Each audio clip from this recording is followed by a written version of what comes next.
Yo, chat, what's up?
Alrighty. Oh, I don't even have my music on. You guys have just been sitting here in silence. What a bunch of nerds, dude.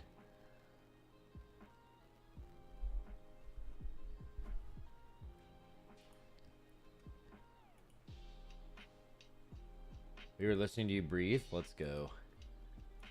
I was putting a new air purifier. So I ended up getting that remember I told you that I'm always like super stuffy in this room, so I needed to get a humidifier and a purifier. Well, I found a device that does both at the same time. And I got one for my room and my stream room. And I just plugged it in. I'm seeing how it works. So far, it seems like it's doing air stuff. So seems pretty hype. Also, I am stanced the fuck up right now. You see me? I'm fucking stanced up. Literally standing. Feeling good. Have I not streamed in 2 days? There's been a lot that's happened in the last 2 days. I was thinking of co-streaming the AWC finals for Liquid. But I was just like, why the fuck would I co-stream this when I could just like drive down to the facility and just hang out with them and cheer them on from there? So I did. So I went there and was you know, cheering them on. Heard about their takes before some blind picks. It was pretty cool to listen to all that. So that was fun. And then yesterday, I heard Xeno was in town. For my time in Final Fantasy, I really enjoyed spending some time with some creators like Xeno and Arthars and Quasi, who's a WoW creator you guys know, but he did some Final Fantasy stuff. And Llama Todd, and they were all in town yesterday for Xeno's birthday. So I hit him up, went and hung out, showed him the Liquid facility. And was able to... I took them out to dinner later as well. Got to treat them to a dinner. They're a bunch of really cool guys. That was really fun. So that's why I didn't stream yesterday. I think you guys probably saw some pictures of that, but... Max, it was fun seeing you make cameos. Why wasn't Sea-Doo wearing shoes? I don't know. I just think that's their vibe. Sometimes they just don't go with shoes. Max, Quasi has a great interview with a top 25 US guild leader that might be good React content to compare to his guild approach to the most elite, like, limit. Yeah, might be, yeah. Could be good. Max found a way to look 3D in a picture. All right, let's address these 3D allegations here. Let's just fucking address this shit real quick. So I think I tweeted it or retweeted it. Xeno said, well, he tweeted a couple times. So this is at the dinner we were at last night. This is the dinner I treated them to. They also gave us some birthday shit at the end, which is pretty fun. There's Quasi, Llama, and then Zeno took the pic. Arthar's right here. But he took a picture right outside of it. And I will say, guys, I tried a different ang for this picture. I did like the 45-degree shit. Turn to the side a little bit. And I feel like I'm looking 3D as fuck. I'm low-key beating the allegations. You know what I mean? You're not the one taking the picture? Maybe that's what it is, bro.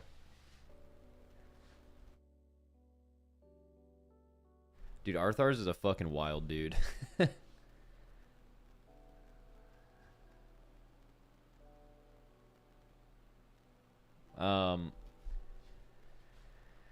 Now check the comments on the AWC pic. All right, yeah, let's talk about that. So, the other day I tweeted a picture of this of them playing, and I said the caption was, "They're saying everything's so motherfucking loud," you know, because they were just screaming and shit.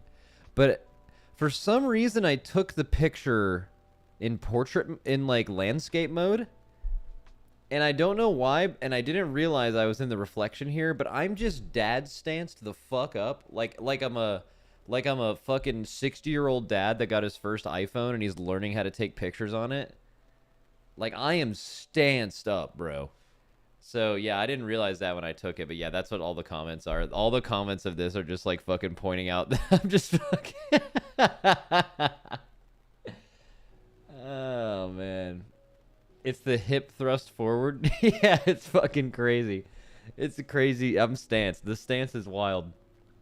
And the pinky out. Do I have the pinky out too?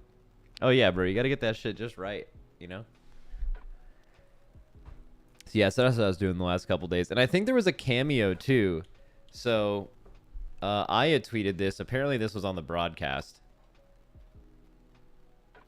She said, Sea-Doo punching the chair and then Max checking to see if it's okay immediately after his peak comedy.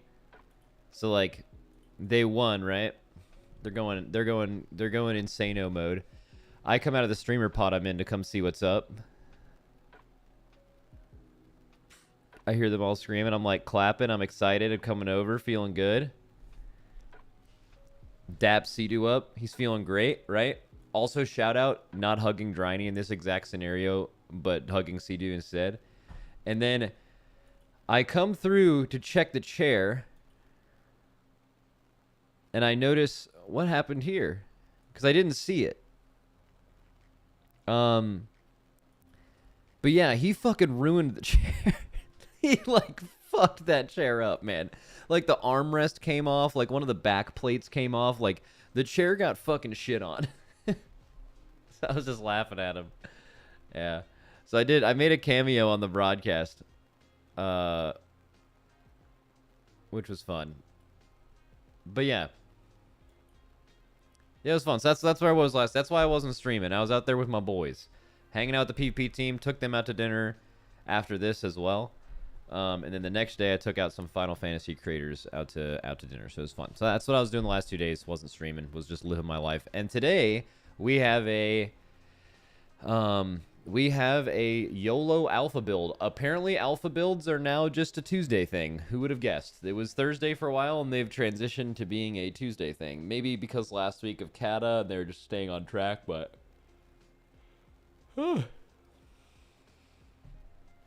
what is it? Stand at your desk with your weight evenly distributed on both feet.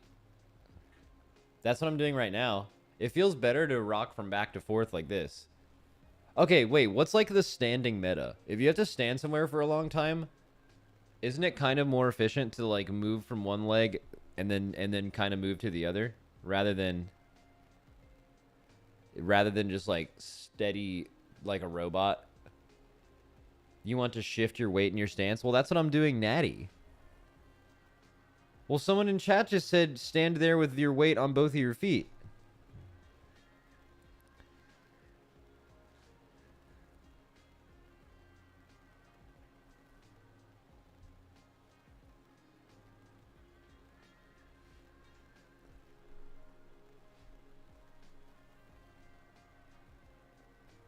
All right, whatever. Y'all are fucking... You know what? We're powering down, chat. Fuck it. We're powering down. I can't figure it out. I can't figure out how to do this shit today. Whatever. All right. Oh.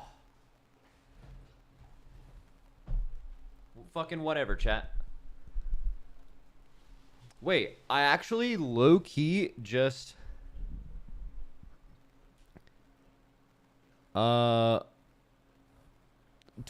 It just low-key, I just lowered my desk to the exact right height, by the way.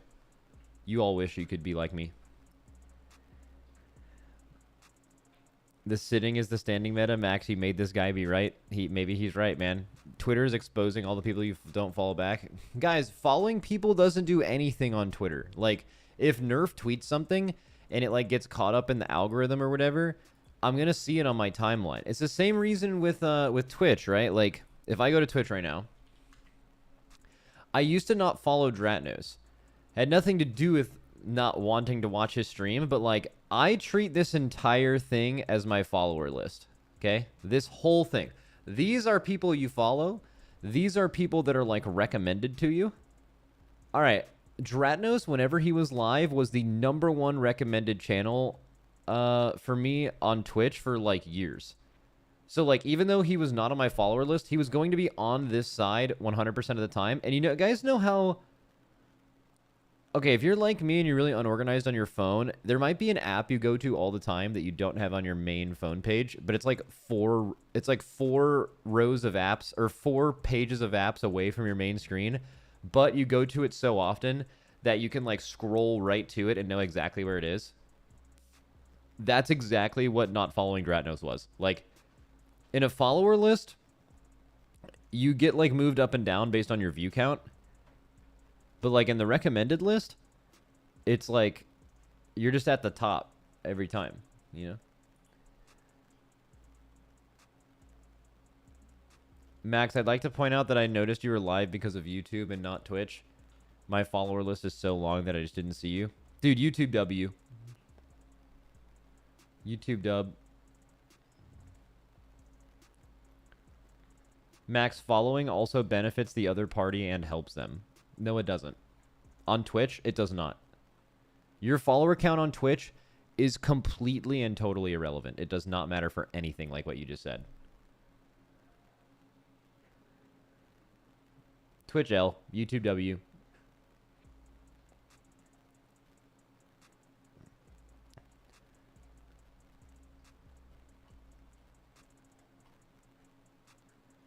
I meant for Twitter. Doesn't mean shit for Twitter either. What do you mean? Being followed on Twitter doesn't matter at all, bro. You could have fucking 200 followers and you have a tweet pop off and it'll get 100,000. It'll just get fed into the algorithm.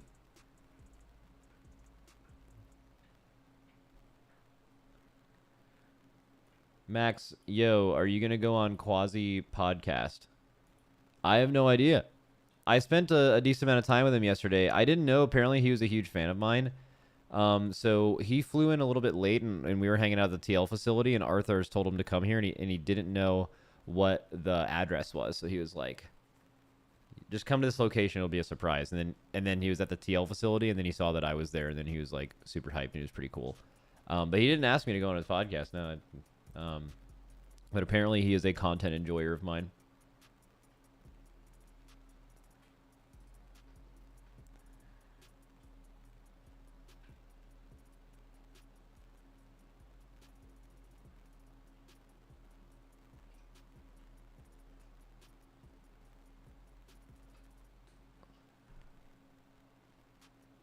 All right.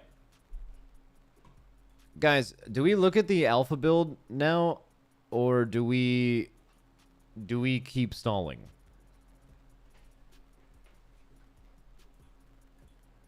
I only have 1,300 viewers. I feel like we still have to ramp the stream up a little bit. I'm just going to have to repeat myself to thousands of people if I start now. I feel like we got to stall. Look at the new HOTS build. Max Fallout costume. Yeah, dude, I'm going to a birthday party in like almost a week from now. A little bit more than a week that is Fallout themed. And like as far as I know, the people who are running the party are like getting costumed the fuck up, like full on cosplay tier shit.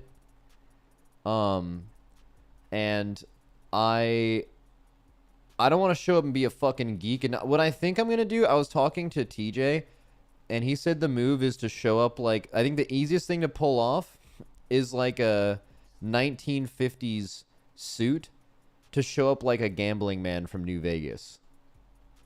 Is like the easiest thing to pull off. I think I'm gonna try to pull that off. Like, I just feel like getting a fucking... I'm not trying to walk into a casino in a fucking full blue vaulty suit. Also, getting that suit in time would take a while. I don't know. It's either that or being like a ghoul, dressing like a cowboy and shit. Power armor? I don't want to... I heard that power armor was purchased for this party. So someone may be coming to the party in power armor, which would go fucking hard, by the way. There was a, like, real suit of power armor purchased. Not for this party, I don't think, but just, like, in general. So that would be fucking crazy if that happened.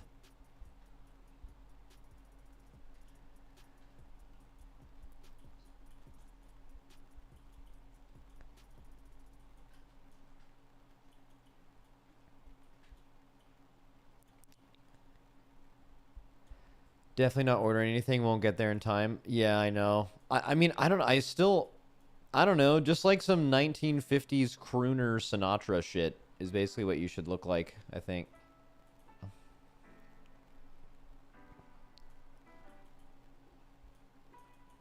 You'd easily be him in the vault suit. Well, think about it. If there's like a lot of people going to this party that's Fallout themed, you got to think that you wouldn't be alone in the vaulty suit, right? Also, if you're going to go as anything from the Fallout universe, going as a Vault Dweller is like... Bro, Vault Dwellers fucking suck. They're like easily the lowest link in the food chain of Fallout people. Like, that's tough to be a Vaulty.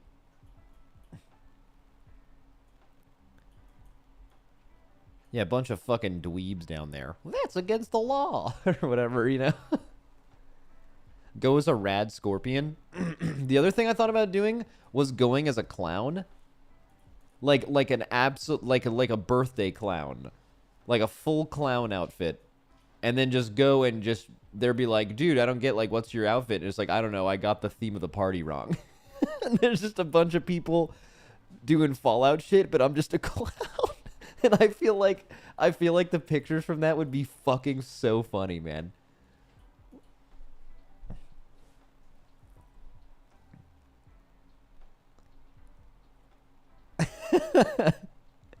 Like, gets posted on Twitter and gets a ton of likes, and it's like, happy birthday, thanks everyone for showing up, and everyone's like ghouls and vaulties and fucking all this shit, and I'm just like a full-on circus clown. I kind of want to do it, man. That would be so funny.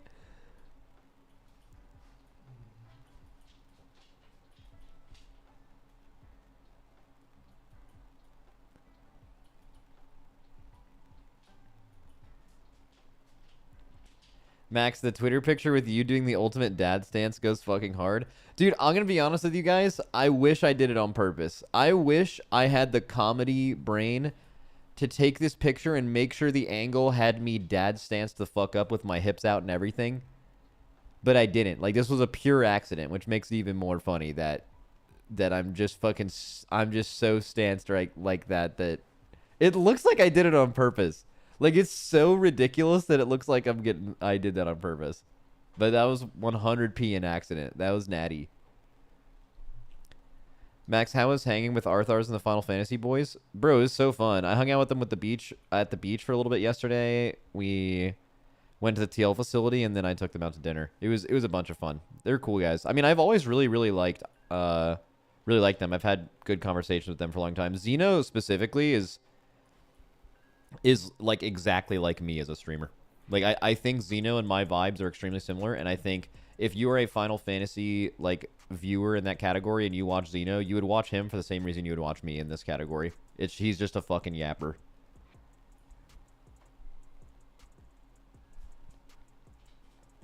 Which, by the way, I heard there's a new Twitch emote. You guys know the caught emote? It's a very legendary Twitch emote now, caught. Apparently there's one called taught, which is the same thing, but you just have like a little diploma over your head. I'm gonna add that right now. Lily, what do you want? Lily, I'm petting you. That's it. I'm doing it. I like will pet her with one hand for a while. And she's like, she eventually is just like, let's get that second hand in there, buddy. All right, 7 TV. Let me add tot.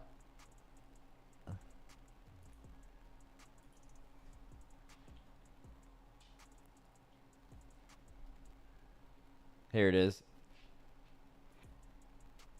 Dude. Oh, it's so good.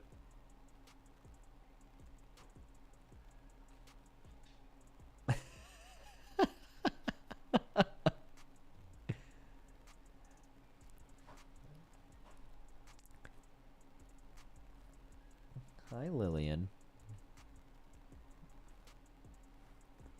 Such a spoiled dog. Do you guys think Lily knows that she's spoiled? Look at this bitch. You think she knows? Do you think she knows that she just has the best little doggy life? She deserves it. She shouldn't care. Yeah. Alright, what'll happen if I stop petting her?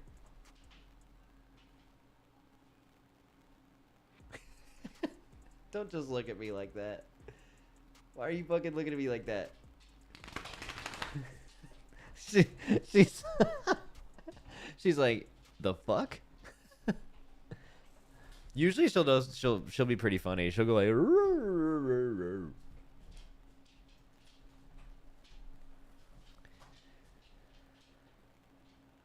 all right, boys. Let me just get a taste of this alpha build. I haven't seen anything. The only thing I saw is Wowhead tweet that Blizzard has posted War Within alpha development notes, and it has more changes to warlocks and mages. So naturally, I tweeted they are not beating the main character allegations. But apparently, from context that I've seen from you guys, apparently a bunch of classes got changed. Like an insane amount. Like there's more class changes in this alpha build than like normally 2 of them, is what it seems like. But let me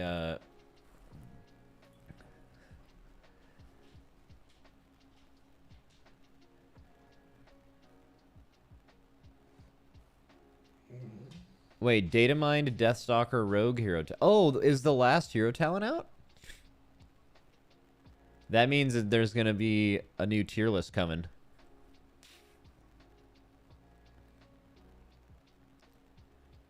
Queen Ansurek drops 2 Nerubian mounts, including mythic only version. Alright, ignore all text, go to comment section, post a comment. What did they do to the game that I loved? Let's go ahead and submit it. There we go. Alright. Back to Wowhead.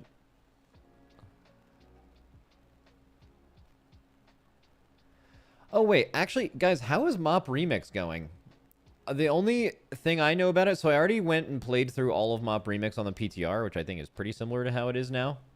I know that there was, like, a lot of controversy because there was this frog farming shit, which was super OP. And then, like, they nerfed it after a bunch of people got shit from it. And if you didn't farm frogs, you're, like, gonna take, like, weeks longer to get shit.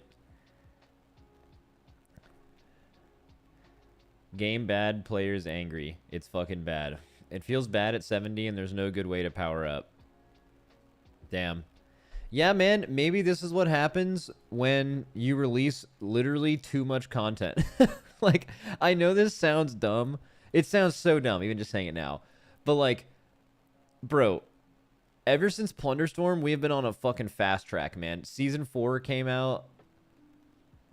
And then Season 4 came out, and then it's Mop Time Running, and then it's Kata Classic, and then Diablo came out the week before, like, 2 days before Mop Remix. Like, Dude, there's just like infinite things happening all at once.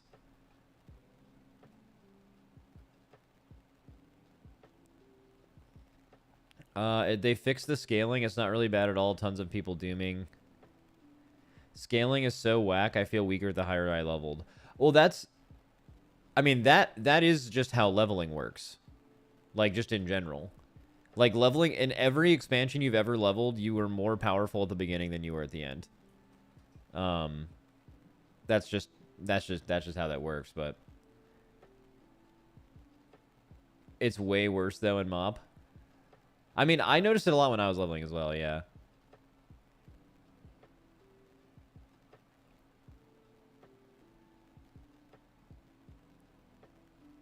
They should have released it in phases?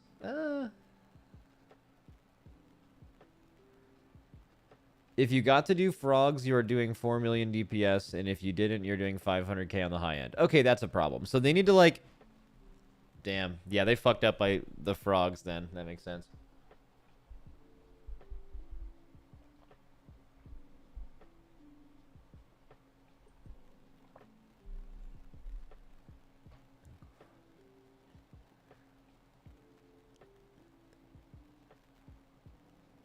'70s are getting kicked because you get one shot. Scaling is beyond broken. Dude, some of you guys are like, people are saying the scaling isn't bad, and then other people are saying the scaling is like the worst shit that's ever happened to anyone. I don't even know if it's true or false, but it goes hard. If you're making it up, that even goes harder.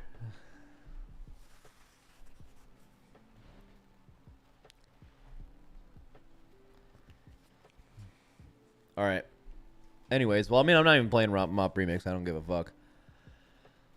All right, cool. Goat farm nerfed. Wait, there was a new farm after frogs, and it was goats. That's funny. That's fucking good. Echo is selling Mythic Siege of Orgrimmar runs right now for shards. That's smart. I would do the same thing. New story difficulty added to Narubar Palace raid and War Within. Oh, wow. That's really interesting. Does that... So, I've always considered LFR story difficulty. So, I'm assuming this means that LFR is... Well, okay, it would have to be... Okay, I'm assuming it's going to be a smaller group size. Like... You can literally solo it.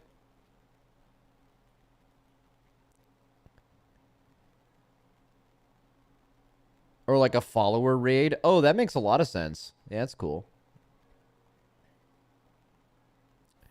Wait, what? I feel like we needed less difficulties, not more. No, I hate that argument. I've never heard a credible argument from anyone that's been like there are too many difficulties in WoW. I've never heard a good argument. Because those difficulties exist for different people. Now, would there be too many difficulties if, like, story, LFR, normal, heroic, and mythic you all wanted gear from? Maybe, but you just don't want gear from LFR, especially with them increasing the amount of tier you're getting in the expansion. So I don't think the fact that their story will matter. If story makes some people happier and they're making use of the new follower dungeon, like AI party member thing, to like experience a raid for people that don't want to queue with other people, I think that totally makes sense, and it shouldn't affect anyone else at all.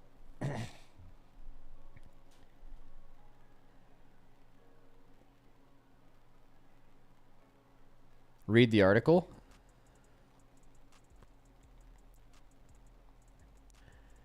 Narubar Palace is the first raid in the War Within. On the War Within Alpha, Narubar Palace is a brand new difficulty called Story, very similar to other difficulties. Here's what we know about the story difficulty from data mining. It currently has 5 difficulties. Story difficulty will allow for 1 to 5 players. No other raid or dungeon has a story mode at this moment, and it's unclear if this will drop loot or what the scaling of this will be. It's definitely a follower thing. It has to be.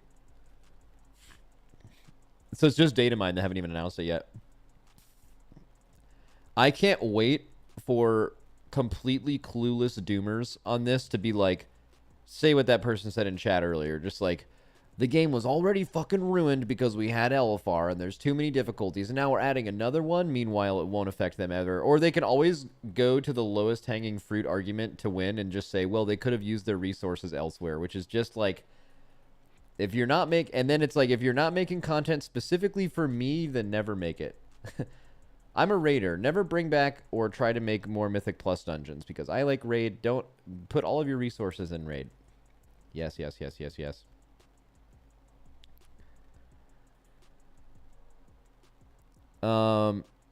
Here we go. Are we finally done with D4? No, I'll probably play it off stream.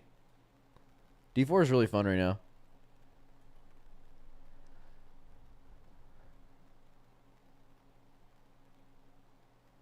Extensive class changes. Stop stalling. Okay. Could do. Alright, let's stop stalling.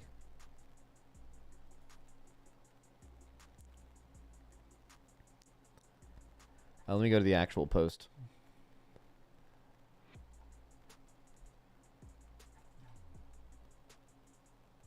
Wait, first of all, I want to see how many... This is going to be like a 30-second order. I want to see how many YouTube videos I've had put up.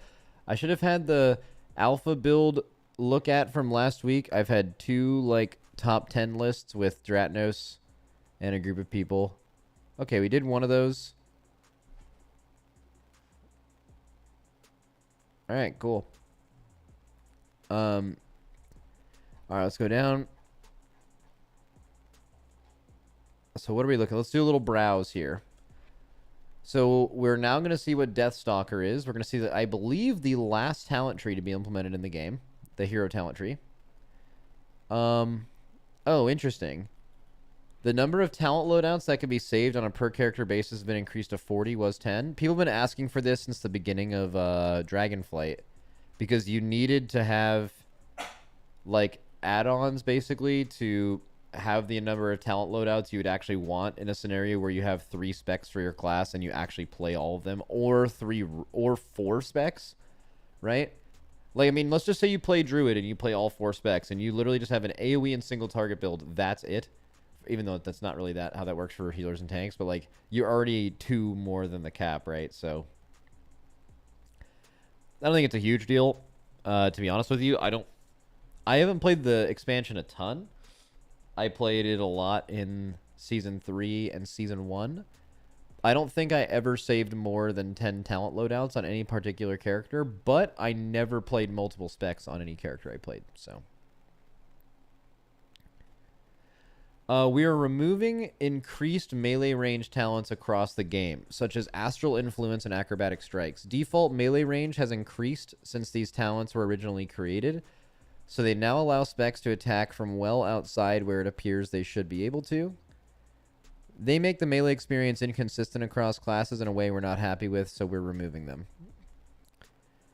So if you are a class that has increased melee range, and you enjoyed that, like Acrobatic Strikes, this is definitely a feels bad if you're one of those classes. As someone that does play a few of those classes, and I'm looking at the health of all of them, it is weird that, like, 30% of melee just have, like, no melee requirements and everyone else is fucked. It kind of makes sense to balance melee altogether, but it is kind of cool for certain classes to have some benefits. Like, for example, they're going to make Astral Influence and Acrobatic Strikes. Okay, so Rogues and Ferals can't attack from it, but Rets can still do their entire rotation over like 25 yards, right? Like, that's kind of weird. What is it? Or they could address the reason it feels bad because they can never fix the hitbox problems.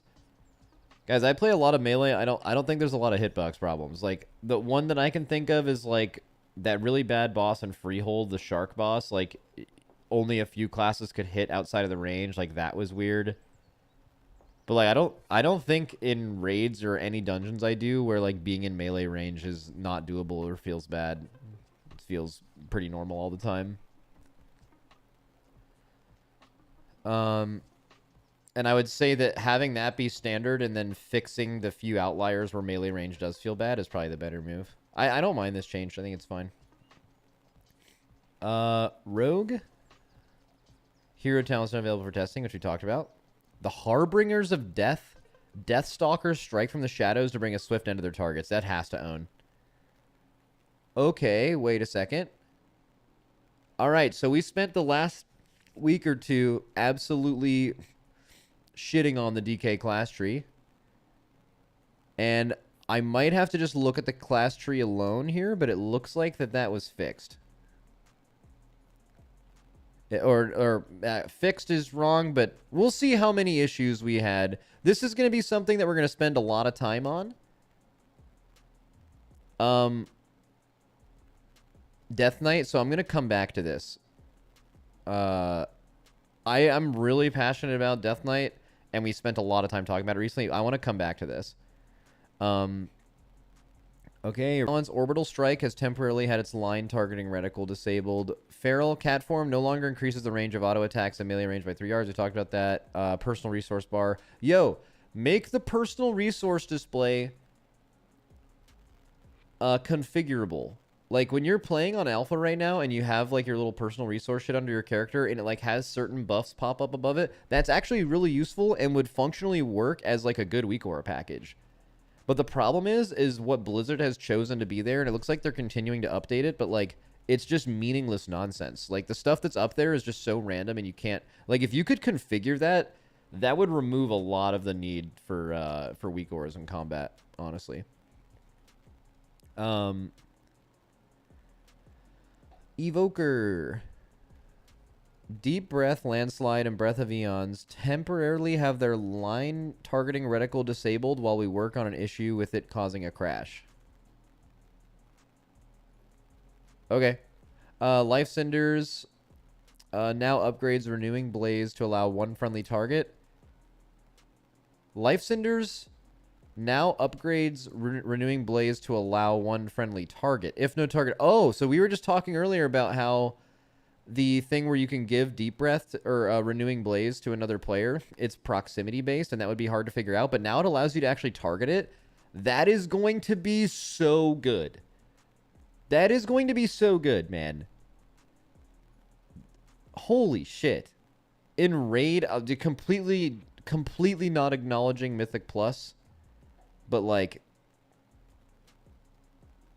that is so fucking broken. This is like Renewing Blaze in the right scenario is I mean, as good as any defensive button in the game.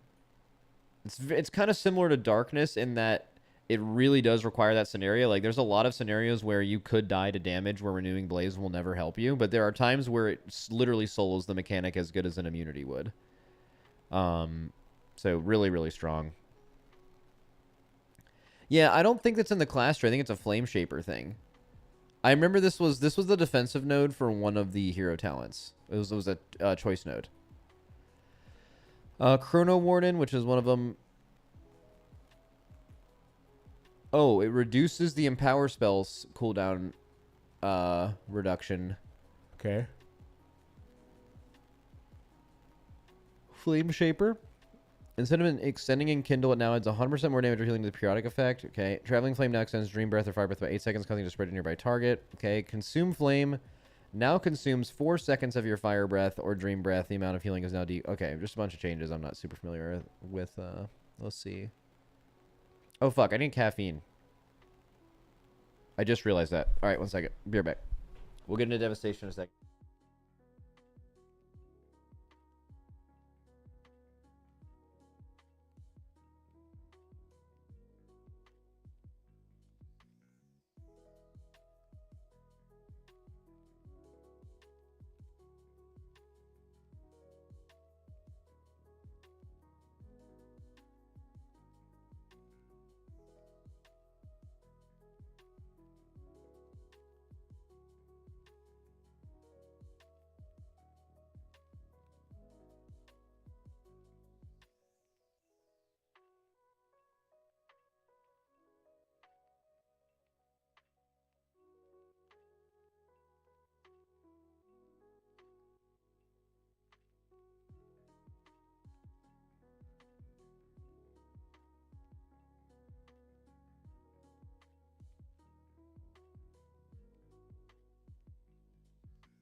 Twitch L. Twitch L.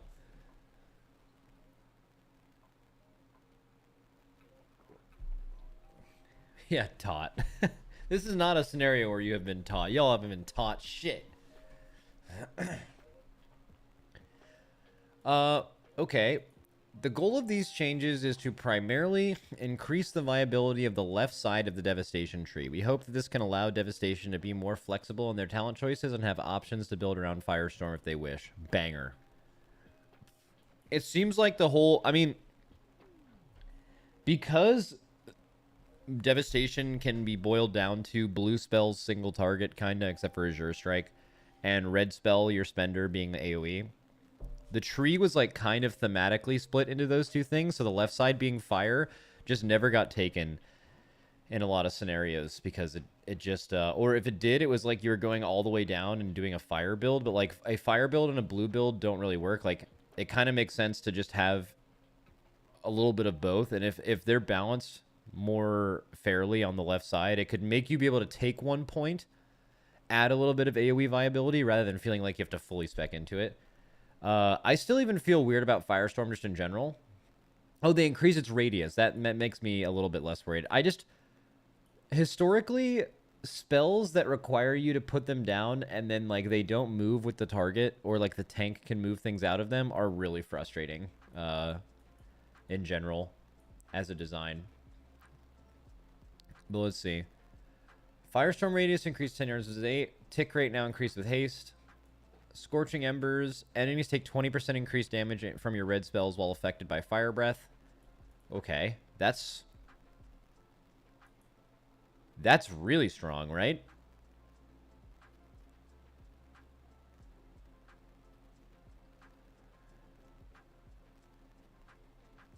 I mean, that talent...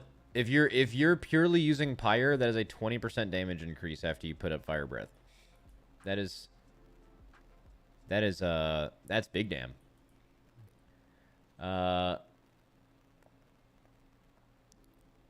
don't know where it is, though, in the tree. Feed the Flames has been redesigned. Now cause enemies to take 20% more damage from Pyre and Disintegrate if they're inside your Firestorm. Okay.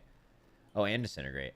Snapfire has been redesigned. Now grants a free cast of Firestorm that does not trigger the cooldown. It now also triggers from Pyre instead of Living Flame. Okay. The free cast of Firestorm that does not trigger the cooldown is so the Snapfire proc will be full value even if Firestorm wasn't on cooldown. Yeah, that makes sense. Imminent Destruction now also increases Disintegrate and Pyre damage by 10%. Last 12 seconds was 10. Imminent Destruction of Swap plays to Feed the Flames. Hone Regression now increases Azure Strike. Following talent's been removed, these two. Okay, I mean, I haven't played Dev in a while. I enjoy Devastation. I hope that those changes feel nice. Okay, Mage Arcane. A lot of, damn, more fire. I'm going to have to talk to some Maguses.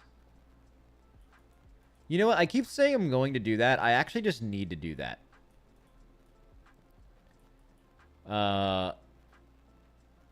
Just kind of get like... Well, I mean... Wouldn't it make sense to do it like... Now that I'm thinking about it, it kind of makes... If I'm going to do one video like that, it's with mages and it's going over everything after they've gotten the changes they've gotten. So it's like, where were you in Dragonflight and where are you now? What has changed for the better? What can people look forward to? And then also, how do you feel about your hero talents? That can be one video.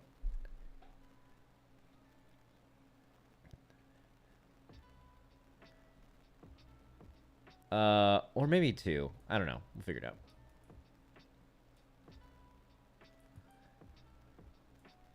Let me see if I care about any of this. These are a lot of swapping places, and I'm not a mage guy, so...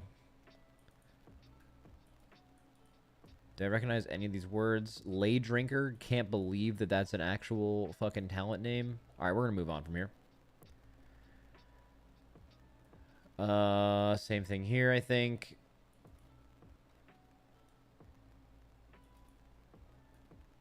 Yeah, same thing. Mages, can I get a...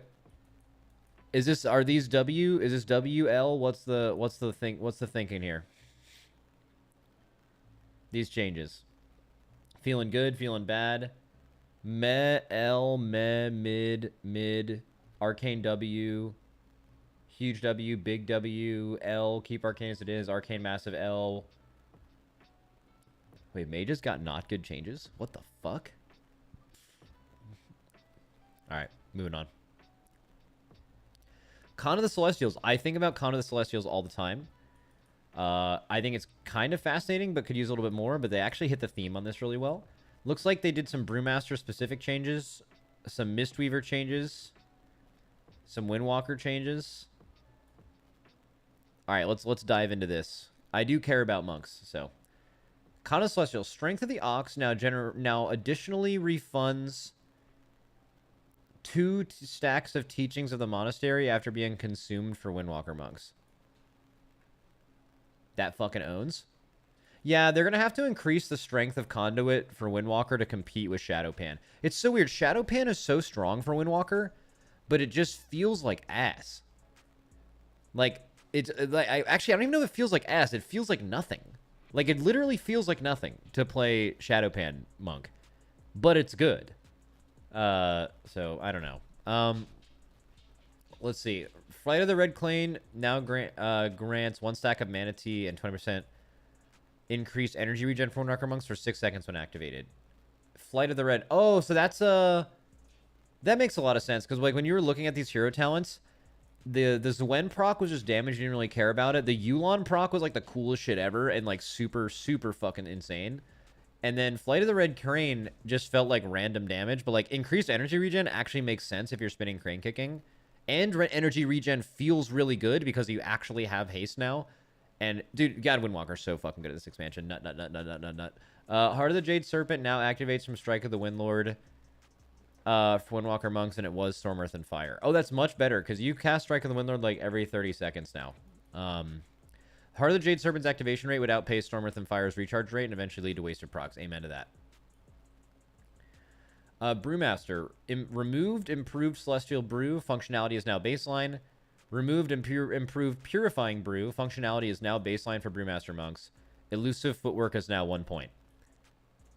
Okay, and they moved around a few points, but what I read from this is, did Brewmasters just passively gain 2 or 3 spec points to their tree? Like, did you actually take Elusive Footwork? If you did, you gained 3.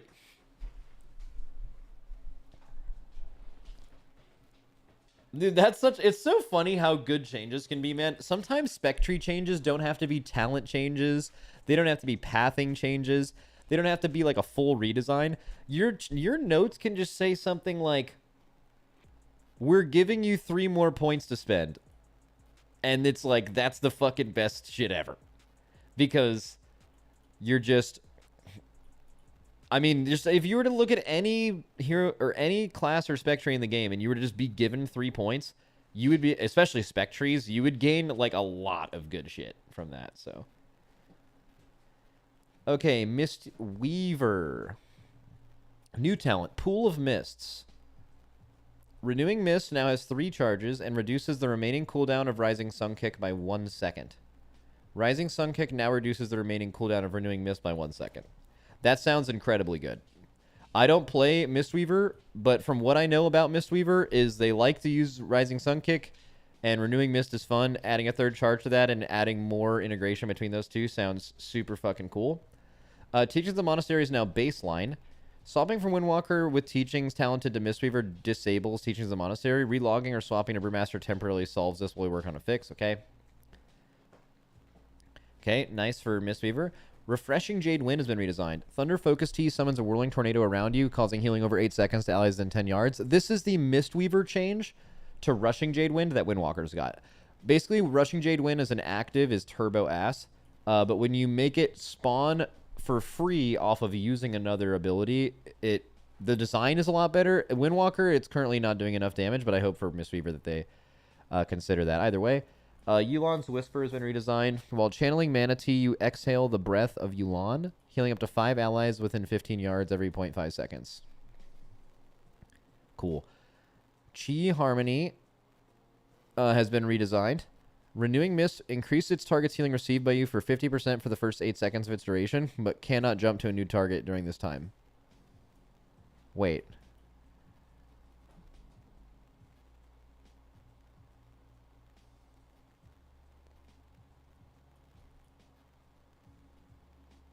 Well, I don't know what old Chi Harmony did. We're making an adjustment in Chi Harmony to cut down the amount of active auras on frames that it's here to stay as a talent.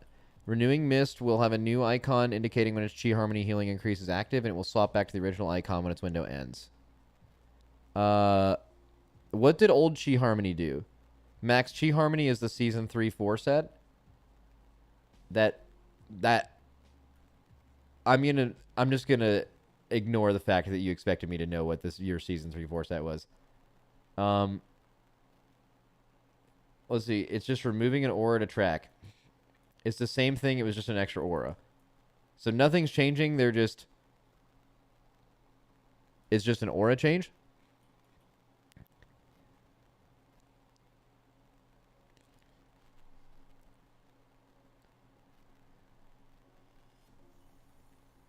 Instead of 2 buffs, they're just combining it to 1. Then why are people saying nope, dog water, F, oh, that's not good?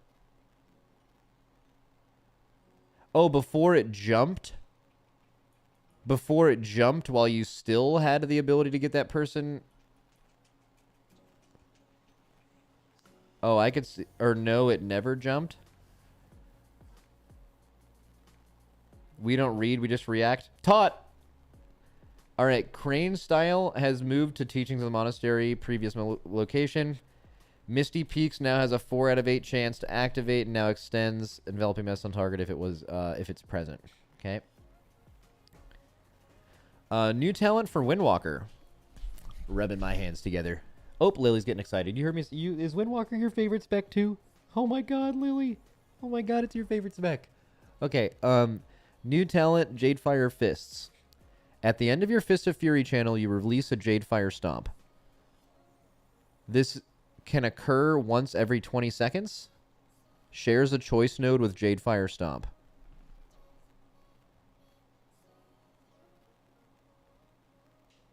Wait.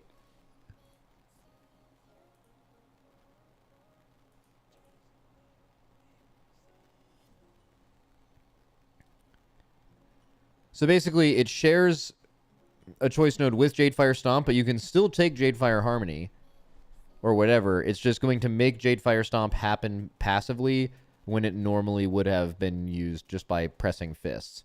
But it's going to happen. I guess one thing that's weird with that is it's at the end of your Fist of Fury channel, which means you're going to get the damage increase from Jadefire Harmony like after your fists, but fists is the majority of your damage, so that's kind of strange. But I mean, I think just in general, but it's also a shorter cooldown. Yeah, you're right. I mean, I like this for sure. I mean, if you're playing, like, let's just say you're playing like a normal-ass Windwalker build, right? Just something like this. It's like an AoE build. Let's see if I can speedrun this.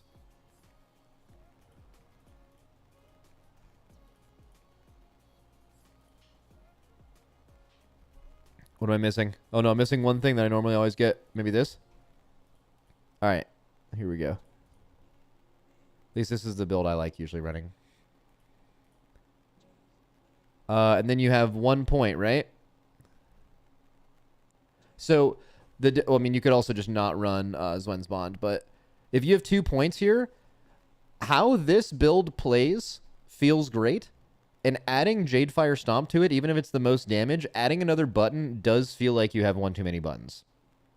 So you could, with the new alpha build, literally play like this build, but you don't add a button because of the choice node, which is fine. And I feel like that's... So this is good. I mean, this is just objectively good that this exists. One less keybind, every casual player will take it. Even if you're not casual, it's just like kind of more quality of life for playing this class as well. Max, I've watched like 20 of your vids the past 2 days, and this is my first stream. Your content is insanely fun and good vibes. Thank you. All right, sub then. I'm just fucking kidding. Thanks, man. Oh my god. Holy fuck. Okay, here we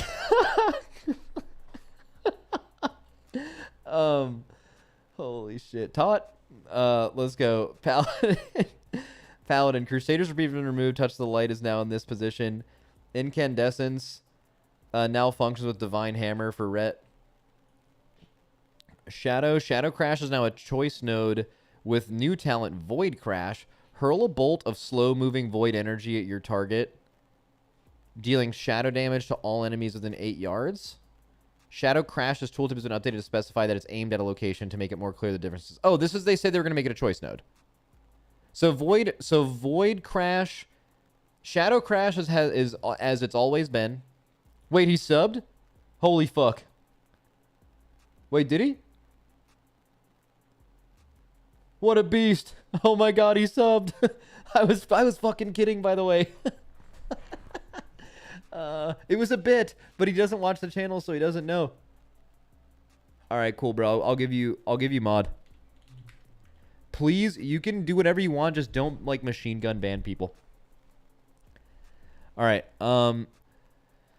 So we'll do. So this, I'm assuming this is just whatever they wanted new Shadow Crash to be. They're just giving you the option to have that. They're giving Void Crash is the new thing, and they're letting you always have the old thing of Shadow Crash if you still want it. Cool. Rogue Fatebound, which we'll look at later. Assassination, Venom Rush removed. New talent, Sanguine Stratagem. Gain 1 additional max combo point. Your finishing moves that consume 5 or more combo points have increased effects, and your finishing moves deal 5% increased damage. Your finishing moves that consume 5 or more combo points have increased effects. And your finishing moves... Didn't they have that already? Oh, man. He's banning everyone.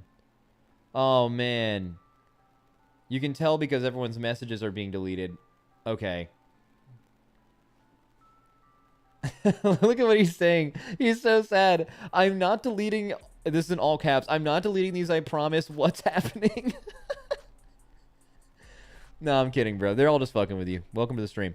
All right, so we have Blade Flurry radius increased to 8 yards. Was melee range. Oh, okay, so Blade Flurry will still... It was melee range, but you had increased melee range, right? So, dude, Blade Flurry would have felt like absolute shit if they didn't make this change. Yep, taught.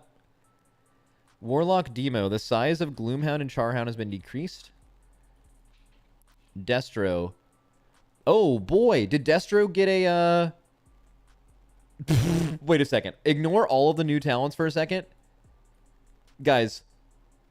The following talents are now 1 rank. 1, 2, 3, 4, 5, 6, 7, 8, 9, 10, 11, 12, 13, 14, 15.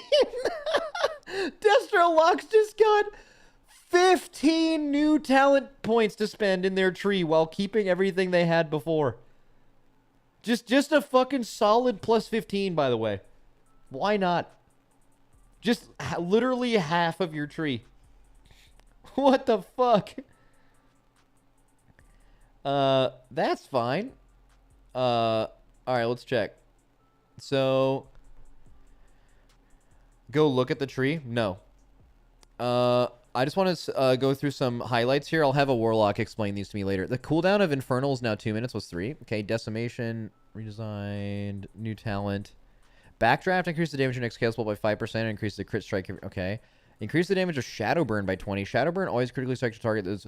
Can we make Shadow Burn feel how it felt in Mop? Bro, when you executed things with Shadow Burn and Mop, you were like a fucking insane class with Shadow Burn. I haven't played Destro in a long time, but it doesn't feel like Shadow Burn's been that button for a while, you know? When Shadow Burn fails to kill a target below 30% health, its cooldown is reduced. Increase the damage of Channel Demon Fire by 30%, and it deals damage 35% faster. Is that just mean a faster cast speed? That would help. Bro, make a talent where Channel Demon Fire is castable while moving. That would be hype. Increases the damage of Chaos Bolt by 10%, reduces cast time by 0.5%, or 0.5 seconds. Okay, so a little bit more movement speed. Consuming Ritual or Ruin summons an Overfiend. Overfiend generates 1 shard fragment. And then couple more not yet implemented ones. Insert has a chance to create a Dimensional Rift. Dimensional Rift can now summon a powerful Flame Rift. When you have a Dimensional Rift open, all of your damage increased by 5%. Bolts from dimensional. Okay, so heavy. They're putting an entire part of the tree to go into dimensional rift. They're big rift gamers. Water check, by the way. Chat. Let's go. This is actually cold brew, but Nemesis, I do Keck W. Nemesis, please stop banning people. I warned you last time. Okay, let's see. Backlash moved to gate 1. Okay, I'm gonna ignore all of that. We'll get some Warlock takes. User interface. Please buffs and debuffs. The most world map icons can now be super tracked by left clicking. Some examples include events, rares, rare elites, bonus objectives, flight masters, dungeon raid entrances, and more. Oh, he's doing it again. Power tripping mod, man. They get mod for a couple minutes and they're just like they can't fucking control themselves. The dynamic flight talent tree is now accessible via a button within the mount journal. You know, I'm feeling weird. I'm gonna ban a sub forever. Who wants it?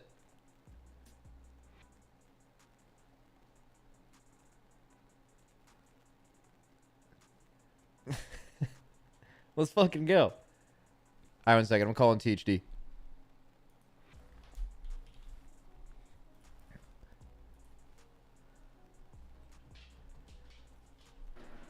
Howdy. Howdy. What'd they do to Destro? They made the tree, like, less shit. Do you know from the Kalamazoo tweet when he said how many, like, nodes were on each tree? Do you know how many 2-point nodes you still have? How many... What? Sorry, you cut out. Oh, sorry. Do you know how many 2-point nodes you still have? I'll find it. Here we go. Oh, like, on the new build? Yeah. Oh, 0. So you went from 16 to 0? Yeah. But the tree's still bloated. Okay. Well, I still think on the topic of 2-point nodes, though, like, once Hunter gets looked at, I'm interested to see. They took the spec with the most 2-point nodes and literally removed them, which goes to show you that they fundamentally think 2-point nodes need to be gone forever. And I just am interested to see what, like, Ellie and Enhance look like when they fix that. I'm interested to see what Hunter looks like when they fix that. Yeah. I mean... You're saying it didn't do a lot for you? Yeah, no, they put a lot of points in the capstone tree. There's like 19 points in the capstone level, and like 4 of them are required passives. Wait, okay, 1 second. Let me look at this. It's like it looks like it's not really a class tree, it's more like a class Oh wall. my god! There's a wall down there. It's Dude, like a party. Dude, what is fucking going on? 1 second. I just want to even see what this looks like. There are 1, 2, 3, 4, 5, 6, 7, 8, 9, 10, 11, 12, 13, 14, 15, 16, 17, 18, 19. Is there any other class with 19 talents in their capstone level? I don't know, but there's like 4 required passes in there too, so. Okay. Yeah, that's weird. It's probably just a result. I think there's going to be another probably reordering pass, yeah, because like yeah, like when your spec tree needs as much Jesus to like I mean, this is just the product of them having so many 2-point nodes before, and literally just splitting them caused this. So they just need to either remove some of them that aren't as good, or make the pathing better, or put more of them. You see how the tree starts like, I mean, if thin, you look at and then it gets the demo fat? one, the demo one's a bit better. It's like the same concept, but it's better than this. Well, the demo one also has 1,000,000 points in the... Well, I guess... Well, the wall happens before the capstone level in demo. Yeah, the wall happens before. They moved, like, there's a big wall before it. Oh, yeah. It's like you get there and then the wall begins. Didn't they add some other things, though? So you've mentioned the mid. So part of the bad... Like, a mid is a mix of good and bad. So I'm assuming the bad is the capstone level's like a huge disaster. What were the good things that they added during this? The good things. What about Infernal being 2 minutes? Yeah, I mean, that's one of the good things, right? That cooldown... Yeah, I mean, 3-minute cooldowns suck, right? So, that's certainly one of the good things. Besides that, the reintroduction of the Avatar Destruction or whatever, it's not the Infernal, but it's like it's a new Overfiend mob. It was a hero talent before, they got rid of it, and then they put it here instead. Okay. So that one's better. What about like They, Chaos Bolt cast time being reduced by half a second and Demon Fire being 30% faster? Will that like make you a little bit more mobile? the Chaos Bolt one's nice. I don't see a world where you take the Demon Fire one because they also nerfed the Immolate extension on it. Okay. The Chaos Bolt one's nice though, but it's at the bottom middle capstone, so you're gonna have to go through pathing hell to get to it.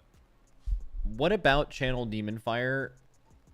Or like I would say what about Destro right now is the worst feel? Like if you're playing Destro and you're picturing that with the new build, what are still some of the feel things you think need to be addressed? Is it mobility? Is it like AoE and single target options? Like what would you change about Destro? So can you open up the talent tree? Yeah. Yeah. So at the top right, you got Rain of Fire, right? Yeah. And then they have this choice node between Kata and Inferno. That shouldn't be a choice node. They should just get rid of the talent above the Rain of Fire, above Kata and Inferno. Oh, And just throw pyrogenics. one of them in there. Yeah. Oh, so you want both Cataclysm and Inferno? Like they're two. Yeah. That it's Like having to pick sucks and pyrogenics is just like okay, that could just be added into something. I mean, it doesn't even need to exist. It's just a random like tuning knob that Yeah. exists. Why is that? So is Cataclysm just a really fun button to press, but Inferno feels necessary kind of thing? Yes. Also, they removed like the Havoc extension. What is it? They removed the Havoc extension stuff, and now Havoc's like kind of shit because it doesn't have its extra 3-second talent that was under it anymore. Also, isn't it kind of weird in Destro that you still have to take something like Mayhem or Havoc, even in a scenario where you're only fighting one boss? Yeah. Maybe, yeah, I mean, I don't know. it's like fine. The top is like whatever. It's mostly that they need to throw some of the capstone talents into the middle. That shit's fucked. Okay.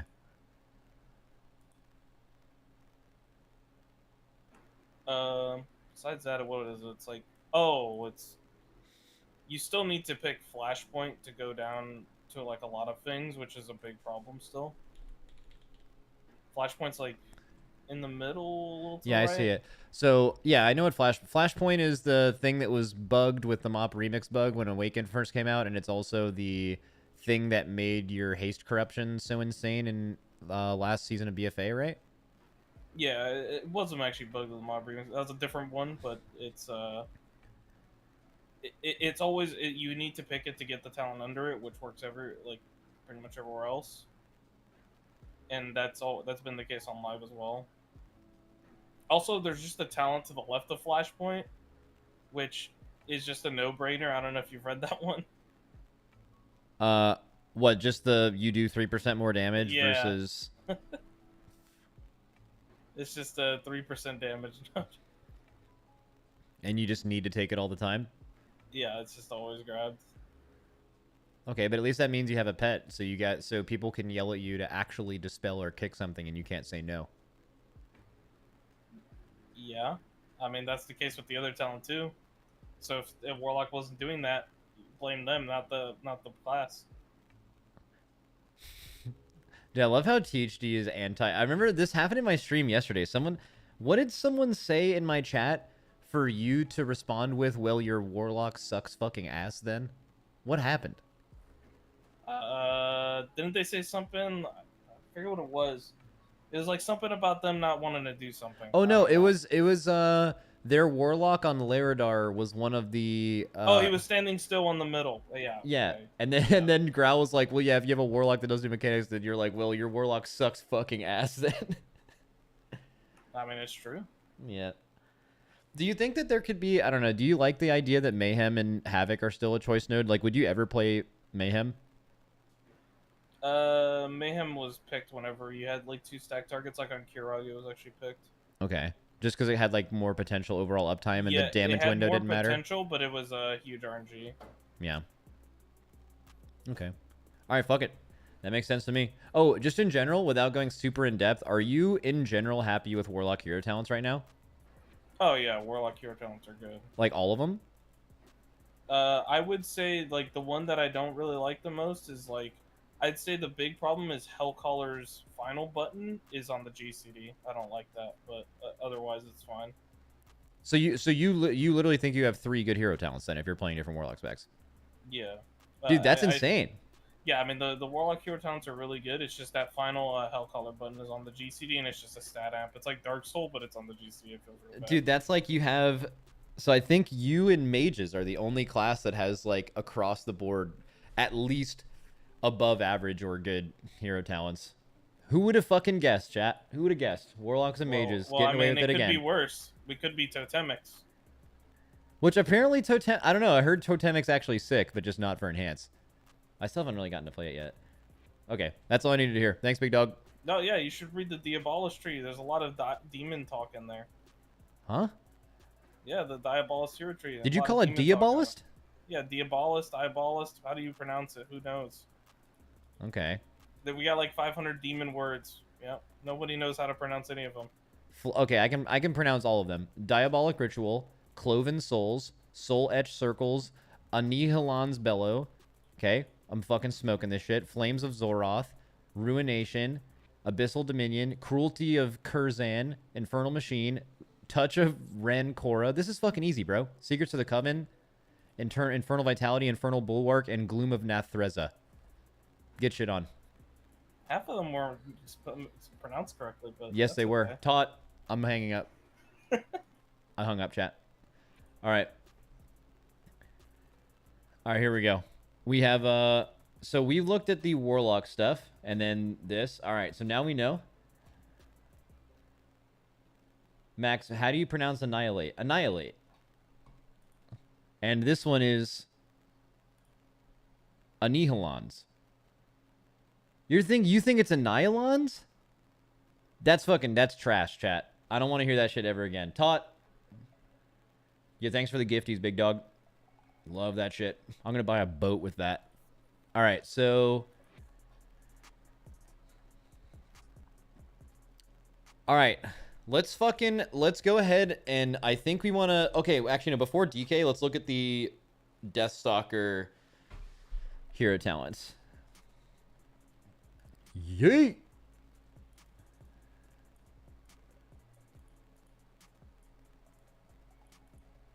Do I have to go online or do I have to go in usually going on actual alpha helps with these.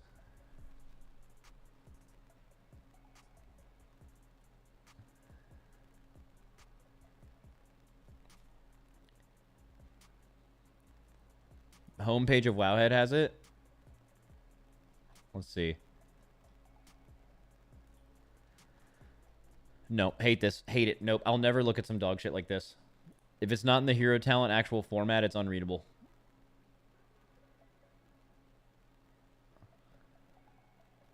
You don't think the new rogue tree is available for testing yet? It doesn't need to be available for testing. It just needs to be... It needs to be... Like, I need to be able to read it. Like, everything could not be implemented. That's fine. Wait, you're saying that it's not even in the thing? You don't think the tree is on alpha? All right, we're going to find out. It's not in the game or on a talent calculator. But wait, that's so weird. Didn't Blizzard literally, like, post it?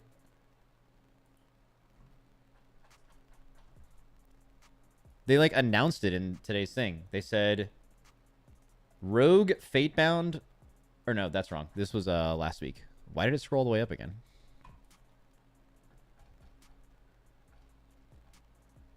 Said Rogue Deathstalker hero talents are now available for testing 2 hours ago. I'm surprised that even if they're not implemented, like, I don't care if it doesn't work. I just want to be able to look at the nodes and shit. They lied? Let me double check. But if they lied, though, doesn't that just go so crazy? Blizzard still got it if they lied. Oh, WoW Mop remix on Alpha. That's hype. Did I even make a rogue yet? No Country for Old Men. Let's look at it. Oh, wait, no, I have to make a new character. Rogue. Death Guy. God, mechanomes look dumb as shit. Goddamn diaper babies.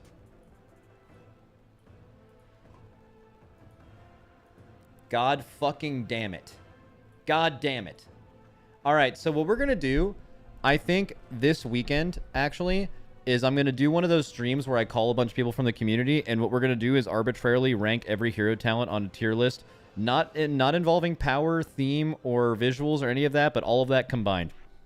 And we're just going to see who currently has it good, who has it bad, and give the people from their class an opportunity with a platform to say what is bad about their things and what they would like to get changed.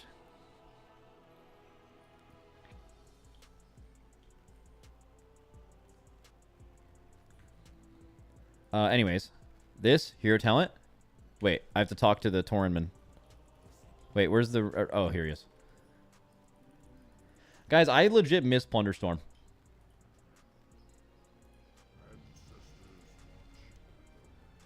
I would play Plunderstorm right now. Game fucking owns. Oh, wow. It actually isn't in. That seems really, really weird that they would type this and then not implement it. Like, extremely weird. Man, guys, I kind of want to... Like, yeah, they have this here, but with how they're arranged, I feel like there isn't even a reason to look at this. I kind of want to just wait. I think Blizzard might patch the alpha and actually implement it, like, today or tomorrow or something. Like, really fucking weird that they posted that and didn't put it in, so... We're going to look at Death Knight then, I think.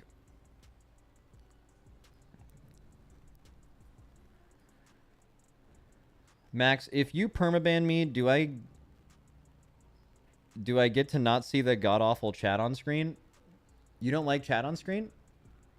Right now, it's not in a good spot. If I was a good streamer, what I would do is I would read these notes by doing this, and then I would put my chat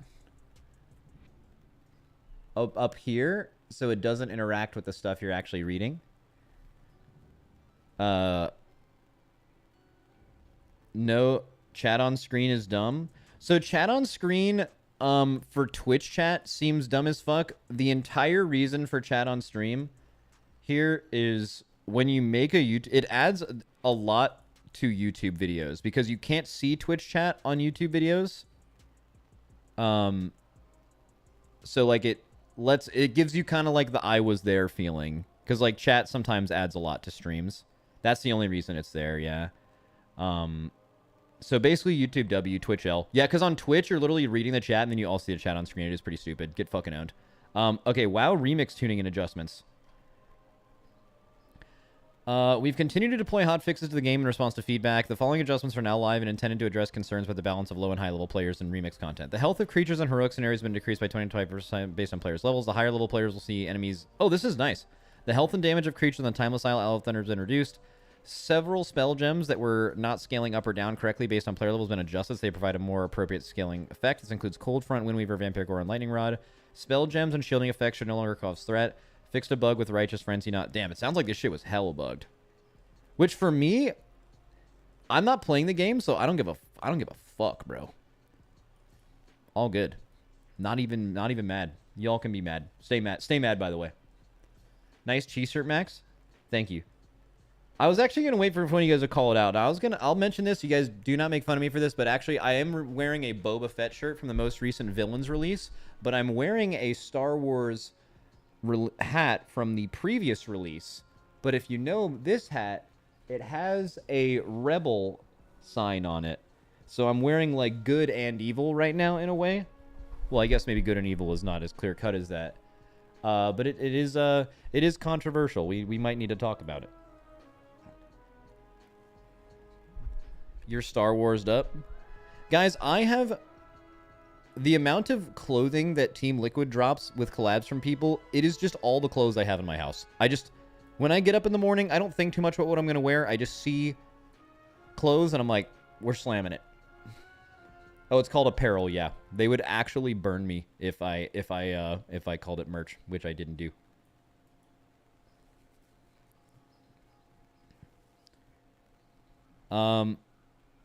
Boba's not evil. Guys, you just don't even know what you're talking about. It's all good, though. Here we go. I bet some real Star Wars fans are legit mad that I just said that. Stay mad, by the way. All right, we're going down to the bottom. All right, let's look at Death Knight, boys. Let's fucking go. I don't know why I'm clapping. Let's fucking go. I heard good things about this. We talked about the spec and class tree last week. They were really problematic, but we liked the theme. We liked the vision. We just did not think that they put it all together. So today we're going to see if they get there. Let's fucking go. Let's fucking go. Let's fucking go. DK time. DK, DK, DK. All right. New talent, Unyielding Will. AMS's cooldown is increased by 20 seconds, and it now also removes all harmful magic effects when activated. Now a capstone talent available after Rune Mastery. So that's really, really fucking interesting. I don't think you'll ever want to take this in Mythic Plus. But in Raid, a lot of the time, you end up AMSing. You end up AMSing to potentially prevent the application of a debuff, but it's due to a chance. If you have the ability to actually pre-remove it, or to remove it after the fact and treat it like a dispel, that sometimes has more value depending on the time of the fight. But like 20-second cooldown increase is that's a major loss, so it'd have to be very specific. I hope it's in a good spot. Where I mean, if it's a capstone talent, right? Like, we'll see how the new tree works out. But it's interesting. The class trees had further adjustments to talent locations and pathing updates. Yeah, tremendously bad issues are there. Osmosis, healing received while anti-magic shell is active is increased by 15%, now a 1-point talent. Okay, so they basically made the healing you receive while your AMS is up the same as it was before, but now a 1-pointer, which we did have a lot of conversations last week about whether those 2-point nodes were intended to be a gate. Anyways, they removed them all and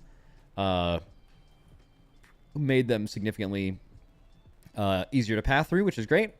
Blood Draw is no longer a capstone and is now available in Death's Echo's old location. Yeah, because Blood Draw is still super stinky. IBF is now the first available talent on the left of the tree, replacing Mind Freeze. I would like to think we had something to do with this. You know what? I'm just going to go ahead, even though I probably didn't. I'm just going to aggressively take credit for this change, because we just complained about specifically this like 4 times last week, that it makes no sense for that to be there. All right. Even though it's extremely obvious changes they needed to make. Runic Attenuation is now available directly after IBF. Love that.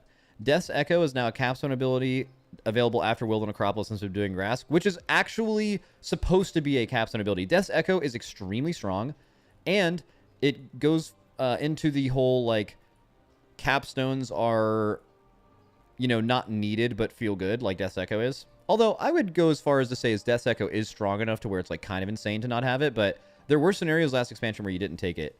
So we'll see how it plays out. Subduing Grasp now reduces damage by 6% for 6 seconds when you pull an enemy, was 8% at rank 2, and now 1-point talent. So getting this at 1 point at 6 seconds, I think is actually going to be pretty good. Assuming the DK tree correctly has points that you feel like you can spend on things you don't absolutely need, which Subduing Grasp would be. This is objectively good. If you're a Blood DK and you're casting A-Bomb's Limb, you're going to basically put like a 6% damage reduction for yourself on every enemy in the pack at some point. If you mass grip to your body, that's a 6% reduction to everything. That's going to feel pretty good. If you're a DPS DK, you're going to, if there's like a big one-shot ability on a fight that you're actually scared of, you have the option of death gripping the boss, which doesn't taunt it as a DPS DK. And you will give yourself just like a flat reduction to a specific spell. It's only a half GCD. That's something you would do in hard progression fights. Not something you'd do on, like, especially Mythic Plus. Like, in Mythic Plus, you're so scared of living. The biggest defensive requirement that exists in Mythic Plus, the DKs usually do not do well on, are really high-key infinite scaling things that happen really consistently. And this would be excellent for that as a DK DPS. Vestigial Shell is no longer a choice node with null magic and is available in the right capstone space. You can get Vestigial Shell and null magic. That is so fucking insane. Holy shit. All right, you know what? Before we look at Unholy, let's just look at the class tree real quick. So let's cook a little bit. So we did this last week, and we did like a thought process exercise of like, try to get the things you absolutely need, and then we move on to the things that you would want in a scenario, right? So right away, just looking at it on the left side, this is already like way better than before. But let's just treat it like let's be a Frost DK here. Okay, so you get IBF. You want Runic Attenuation. You want Anti-Magic Barrier. You have the scenario to not have a kick and raid on a decent amount of encounters. But let's just say this is a scenario where you want to kick. I don't think in Mythic Plus you need the second talent, so let's just hold on to that for a second. Blinding Sleet, something you'll need in Mythic Plus, but certainly kind of optional. Permafrost, really strong. Veteran of Third War, 100% necessary. Usually you want Death Strike. It's like just super good in all content to have. But we'll hold on that for a second. Question, do you need Raise Dead on... Well, I mean, you need Raise Dead to get Cleaving Strikes, so no question. I guess there's a scenario where you don't need Cleaving Strikes, but all good. I'm trying to remember all the stuff you need here. So, Unholy Ground for Frost, I'm assuming is good. AMZ is something you need in all content. Icy Talons you need. Definitely don't need Strang. Definitely don't need Wraithwalk. You said you need Unholy Ground, Brittle, and Unholy... Oh, you need Unholy Bond. Yeah, good shout. All right, so now we need to spend 8 points to get to the capstone level. So Gloom Ward is pretty nice. 15% stronger AMS plus Permafrost is better. So let's take Gloom Ward. Probably for pathing, do we need to get suppression? So AMS, healing received, isn't important. Insidious Chill isn't important. I guess Leech is something that's like pretty nice. I wonder if we'll have the ability to get Insidious Chill. But a minute and a half AMZ is pretty solid as well. I'm going to go ahead and take that, I think. Let's grab the Leech. Grip of the Dead, not super important. Soul Reaper, you probably take if it's in the middle node. And then Unholy Endurance for sure. And then now we have 3 more nodes. Okay, let's talk required. Death's Reach, definitely not.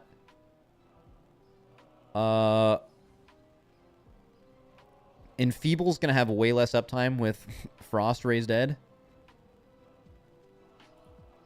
But... No, it just the damage they deal to you as well. I feel like you're taking Death Strike at this point.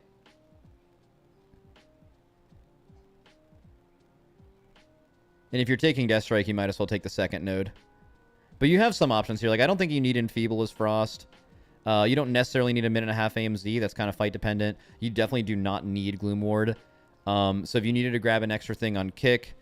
if you needed specifically to have Chains of Ice do that, like you could. I don't think you would ever take March of Darkness. So, like, if we're criticizing the first part of this tree...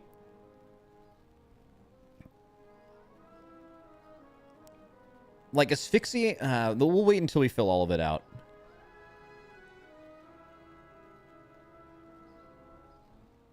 Okay, let's finish the rest of it here. Alright, so... I was able to path through everything. I just don't think you're going to want Osmosis. Let's go ahead and get shit you need. So your chance to be critically struck in your armor. Okay, so there's like a... Oh, I kind of like this. The first capstone level are like entry nodes. They are... Everything you're going to get here is ass. Osmosis ass, Insidious Chill ass, Runic Protection ass, and Blood Draws ass. Everything here is ass. So you would only take things to path lower into the tree. Let's see what's on the left here. Null Magic. Okay, so that's 100% required. So we're going to have to path through Rune Master and get that, which means we need to choose between Osmosis. I mean, Insidious Chill, right? You get to take your, in quotes, raid buff to get that. You're definitely going to get Rune Mastery, which will allow you to grab Null Magic. And then I don't think we'll take Unyielding Will, because I think that is very fight dependent. When you pull an enemy, they deal damage to you is reduced by 6% for 6 seconds. I mean, you're going to want A-Bomb's Limb in most content. Although there's certainly a scenario where you're not taking Kick earlier, unlike a raid fight, where you also maybe don't want A-Bomb's Limb, right? It's like, as far as I could tell after the nerfs, it's probably not going to be insane for damage. Like, I doubt it's even, like, a 0.5% increase on, like, Pure Single Target, for example. What is it? It's very funny to me that A-Bomb's Limb is kind of the worst capstone. Well, the capstones are not intended to be offensively really powerful. In fact, I think they all do nothing offensively. Like, A-Bomb's Limb is purely like a utility node now. Like, technically does damage, but not a huge deal. So, I'm going to go ahead and say with the power level of all the stuff here that Death's Echo is, like, I feel like, especially with Riders of the Apocalypse, this expansion, like, you just have to have this, man. Like 2 charges of this shit is just, the quality of life is out of control. Okay, so now we need to spend 4 more points. Okay, so if we want Vestigial Shell, which is AMS, goes on 2 other players. Oh, you know what's interesting? I wonder if Unyielding Will makes Vestigial Shell a dispel for the 2 people you give it to. I'm going to say there's, like, fucking no way that that's true. You can take Wraithwalk now.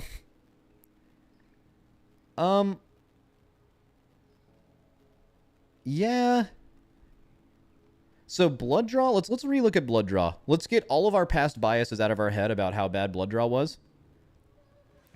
So when you fall below 30%, health is drained from nearby enemies. The damage you take is reduced by 10%.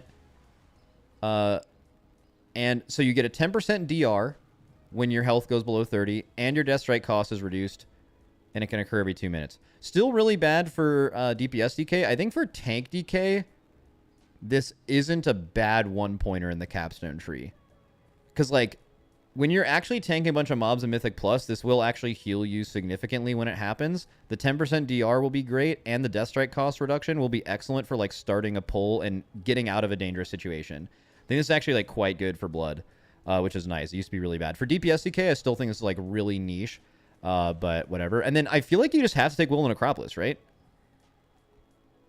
Like, even if you're tank or DPS, I feel like you have to take this, which means you can also remove Subduing Grasp to grab Death's Echo in a case where you don't want A-Bomb's Limb. So where you in a fight where you don't need A-Bomb's Limb, you actually have a lot of choice. Because A-Bomb's Limb is worth 2 talents now, which is kind of weird. So Vestigial Shell I still think is, like, kind of niche. But, like, in a fight where you don't need A-Bomb's Limb, which I would say, like, what, 8 out of 10 raid fights, probably A-Bomb's Limb has very little or 0 use. And it's worth 2 capstone nodes. I'm thinking these are, like, you just have straight up 3 points to spend right now on whatever the fuck you want. You could grab Wraithwalk, you could grab Death Pact, you could grab Asphyxiate. These are the kind of choices you hope to have on this tree. This feels like the Windwalker tree, kinda. But then, like, if you need A-Bomb's Limb, you only have, like, 1 point of choice, I guess. Which is, like, maybe Suppression, you know? That's, like, a little bit of defensiveness. I still think Vestigial Shell, it totally depends on what the size of the AMS is. Like, if this is a non-trivial amount of Absorb, I think Vestigial Shell is going to be used in all content. So I kind of fuck with this, man. Especially if you just if you take yourself out of the mindset that you need A-Bomb's Limb. Which A-Bomb's Limb is, I mean, I don't know. Are you going to have A-Bomb's Limb in every dungeon? I feel like it. I feel like A-Bomb's Limb is just really fucking good to, like, just pop before the pack. I know Blood DKs, you don't get, like, Bone Shield from it anymore, and that kind of sucks, but... So that's us thinking like a Raider. Let's think like a Mythic Plusser for a second. So you're a Mythic Plussing Frost DK, which...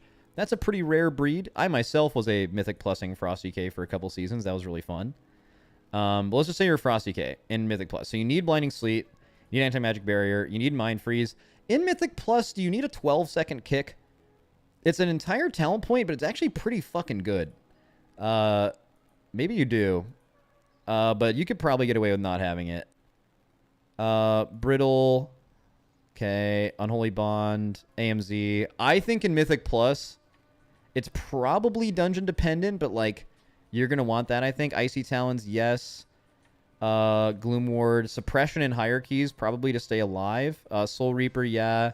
Unholy Endurance. And then we have 4 more points to spend, right? You haven't taken Death Strike yet.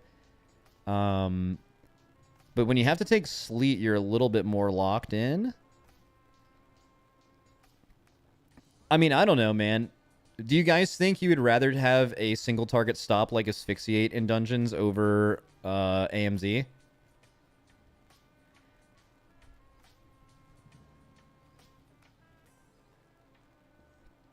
I feel like that's worth.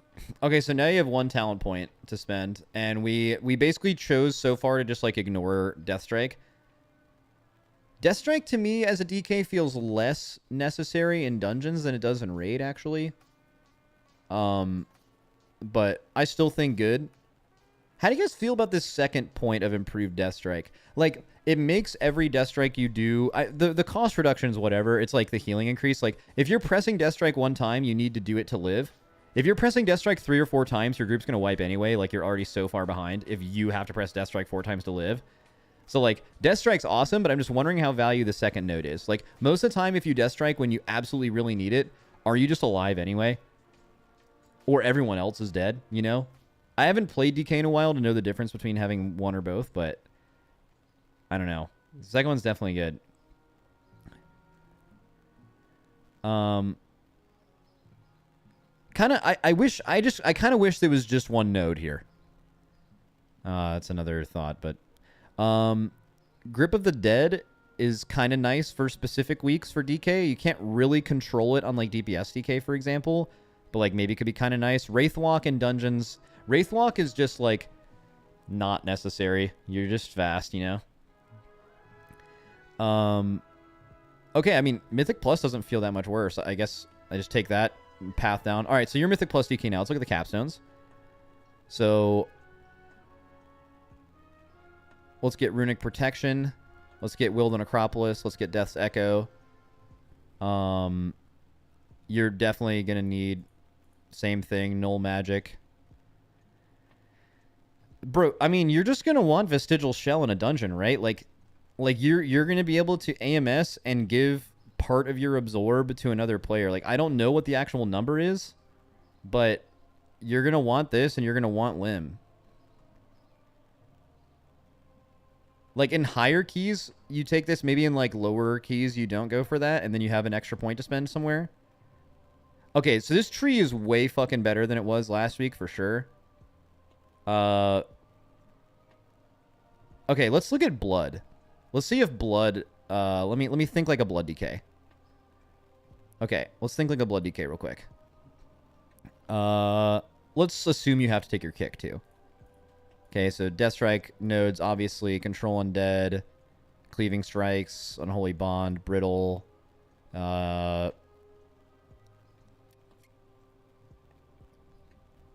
Okay. AMZ. Icy Talons. Gloom Ward.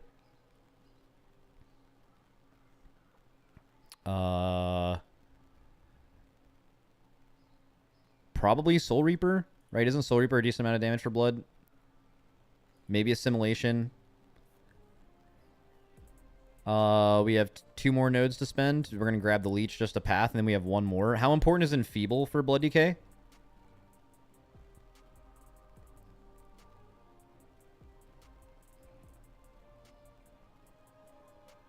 It's not?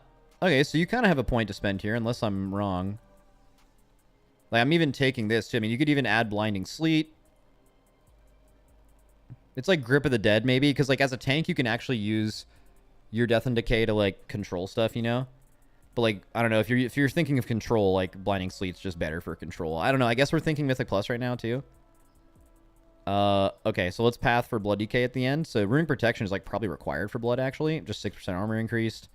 I think Blood Draw is likely... actually... I mean, dude, just as a 1-pointer for Blood DK, like, this has to be decent. Like, you know when this is up. If, you know, the biggest issue with Blood is pulling a big pack and then thinking you're going to get clapped. But, like, if you're pulling 8 mobs, I'm assuming Blood Draw is going to be a pretty significant heal, and then you're going to be way tankier for the next 8 seconds. Like, Deathstroke cost reduction by, like, 20-30%, and then you're also getting a DR. It's not up every pack, but, like... I wouldn't say required, but, like, there's a good chance this is one of the more powerful nodes in your... what is it? It's not required. I don't know. I feel like this is one of those things where you feel like you won't need it, but then playing with it is going to feel better than playing without it. The Blood Draw heal doesn't scale with how much damage you're taking. Yeah, I know. Which is kind of how your whole class design. Anyway, so you definitely need Will the Necropolis. You definitely need Death's Echo. As a Blood DK Mythic Plus, you definitely need A-Bomb's Limb. And this point will feel better, Subduing Grasp. The question is, do you need Null Magic? Magic damage taken is reduced by 10% and the duration of harmful magic effects against you. I think it's way less necessary than DPS DK. Like, you as a DK are already so good against magic damage because all of the damage you take, you don't care if it's melee or physical or magic. You just heal nonetheless, right? Where most tanks, it's like they have a bunch of physical mitigation, but they're kind of weak against magic. All, like, non-Vengeance Demon Hunter tanks have some element of that. How many points do you have to even get that? So 4, you have 4 points. So we could grab it with exactly 4 points here. As blood, probably not totally mandatory, but 10% magic DR is still totally absurd. Yeah, I mean, to get it, you would get something that makes you get auto-attacked less by bosses, which is kind of weak in Mythic Plus. You get Rune Mastery, and then you get Null Magic, and then you're capped. You don't really... I mean, Unyielding Will as a Blood DK is kind of weird. Like, a longer AMS cooldown, like, I don't know, just, like, fucking dispel me, man. Vestigial Shell... might is AMS bigger for blood than it is for DPS DKs? Does anti-magic shell scale with your roll or spec or health? I'm assuming it does, right? So maybe their vestigial shell will be bigger. That would actually give blood DK a lot of Mythic Plus viability in higher groups because it would enable the survivability of your party members, which could be kind of cool. And yeah, it's so weird. I just will say that, like, it is interesting that blood DKs, or a lot of DK spec trees or class trees, end up ignoring Death Pact, Wraithwalk, and Asphyxiate. Like, those should be choices, but they don't feel like they're choices for blood. Like, I feel like you're losing something big to get, like, a single target stun, which is kind of crazy. I don't really know how to fix that, but...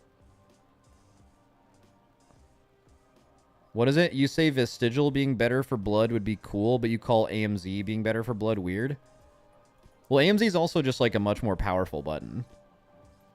Like, the weird thing right now with DKs is, purely speaking of raiding, if you were going to talk about raid buff viability, right? Like, what brings classes to raids? There's this issue with Shamans where you bring Enhance because they are the only ones who have Wind Fury. You do actually bring DKs to basically every raid comp because there's going to be the end boss or a really important boss where grips are 100% necessary and they're the only ones who can do it. The issue with blood DKs is they are able to grip significantly better than every other DK spec, which kind of is like the enhancement shaman problem. You're way more likely to choose to bring a blood DK to an encounter than you are DPS DK. Not even because they just have mass grip, but because they also have a better single grip. They have a shorter cooldown single grip, right? So it just feels like a more efficient bring. Like, you know how you needed a paladin for a raid buff for years, but it's like, okay, well, if we bring a holy paladin, we also just gain 1 raid CD. So it's like, okay, well, that's good. So using that thought process with Vestigial Shell, like, I don't know. I'm thinking this won't have viability in raid, really. This is going to be more of a Mythic Plus option, and I think Blood DKs need viability in Mythic Plus, where I would argue that Blood DKs... I would say that DPS DKs could use some way to be better than DKs in raid, which would be a grip change. And I think in Mythic Plus, Blood DKs are not considered enough for a lot of different reasons, but one thing that could give them some viability is Vestigial Shell being really good for them, but it wouldn't affect them in raid at all. Max should Asphyxiate just be baseline like Red have Hodge? I mean, it feels like that, because it feels like it's a choice in their class tree, but it's actually not. So I would say universally, this class tree change they did is a dub. Like, this is just simply better than it was last week. So we like that. Taught. But I still think this could use a few minor tweaks. My opinion.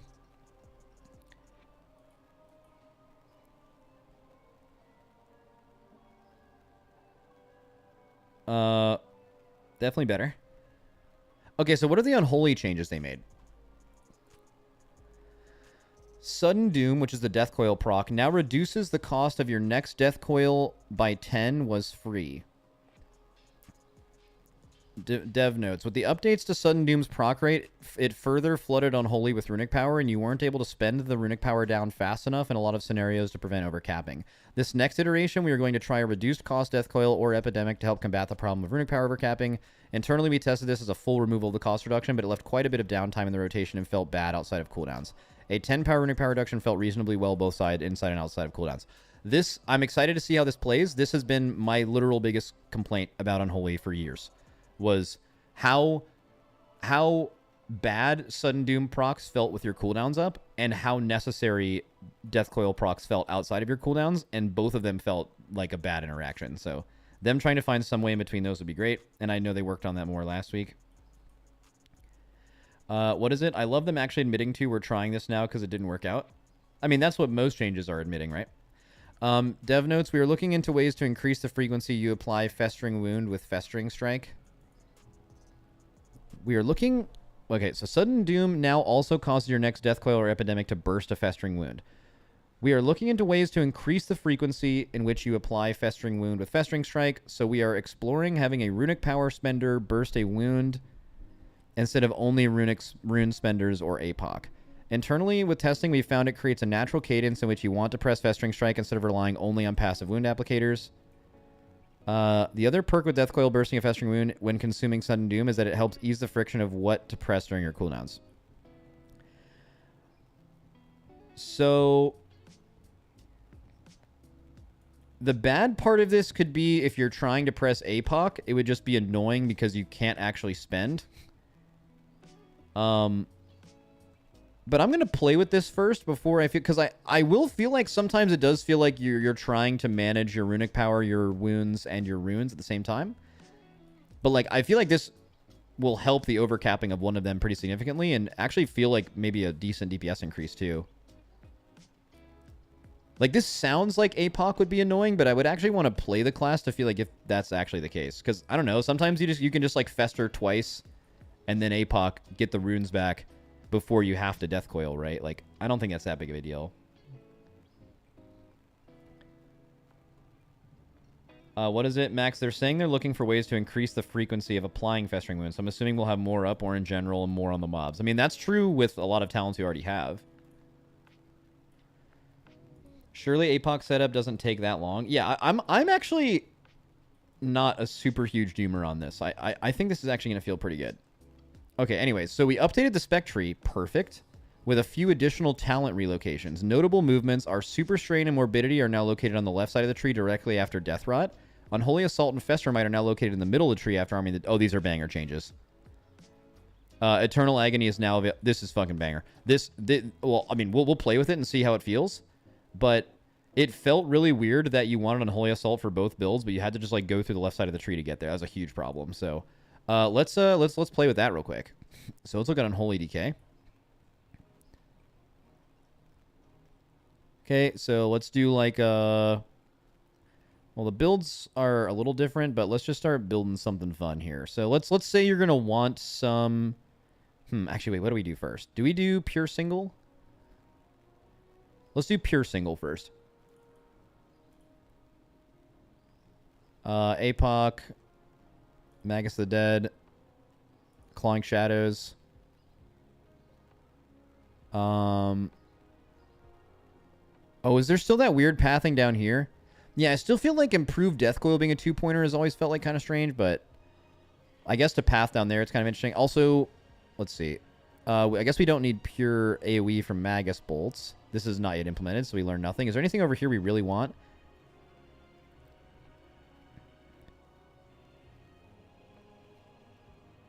Surely we'll do a wounds pop build after. I guess improved Death Coil too. I feel like you're gonna want Harbinger of Doom, so you maybe take Reaping. I think we might want to wait a path to Death Rot. Do you guys just want to assume this is a decent... This talent right here is just a decent single target and AoE thing, just to like fuck with it. We need to still spend 3 more nodes as well. I doubt you want Unholy Pact. Ruptured Viscera just isn't hype to me.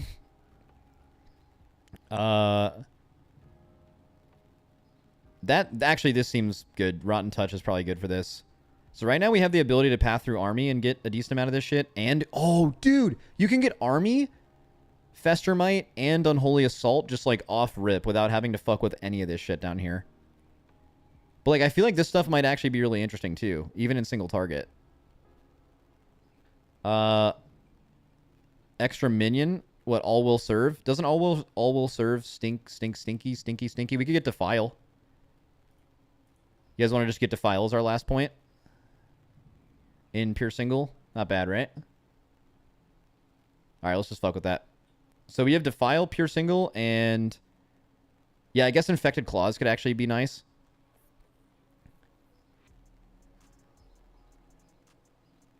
Defile can fuck off. All right, you know what? Let's get Infected Claws then. Little wound generation. All right, so definitely Army, definitely Fester Might, definitely Unholy Assault. So now we have some choices. So this isn't implemented yet, but we have 6 points to spend. So we could go Gargoyle, get the whole Gargoyle package. Now we're a 3-minute blaster class, right? And now if we're full Gargoyle build, we have 2 more points to spend, which would allow us to go 2 into whatever this capstone is. We could get 1 in Death Rot and 1 in Raise A-Bomb. Which seems like it would be like an AoE thing, but like for a 1-pointer in the capstone might be good enough on single target 1.5 minute. So something like that. Something else you can do is, let's say you want to play instead of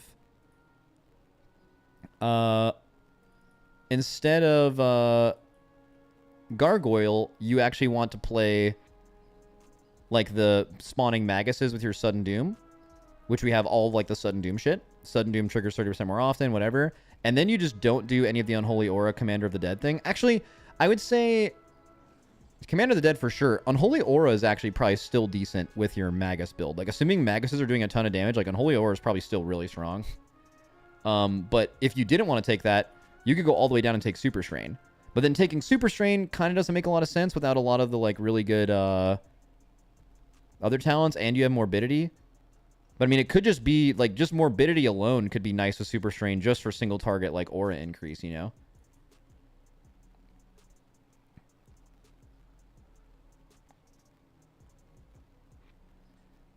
Unholy Aura with Magus of the Dead and Army is surely great.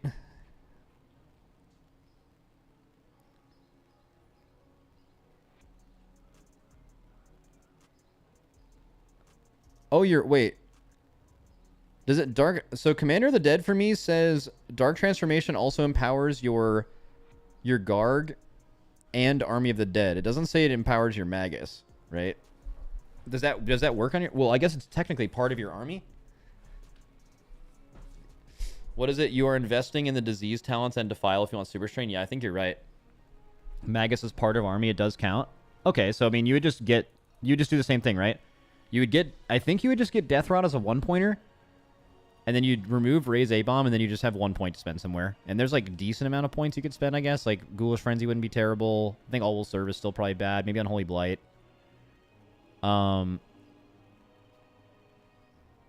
Magus AoE point. This is pure single. We're thinking pure single right now. I mean, if you're taking Commander of the Dead, maybe you do take the extra minion. But then Ghoulish Frenzy feels good. You could not take Foul Infections and get rid of this and get 2 points in Ghoulish Frenzy as well.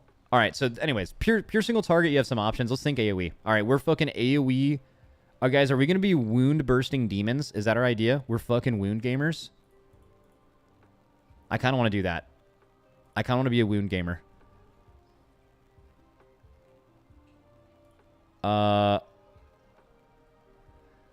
Okay, here's an issue with pure AoE. You want Unholy Pact, but Unholy Pact is locked behind Reaping and All Will Serve. Does anyone else find that weird? Like, I have to get Eternal Agony, even though Eternal Agony isn't bad for AoE, but, like, I feel like Unholy Pact should be available right after this. I'm going to have to get a point I don't want to, I don't know. Just feels like it should be more central and not in that area, but all good. Like for example, if Ghoulish Frenzy and Infected Claws are over here, why is Unholy Pact on the other side of the tree, you know? Just seems strange. So I guess that. We're going to have to get both of those points to path through APOC. We want Defile. We want Ebon Fever. Still feels kind of expensive here. Magus the Dead, AoE Magus. Infected Claws. Do we want Unholy Blight and Bursting Sores too? Man, we are spending some fucking points down here, by the way. Because we need Plaguebringer now too. So right now we are wound popping, disease spreading demons. And we have 1 more point to spend. I'm thinking we're going to need to put it in... See, this is another thing. Like, there's no great point here. Like, the question is, does this build, do we want the ability to spawn extra Maguses? Like, you probably do. Like, that sounds really strong. 1 point in yeah. Sudden Doom occurs 30% more often and increases the damage of your next epidemic. Yeah, so Harbinger of Doom is probably worth it, but to get that point, we have to do some weird shit. I wish there was just more, the not yet implemented could also just be a god button. We don't know. Yeah. Alright, anyways, let's continue with our build. I don't know what... I don't think we need Pestilence. Like, with Infected Claws and Vile Contagion, Pestilence just seems extra. Hot take, specking full AoE is cringe. Well, that's why we do this little exercise. Fuck it, let's assume NYI is one is AoE-centric. Yeah, fuck it. Alright, so now let's do Death Rot, Morbidity, Super Strain, no question. Let's do Festermite, Unholy Assault. Let's do Army of the Dead, Raise A-Bomb. And now we have 1 point. We could go back and, instead of not yet implemented, we could get 2 points in Ghoulish Frenzy. We could go 1 in Pestilence, 1 in this. We could not go A-Bomb. We could grab Coil of Devastation and just spawn Maguses all day. Like, I don't know if this would be awful single target. Like, I feel like the single target of this with the diseases, Super Strain, and just spawning Maguses is going to be better than you think. Like, you're missing Harbinger, which is definitely bad. Actually, you just need Harbinger. I think you need Harbinger to play Doomed Bidding. Like, for sure, right? It's like you have to choose between Wounds and Magus. So I feel like, I don't know. Vile Contagion still feels like extra points. So could you take it out of Vile Contagion? Just assume you're going to build enough with Infected Claws. And I mean, Vile Contagion's so good, man. If at least if Wounds do a lot of damage, like, that's going to be fucking popping. You're going to be literally popping. So what, you get Reaping? I mean, you could remove Bursting Sores and go Harbinger. And if you're removing Bursting Sores, we can get rid of this not yet implemented shit. Oh, no, we can't because we have to use it to Path. You can't, like, fully realize... You still don't have Unholy Pact either.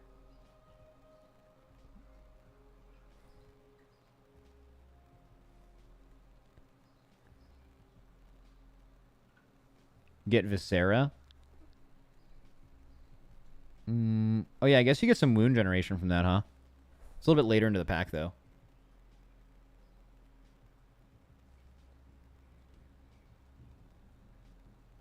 Yeah, actually, wait, this is crazy. Like, you need Bursting Sores, bro. Like, you can't miss Bursting Sores. It's impossible. All right, so fuck AoE, or fuck spawning Maguses, fuck Harbinger because of that. And then you play either Vile Contagion or Pestilence. But, like, isn't this the case? When you're playing... What's the talent that makes you do this? Oh, yeah. So consuming Sudden Doom procs,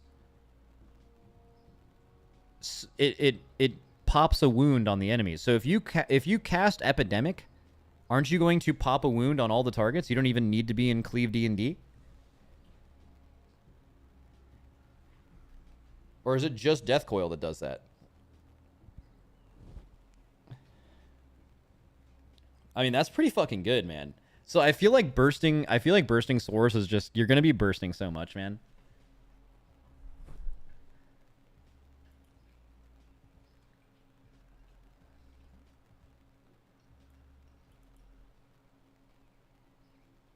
Is it possible also you just have too much Festering Wound generation? Like, why you don't need Vile Contagion is like with A-Bomb, Pestilence, Ruptured Viscera, you're making wounds so much.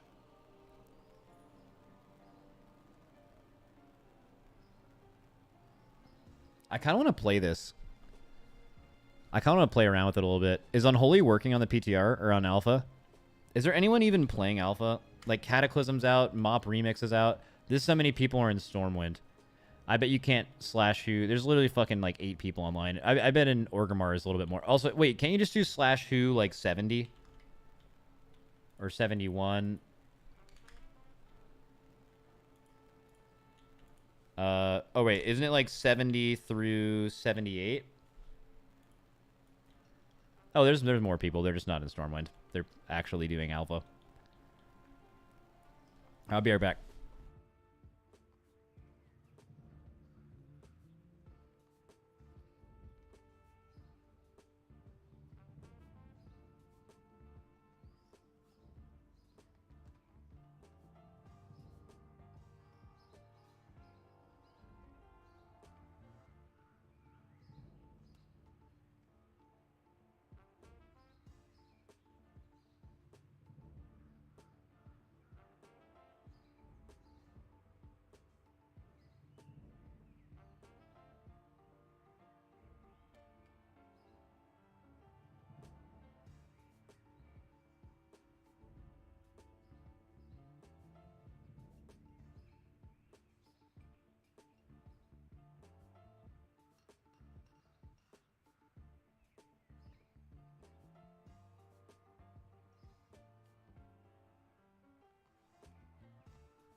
Wait, why did that person get timed out? Oh, they vanished.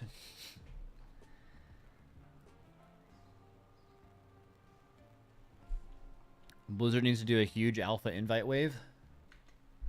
Yeah. You know it.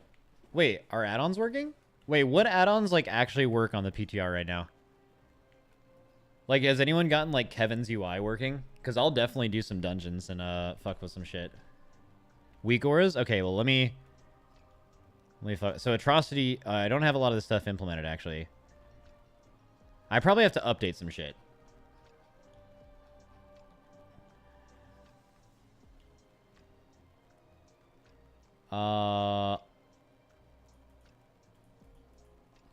What else would I need?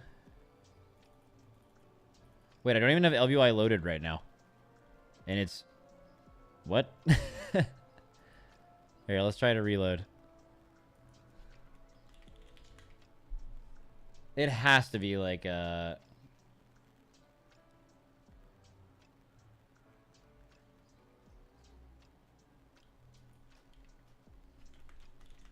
Okay, so LVI isn't loading. Weak auras isn't loading. I mean, I would have to just update these add-ons, but I mean, I would like to do that. I kind of want to do that today. Liquid has been blocked from an action only available to the Blizzard UI. You're blocking my whole guild? I'm just trying to log out. All right, fuck it. Disable all.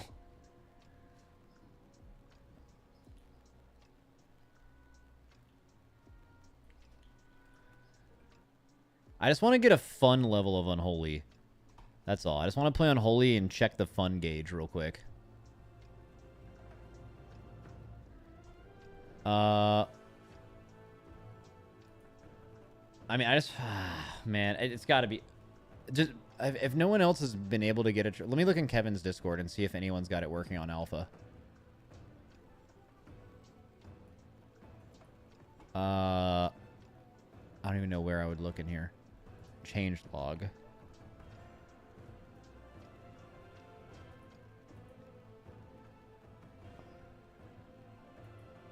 I doubt it. Okay, I think we're just playing Natty, right?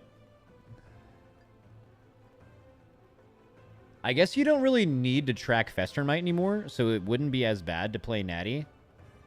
What does a new level up thing make you? So what level is a new level up character? Is it actually 70? Did they... Usually it was like 78 in a previous week. Did they change that back?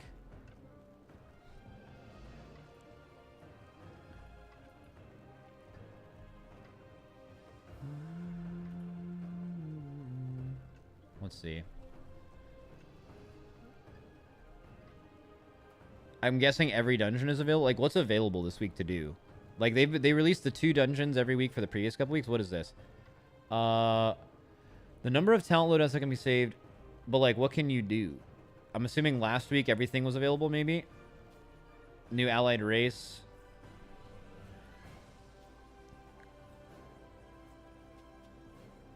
Max, did you see this clip from Peekaboo after AWC? That clip didn't work. Links don't work in here. I didn't see a link for anybody. I had a fun time hanging out with the boys though while they won. They were super excited. They told me like I got some like insight into some behind the scenes stuff. They told me about like how risky their blind pick was against that first team. It was super fun. They were so hyped. It's like if I make a new DK right now called Bongo Man. This name contains mature language? Bongo? Like the drum? Why is that? Oh, bong. Yeah, bong. Okay. Drummer boy.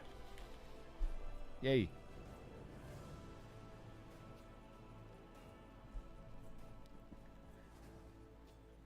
I kind of want to play some Frost and some Unholy.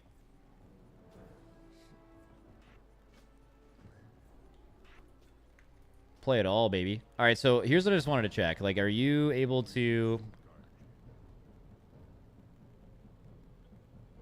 I want to unlock all hero talents. Wait, do you even need to do that? Because then it gives you a debuff. But couldn't you just say, I want to go to Az-Kahet, and then you get everything?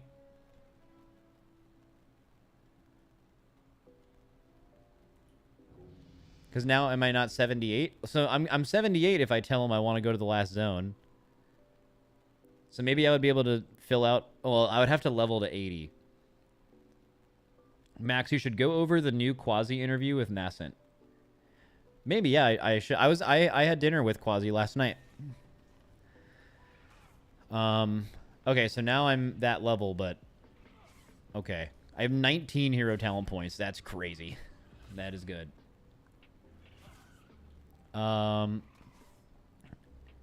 Yeah, dude, I think I do want to play. I think I want to play the game today. I want to do some dungeons. I just want to feel the world, you know? So let's just install just details. Actually, details is usually bugged. It would be SCADA and recount is what works, right?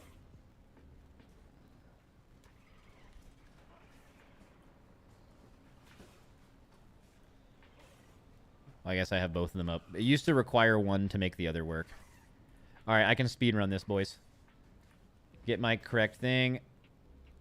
That's the correct little thing I like. And then let's do options, action bar. We'll do quick keybind mode in a second, but this should just enable all of our action bars. Guys, Frost or Unholy first? We were just thinking about Unholy. Let's do Unholy. Let's do Unholy. Let's do it.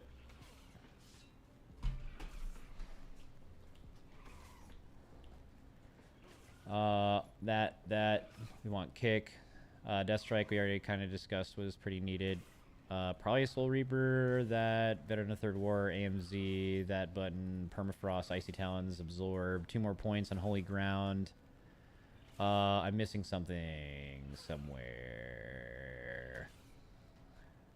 Am I actually? This looks pretty good. Don't I just have a point to spend right now?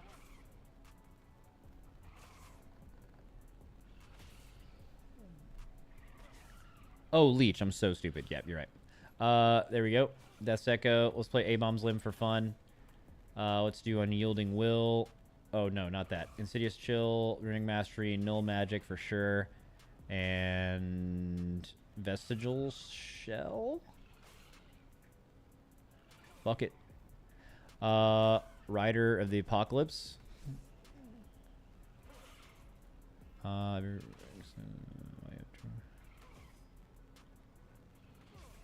Okay. Actually, I want the rune. I want the one that actually increases your gameplay. Okay, there's that.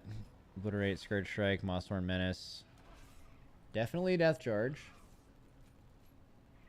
Okay, we have Rider of the Apocalypse. And now we want to do... Okay, so what's the... If we're going to play Unholy in the... If we're going to play Unholy in the dungeon, what's like the build... I mean, we were just fucking with this, right? There are some hard choices we have to make.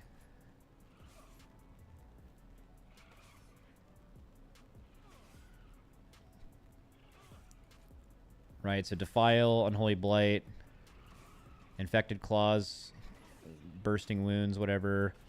APOC, Magus, AoE Magus. We have 3 more points. We need Plaguebringer. And then I think we're going to spend an extra point up here, and we're going to get Reaping, Harbinger of Doom.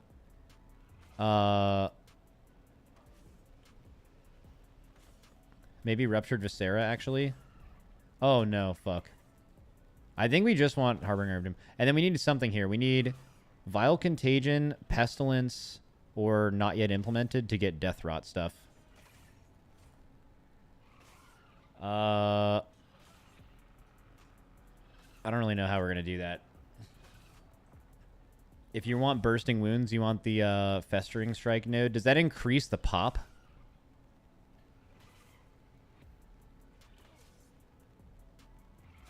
Yes? Okay, well, you definitely want... Well, then you wouldn't... You just wouldn't take this side. That's fine. Abomination turns us into a 1.5 minute burst class. Are you not going to take Death Coil, summoning a Magus? Why take Sudden Doom? True. And then you get 2 free points if you're not doing that. We can try one build with it and one build without it. So true. So true. And based. So right now we're Giga Wounds.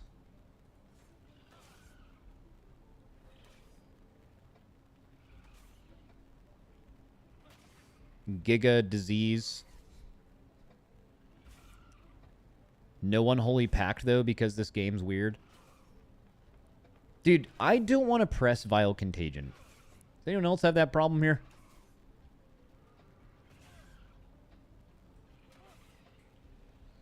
This is an AoE monster build. Yeah, this is the 0 single target build.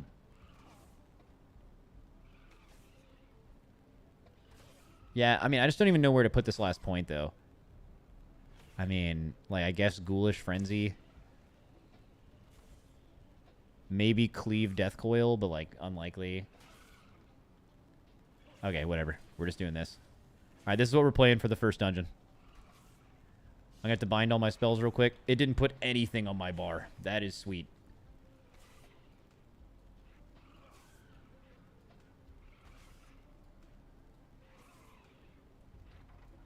We're going to have to go Runeforge, or does our shit come pre-forged? I don't know. Okay. Quick keybind mode. Let's go. Speed run. Quick keybind mode. Character specific, yes.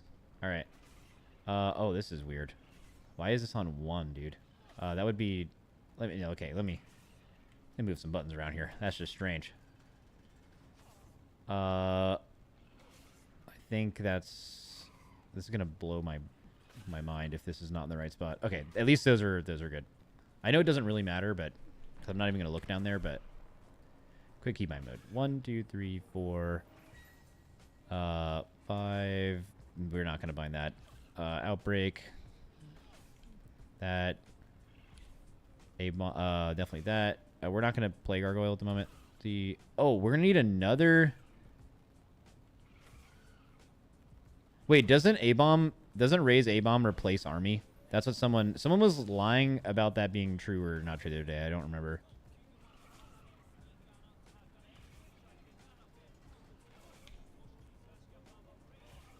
Oh, my mouse profile is not right actually right now. That is not good.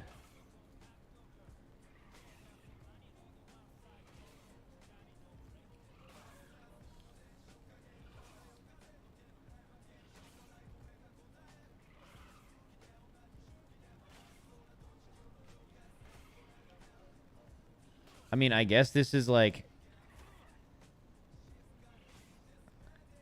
It's got to be that.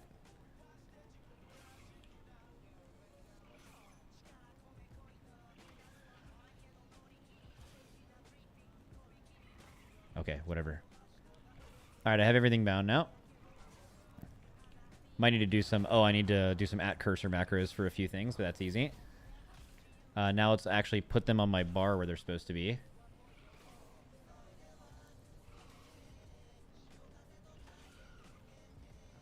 A-Bomb's Limb is probably now no longer a top bar thing. Which is kind of interesting.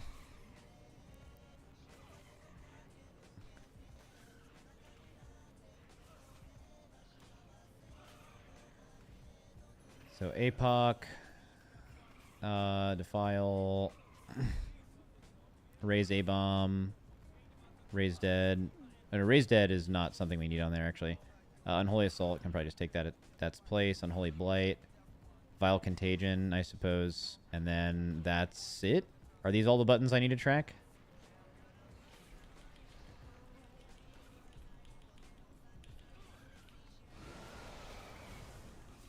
But I don't have a...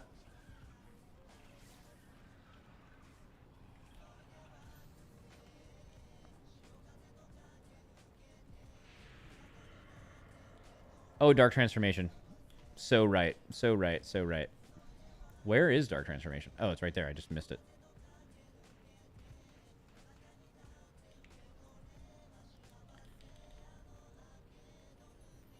Yeah, so we're talking about army. So I don't have Army of the Dead in my spellbook right now because I have Raise A-Bomb.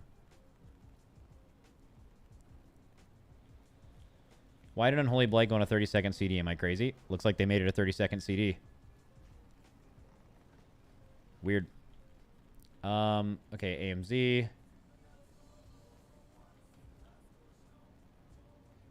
I can put Taunt there. Death Grip.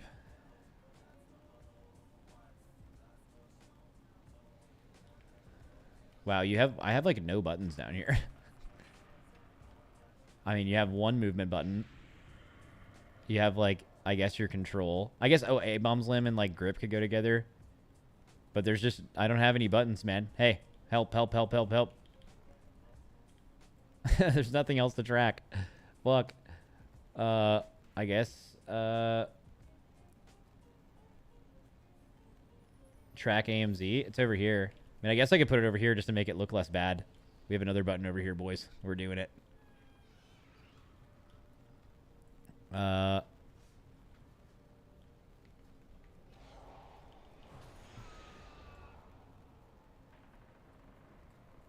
Goblin Jump? Did I expect Goblin?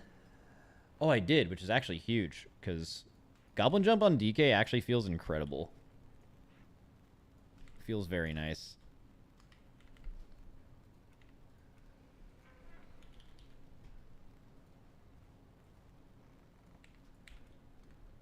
Trinket? Oh, yeah, maybe on-use Trinket or something. I don't know. Dude, I love how A-Bomb... I feel like A-Bomb with Army of the Dead is just like 100% required, man.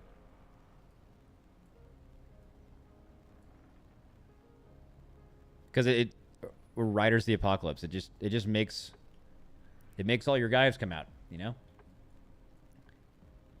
Would be nice if you could track wounds in there somehow, but Blizz you ISL. At least you don't need to actually track Festermite anymore.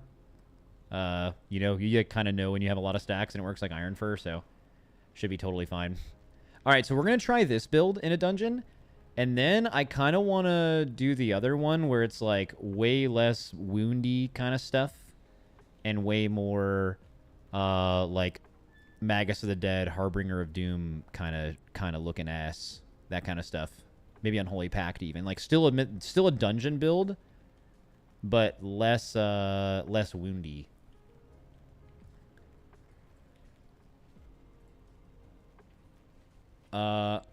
What is my build right now? Do I have... Oh, yeah, let me find that. What am I wearing? What's my guy wearing? Oh, yeah, we need to go Runeforge real quick. I'm going to make a group, pre-made groups. I'm Alliance right now, but you should be able to sign up on both. It's just going to be... let's just do Cinder Brew Meadery. I like doing this place. Bang Bang is the group title. I'll need a few people to play if you want. There's some reworked Mistweavers. Let's get a little Misty W in here. And then while I go Runeforge my guy. Oh, my raid frame settings are bad. Implying we have alpha? Some of you will.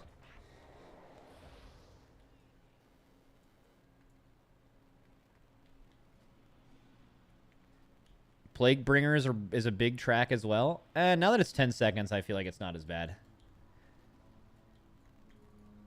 I'm going to need to bind my favorite mount, actually. Let's do that. Mounts, favorites, keybinds. I wish there's a quicker way to get to the quick keybind mode.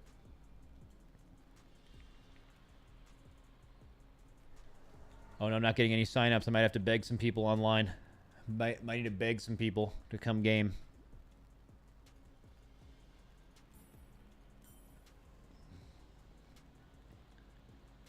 What is it? You can get to quick keybind through the edit and clicking on your bar you want to work on. Oh, yeah. I remember that. Also, I don't know what my stats are going now. I'm like all crit mastery. Actually, I have a decent amount of every stat. Let me just hit a dummy real quick. So how would my opener go? Let's think about this for a second. So A-bomb, dark transformation. No, A-bomb, we'd want to do some setup. I'm just gonna, you know what, guys, we're gonna fully YOLO it.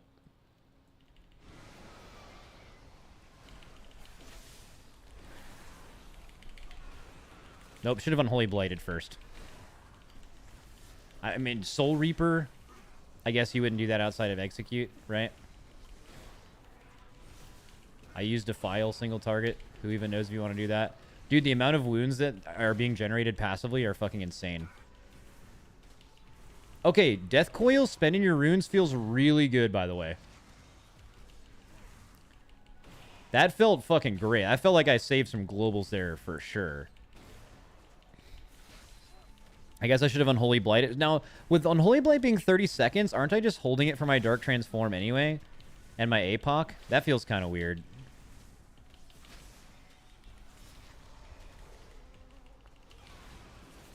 I don't know about that.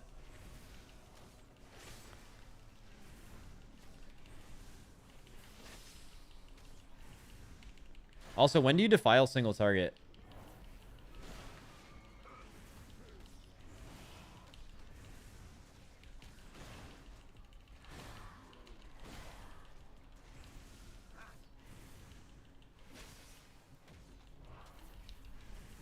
Dark transformation windows. It's like before you pop, I guess. Okay. See, dude, I feel like Unholy Blight is really strange. You know? Like, why is it 30 seconds? I feel like that's just confusing.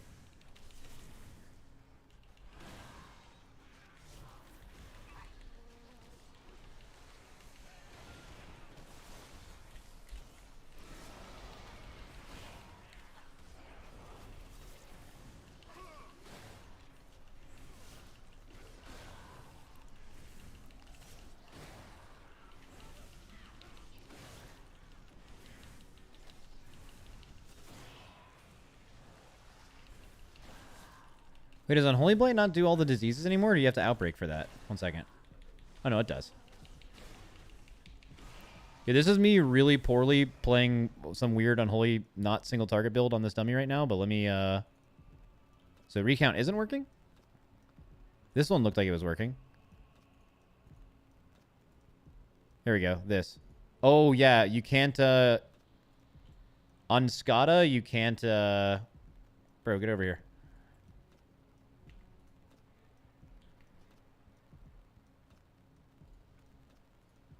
On Skada, it doesn't show, like, where your damage came from.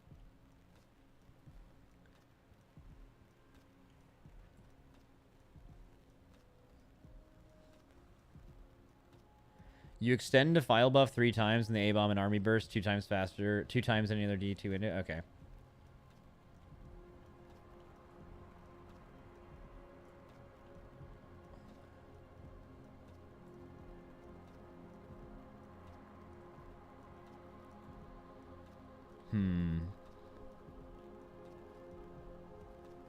Definitely would feel good with AoE popping, but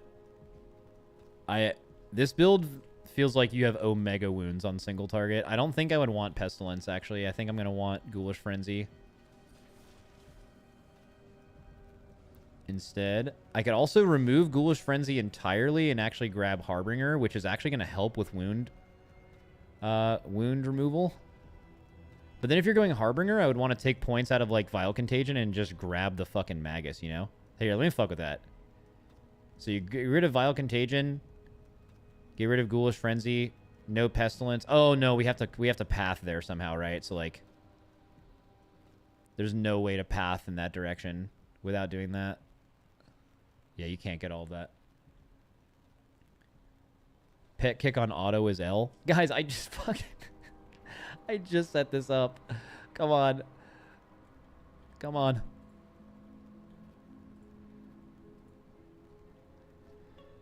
All right, let's see. If you time to file to, I don't even know how to time. So like, what? You put it down. You're getting that mastery.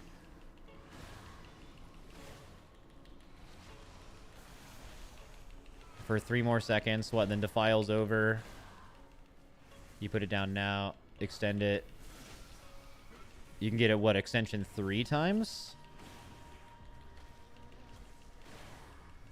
I'm just like only looking to extend here. Can you get it 4? You can definitely do it 4, right?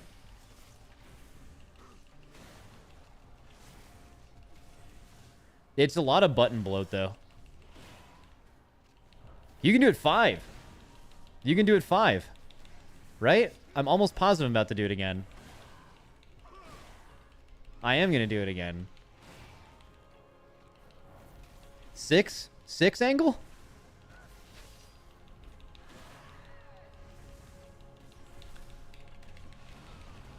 Oh, 3, 2, 1. I did it, and I'm doing it poorly, too. Fucking infinite mastery, bro.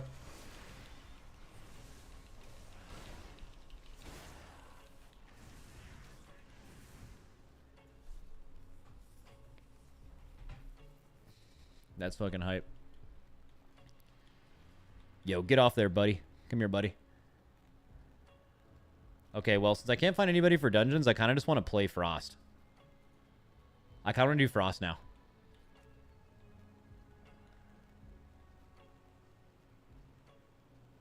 Do you guys want to try that, like, infinite build?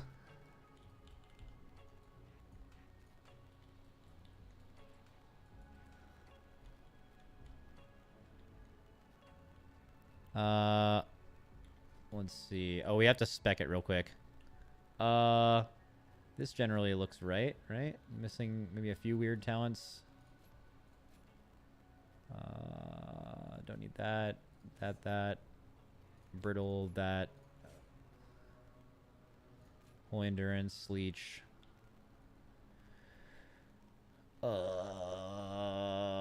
Something else. Let's get that, whatever.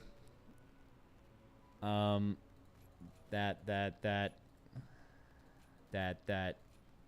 All fucking utility shit, kinda. Fuck it. Who cares? Everything. Let's just grab everything. None of this matters on the target dummy. Good Blinding Sleep for fun. I wonder how Deathbringer plays differently, actually. I'm playing both. A Blit and Breath build? Yeah, we can do both.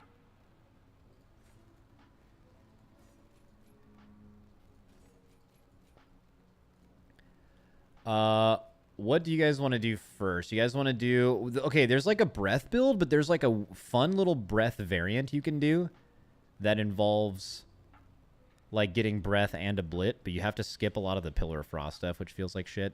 So let's go ahead and do the stuff you always need, in my opinion, like Gathering Storm, Pillar, Ice Cap, Frostworm's Fury. Let's just play Breath. Let's just play Breath, right? We like ourselves some breath. Probably a Horn of Winter, but you could do some other shit here. Like, if you're playing, like, AoE, like, you probably want Cryogenic Chamber, Horn. Isn't a Blit a decent build right now? I have no fun glue. I don't think we're taking Bone Grinder, so let's take just Enduring Strength and maybe Frostwhelp. I think we might be missing something. Yeah, Cryogenic maybe might be strong. We could check logs.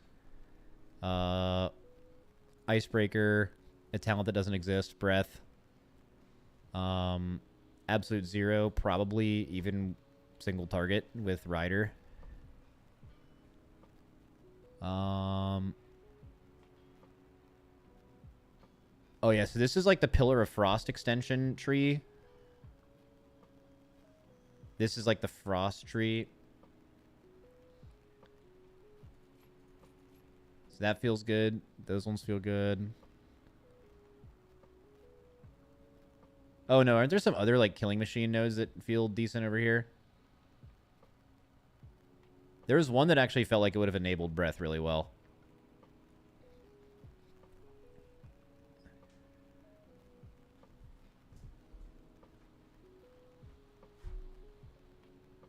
Murderous efficiency is required.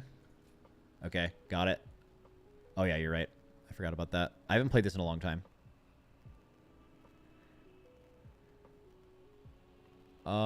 I mean, this last point could kind of go anywhere. I guess Cryogenic Chamber. All right, let's try this.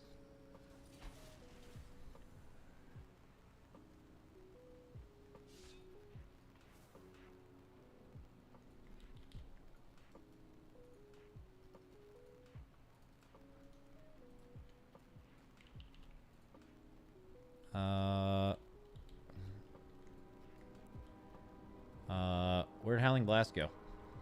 What the fuck happened to Howling Blast? Oh, I heard a beep.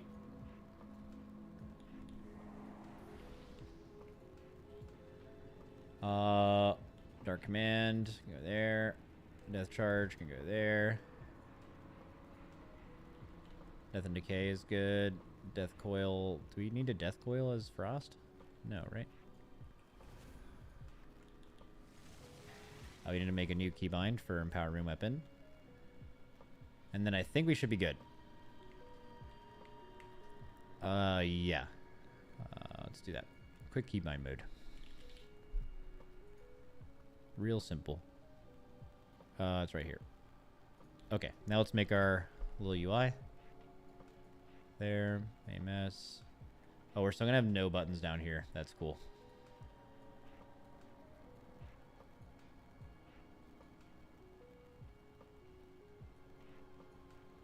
Wait, we have more buttons down here on Frost for some reason? I guess we took Blinding Sleet. Okay, I guess we put Raise Dead down here. Fill in some of the holes.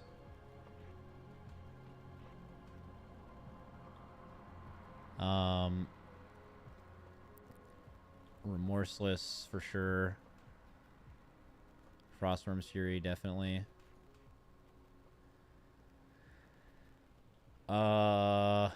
That's it, right? That's all we ever need to see are these buttons.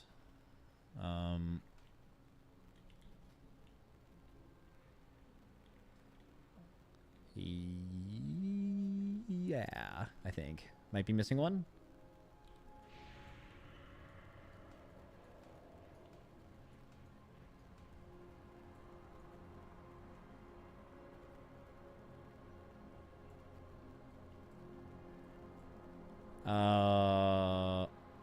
I guess it could be nice to see when I have a proc. So maybe I could put like Howling Blast up here because I'm not used to the way the screen looks when it does that. Alright. I'm not too familiar with how Frost would play this. Oh, I don't have A-Bomb's Limb, but A-Bomb's Limb's kind of shit now, right? Alright, so... I don't have any... I don't know what kind of gear I have. I have... a decent amount of Haste, Mastery, and Crit with 0 verse. So Haste and Crit's really the only thing that matters, but... Oh, Rune Forges, right? So we'd want 2 one-handers. And we want to hit the old Rune Forge. And they removed the Hysteria rune. So, like, what's the best... Well, Fallen Crusader can be put on one-handers, right? Or was it Stone Skin that they made work on one-handers?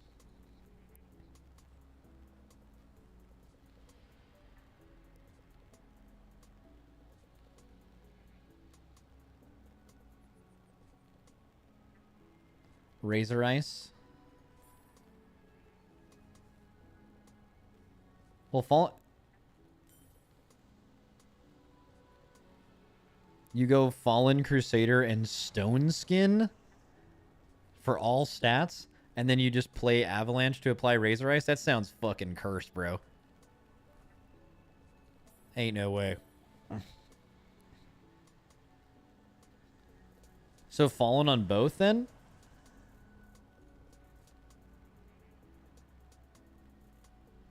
You get Razor Ice on Frost Strike? We're not pressing Frost Strike, though. Not with our breath up.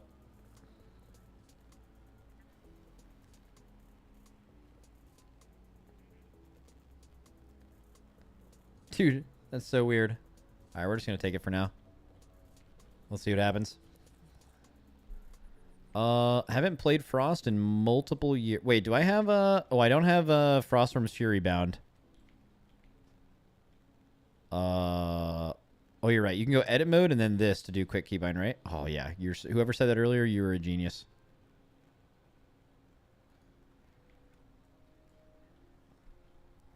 Okay.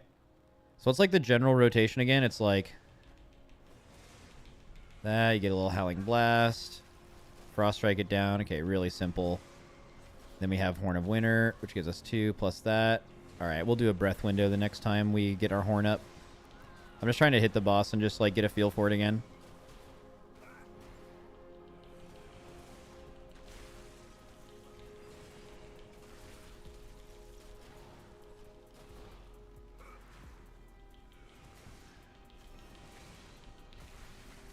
All right. Let's do a little breath window here. See how it works. I'm trying to remember everything. I'll probably fuck this first one up, but we'll see what happens.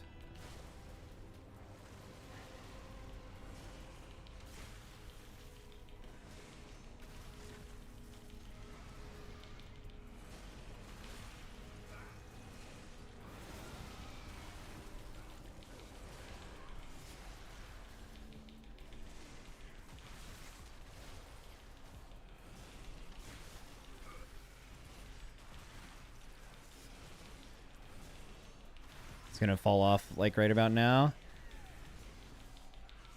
Pretty decent. It's going to fall off right now. I mean, that felt pretty good. You probably couldn't have like gig extended that. Almost made it to my second pillar.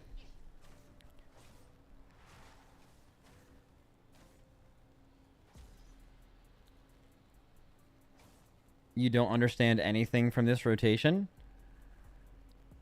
Oh, it's really simple. I mean, I didn't use D&D during any of that, and that would have given me haste, right? So that probably was worth it. Breath with low crit. Yeah, this is literally a created character. I have, like, no stats.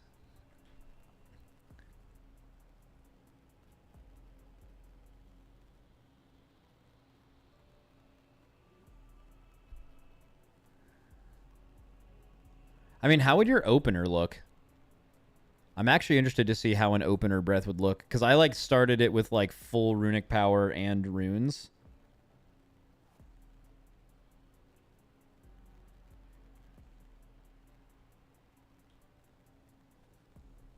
Let me actually just like start with 0 resources and just see what an opener would look like. Obliterate twice and then breath. Well, it's probably a remorseless. Remorseless, obliterate, pillar, breath. If horn's a 30-second cooldown, you probably horn early and try to delay empower as long as you can.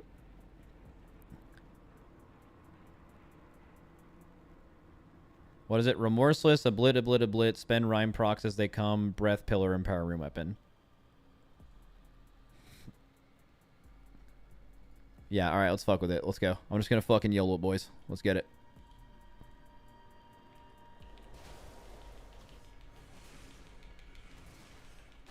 Oh, I'm out of resources. I guess I'll wait for one more oblit, just like you said. That feels bad.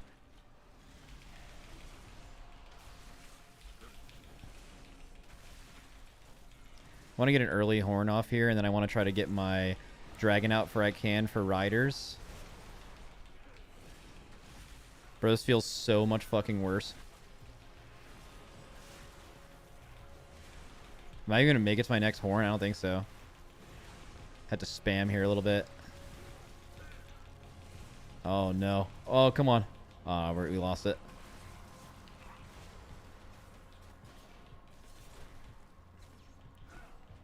Yeah, my stats kind of suck too.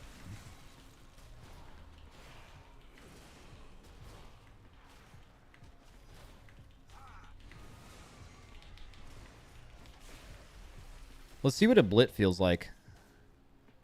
So let's go no breath. Also, breath is going to feel worse right now because there's a node that is clearly designed for breath that just doesn't exist right now. I'm sure it has something to do with resources. So swapping this build to an ablit build, I think you drop Horn of Winter. Then you take Bone Grinder, ablit. Let's stop getting this for now. Go to there. Then you probably drop Cryogenic. Still keep the rest of the kit there. Then you have 3 points to spend. Cold Heart probably for pure single, but we'll not fuck with that for now because it's not fun. What do you guys think about Frigid Executioner versus Rage of the Frozen Champion? Do you guys think Frigid Executioner you play for a blit?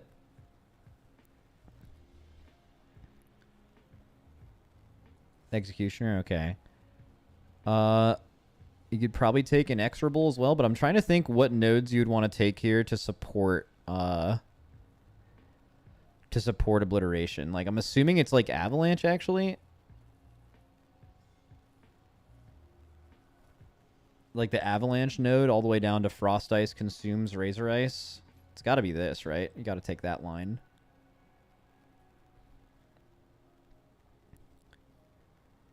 I strongly doubt you take Frostworm and Absolute Zero. Even if you're playing Rider of the Apocalypse, where Frostworm spawns...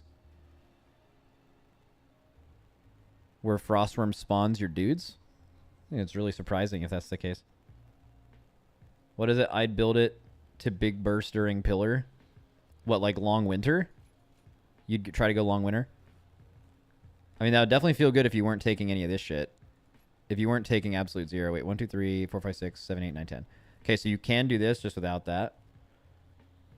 But I feel like if you're taking Frostworm with Rider, you have to also take Absolute Zero because you just get it twice as often, you know? But fuck it. Our damage test is going to end before we press this again, so who cares? So this way we can try Pillar of Flost extending, and that we also have like Frost Whelps and that. I mean, this build looks pretty fucking nice, right? Like, this looks pretty fucking good.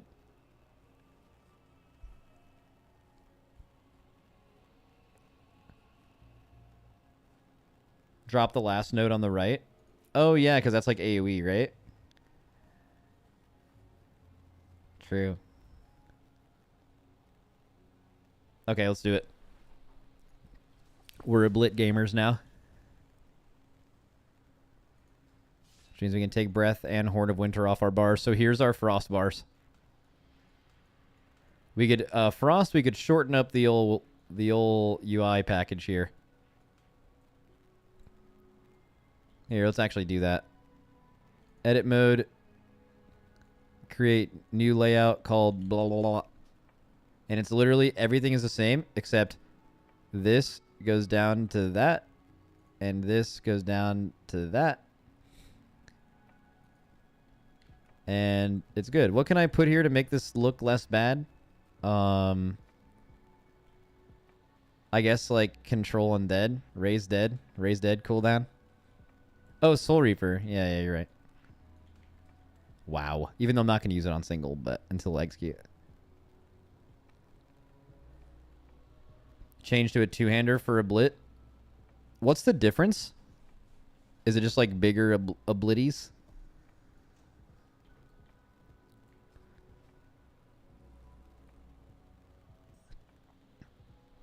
Might of the Frozen Wastes. Is that it's a passive, right? While wielding a two-handed weapon increases a blit by 30%. Oh, say less. All right, cool. So let's do a blit now. I don't know what this opener looks like, so we're just going to fucking slam it. Let's go.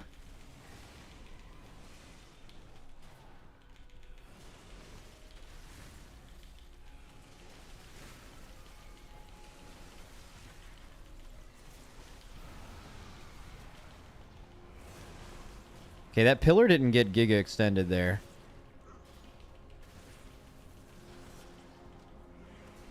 What are we rune forging here? Fallen Crusader. Would you rune forge something else? I'm getting Giga resource capped. This feels bad. Boys, this is feeling bad. Resource capped real bad. Feeling bad right now. I'll just frost strike for 10 years even though I have runes up. All good. All good, boys. All right, remorseless pillar window.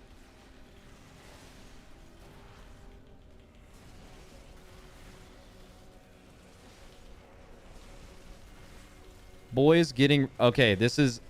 Maybe I'm doing something horribly wrong, but in my window to play correctly, I'm getting runic power capped, and that makes me want to blow my head off real bad. I hate that.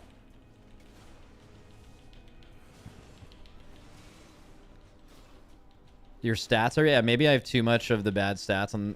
like, too much bad stats on this early character. It's like Unholy. It's just a thing you deal with. Yeah, but like, that's a really fucking bad thing to deal with. You know what I mean? Like, it's like a fucking brutal feeling, man. Why is your Pillar of Frost not on your personal resource display as Frost? What is going on here?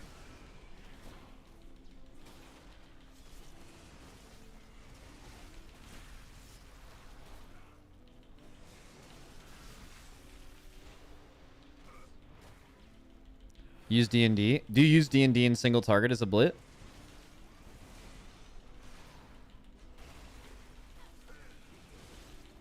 Oh, that guy was just making it up. Respectable. Bro, this makes me remember how much a blit is. Just feels so, like, undercooked as a spec. Alright, let's get my riders out. Horse gang. Okay, the haste feels good, though.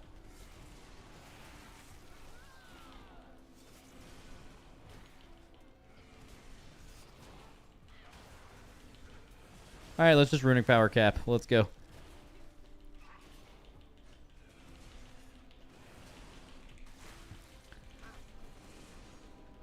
What is it? It's a fault of the talent obliteration. You are giga full of resources inside of Pillar. Alright, how do we fix this? Let's be designers for a second.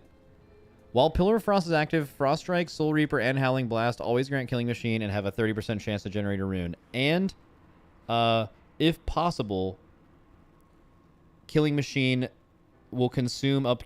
will actually consume runic power instead of generate to do 50% more damage. If you have the runic power to compensate it. Let's go, let's go, let's go. Huge blitz. No resource cap. You fix it by playing Deathbringer. What does Deathbringer do?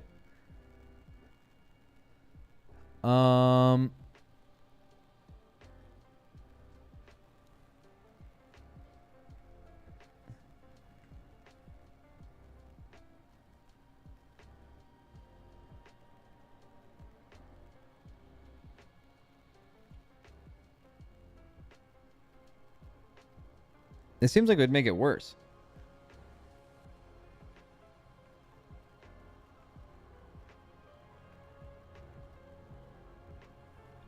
Arctic Assault is proccing runic empowerment, and it shouldn't be. What is Arctic Assault?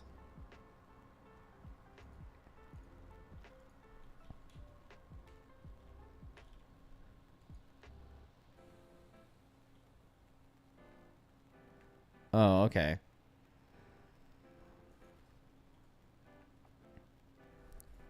I don't know. It's just still think obliteration just doesn't feel good. Breath felt pretty good, though. Like, with good stats, Breath will probably be in a good spot. Not keep it up permanently, but you'll feel engaged during the window and less ass outside of it.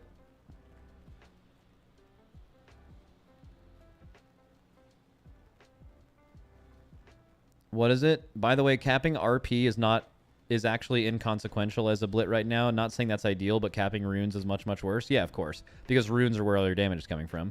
You're not doing damage with your runic power as much as you're doing it with your runes. But I still hate it. I just hate it. Like, I feel like with proper play, you should be able to avoid runic resource capping on any class with good decision making. And even if the resource doesn't matter that much, it still like drives me crazy when you can cap it while playing perfectly. It just drives me nuts. Are we doing Unholy Dungeons? Well, I put up a group and no one signed up for it. And it's been up for like 30 minutes, so I doubt it.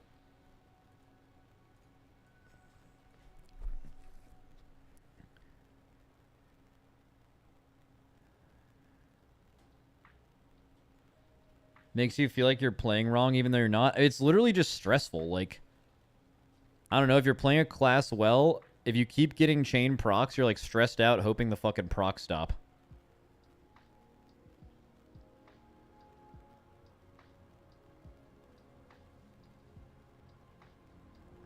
What is it? I don't understand the disdain for resource capping. As an enhanced, Stormstrike, Lava Lash, and enough Maelstrom to spend will come up at the same time, and you have to decide what button to press. Every class deals with resource capping if you consider cooldowns a resource. The alternative is empty globals. I would say all of that's bad. I don't think every class deals with it, and at least for me, I can play Enhance, and I like never feel bad about that, and I feel bad about it constantly playing Unholy and Frost. Not to say that like enhances isn't a problem, but like saying that all classes have that and some aren't better than others is, or aren't worse than others is crazy.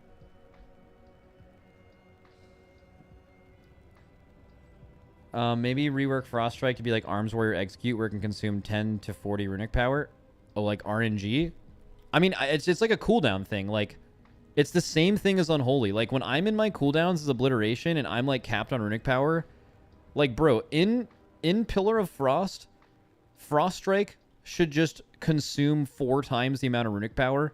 Or, like, literally, it'll just empty runic power. Like, when you press Frost Strike, it's normally 30 runic power, but it'll do 30, 60, or 90, however much you have. And it gives you 3 times the benefits. It either casts 3 times or whatever. And, like, it'll just actually take it. That would feel so much better than like, it feeling like you're just chipping away at the bar.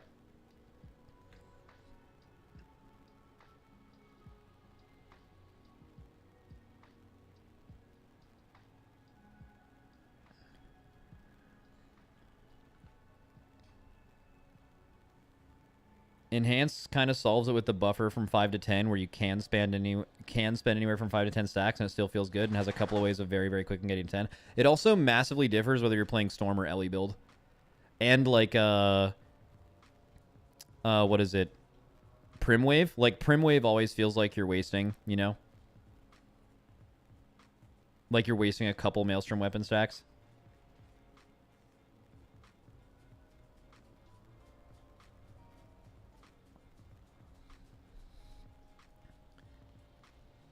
Frost just can't spend runic power fast enough without breath. Bro, it's easy, man.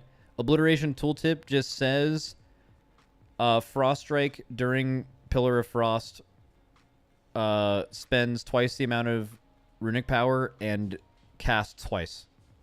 GG. Problem solved.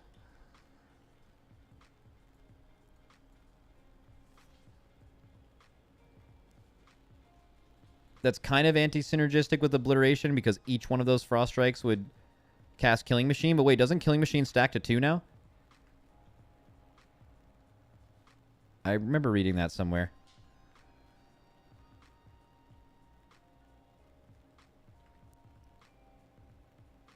Hey, baby girl. Hi, Ella. Oh, she's big dog. Dude, guys, the rare Ella appearance. This is normally her nap time. We have a rare Ella dog appearance. She wants to come say hi. Hello, baby girl. You want to come up here? You want to say hi to all the people big style? Come on. Oh, show them how big you are. Oh, you're such a big girl. Yeah, you are. And you're sweet. You big girl.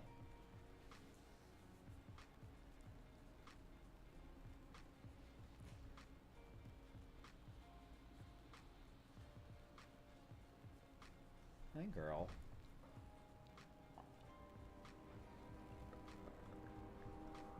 What are you on about, huh?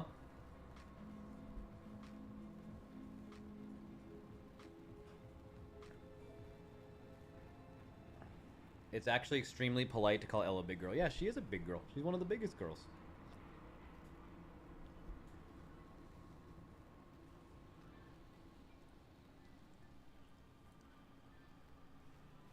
Do you think she knows she's on camera?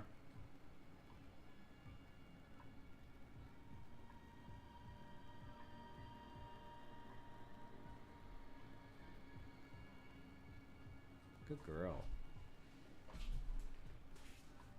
Watch where you're stepping. That's dangerous territory, Ella. Max, when are you going to Florida for some Panthers games? Oh yeah, I did say I would do that. I don't know. I have like a commercial shoot and like a tournament this upcoming weekend.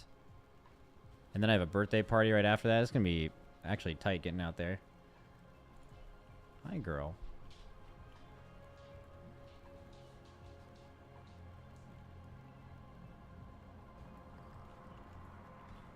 All right, big breath here. Or big, a blit build. Let's go. Feeling great right now. Dude, why can you not see Pillar of Frost on your personal resource display? Crazy, crazy vibes.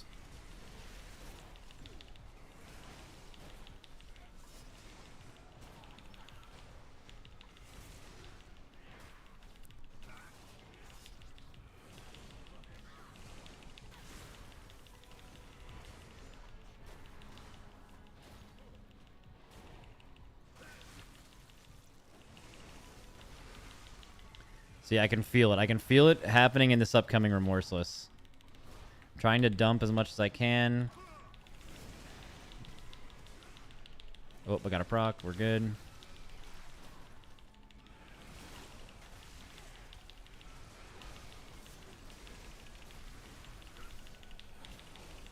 See, just runic power capping. Ah, Chad, it feels so bad, but we can't rune cap.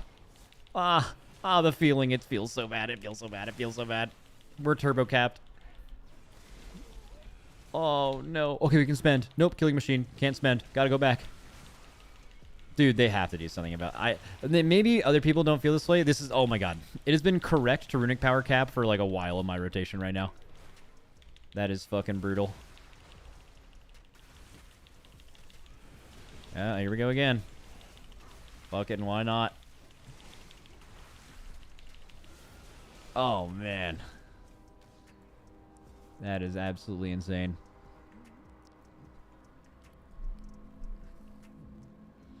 It hurts.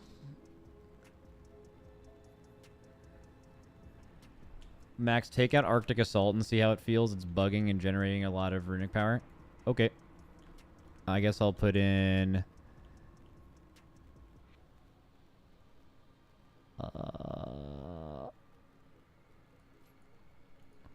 that. Or inexorable, maybe? Actually.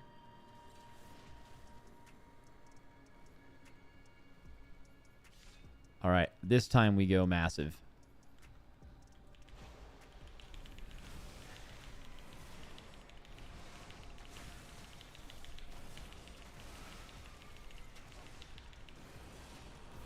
Alright, this wasn't really fair. I started the pull with max runic power, but it is going about as poorly as it could possibly go. I've been runic power capped for like 20 seconds.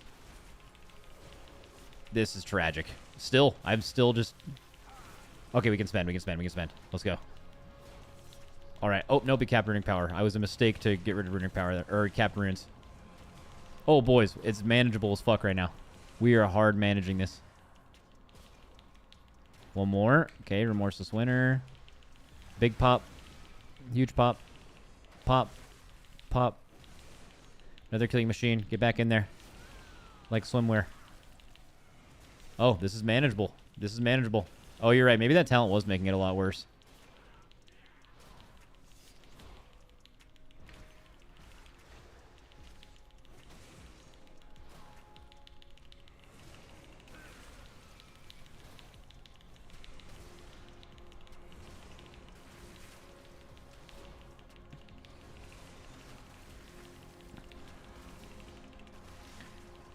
Okay. This should be fine. Doesn't feel awesome, but a blitz should be able to fix my problem. Yeah.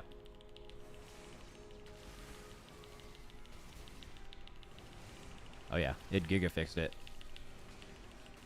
We are popping everything. So would I wait another 30 seconds to frostworms? I don't think I would. I think I'm sending it just to get my horsemen out. Oh, do the horsemen do anything for me, by the way? Like, I know they do the D&D thing, which I guess you get some haste from that.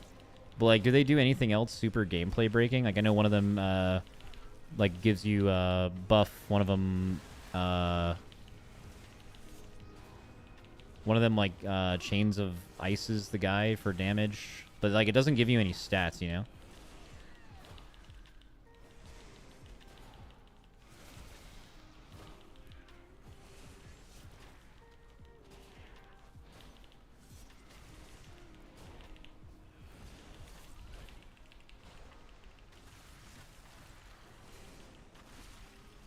One gives you 8% strength. Yeah, I'm talking like gameplay altering. Like makes you get more resources or something like that.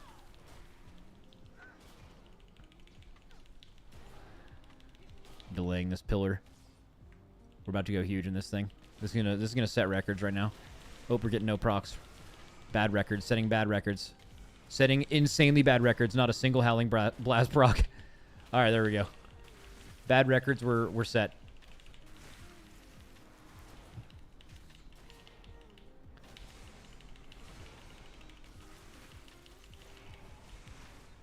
Alright.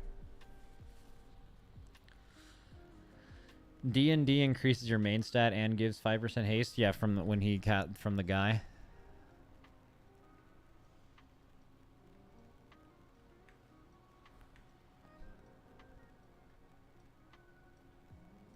Frost is such a random god-awful spec. Frost has some stuff going for it, but yeah, it's definitely problematic. Alright, that's enough playing little drummer boy.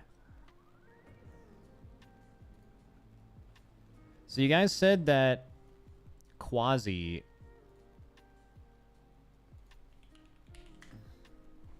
had an interview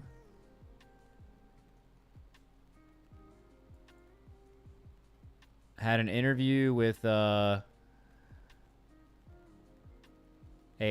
top 25 US guild, only raids 9 hours a week.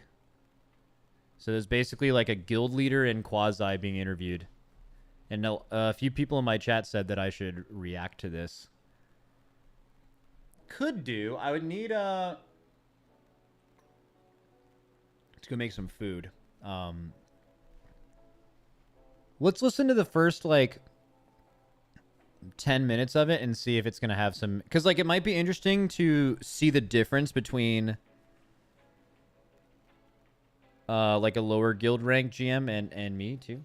Or like especially their perspective on the game. Let's do that. Let me go heat up some food.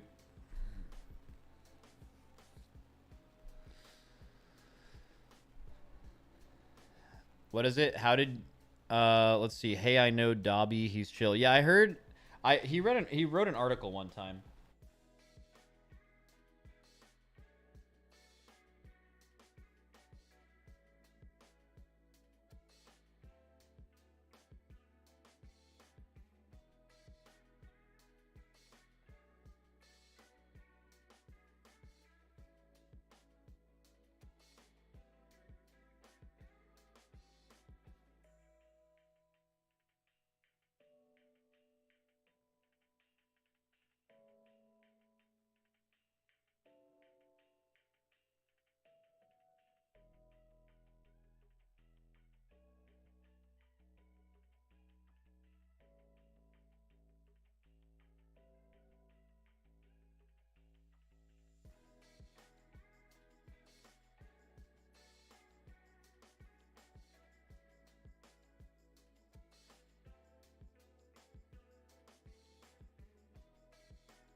Holy fuck, another week of no Shaman Hunter changes. Guys, it's coming. Don't worry, it's coming. Look at this. Since this post, Destro got a rework, and now they have 0 2-point nodes. Demonology, I think, has 2.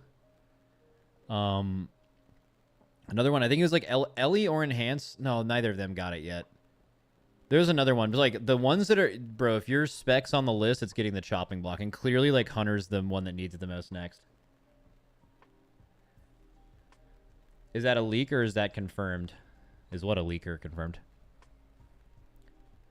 They're kind of systematically going through classes and reworking them based on who needs changes and who has like the least updated tree. And Hunters are like, I think, the most ancient trees now as far as like when they were actually last like touched up or made. So yeah, I think Hunters would be coming pretty soon. Yeah, I know nothing about that though. But it looks like Shaman and Hunters need it the most.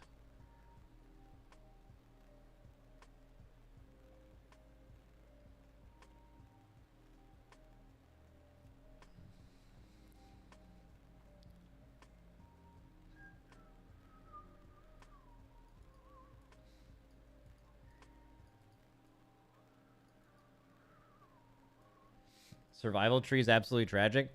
Bro, it's absolutely tragic that Kata survival isn't like the current survival spec. Fucking insane. Oh, I need to hear back for a factor thing. Let's see.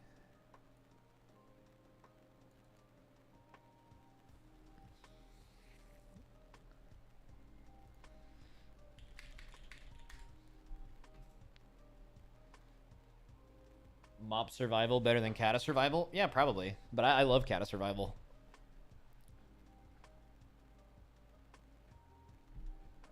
All right, my food's ready. Time to listen to this interview.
Are you happy with the Festermite change finally? Oh, yeah. This is huge. Really needed. All right, let's see what we got here, boys. And I've seen some of your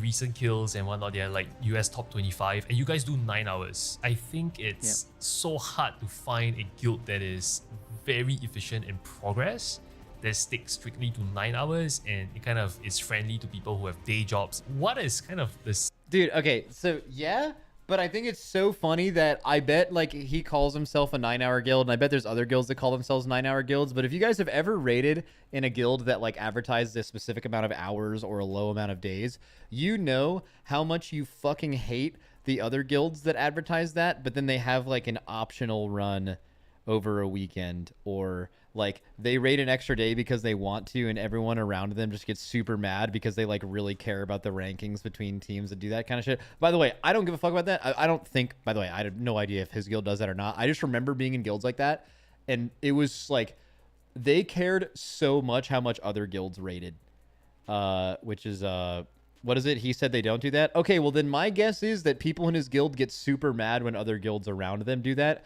or if they still beat them, they make fun of them for spending extra time and they still beat them. I know what it's like to be in those guilds, bro. I guarantee it happens. People care so much. secret sauce? You've done this for 10 years. How are you guys so efficient? Welcome to the weekly podcast. We have Dobie, who runs a very successful US Dobie? guild, but I don't want to steal his thunder. So why don't I turn it over to you, Dobie? Why don't you I call introduce him yourself Dobby. and the guild that you run? I'm Dobie, the guild master of Nascent on Emerald Dream. You can also pronounce it Nascent if you're more European inclined. Both pronunciations are correct. Nah, Europeans, you're wrong. Been running Nascent since the beginning of WoD, which is I think coming up on 8 years, if I recall correctly. Time flies. So That is like a little longer than we have been Limit. Our first tier is Limit was at the end of WoD. So after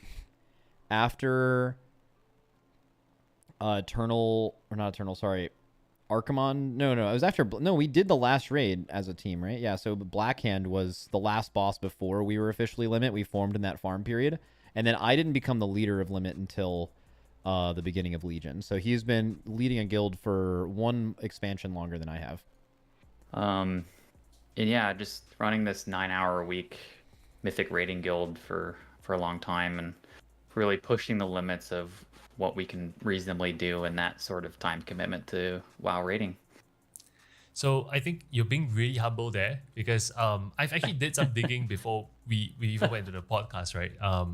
And that's also because I've interviewed Pika from your guild and whatnot, so I have a bit of a head start on the research. Pika? But Oh, the Prot Warrior Mythic Plus I guy. know you Right? folks have been around since I think 10 years ago. Is that right? 2014? Was at the beginning of WoD. Yeah, WoD has that's been right. 10 years. Yeah. WoD was 10 years ago, by the way, chat. Yeah. Stay old. So yes, we've been around for Stay beginning of WoD. old. So maybe that's 10 years. Maybe my sense of time is off a little bit, but And I've seen some of your recent kills and whatnot. They're like US top 25, and you guys do 9 hours. And that's kind of where I want to start, this podcast, because I think it's so hard to find a guild that is very efficient in progress, that sticks I'm not strictly old. to 9 hours, and it kind of is friendly to people who have day jobs and whatnot. And we'll get into yours, because I know you have a very busy life outside of guild management. But kind of tell us, like, what is kind of the secret sauce? You've done this for 10 years. How are you guys so efficient? it's the secret sauce. Well, I'm not trying to disappoint, but there is This is actually really interesting to me, because what makes a low hour guild efficient is very different than what makes us efficient, right? Like there's an entirely different skill set on preparing a already made strat and making sure, not even just the guild master or the raid leader or whatever, like every raider just getting into a rhythm of, like, I would say just showing up to raid knowing what you're supposed to do. That level of preparation is something that we don't really think about, and is probably a huge differentiator in guilds between them. And also, I don't know who their raid leader is, but maybe it's this guy.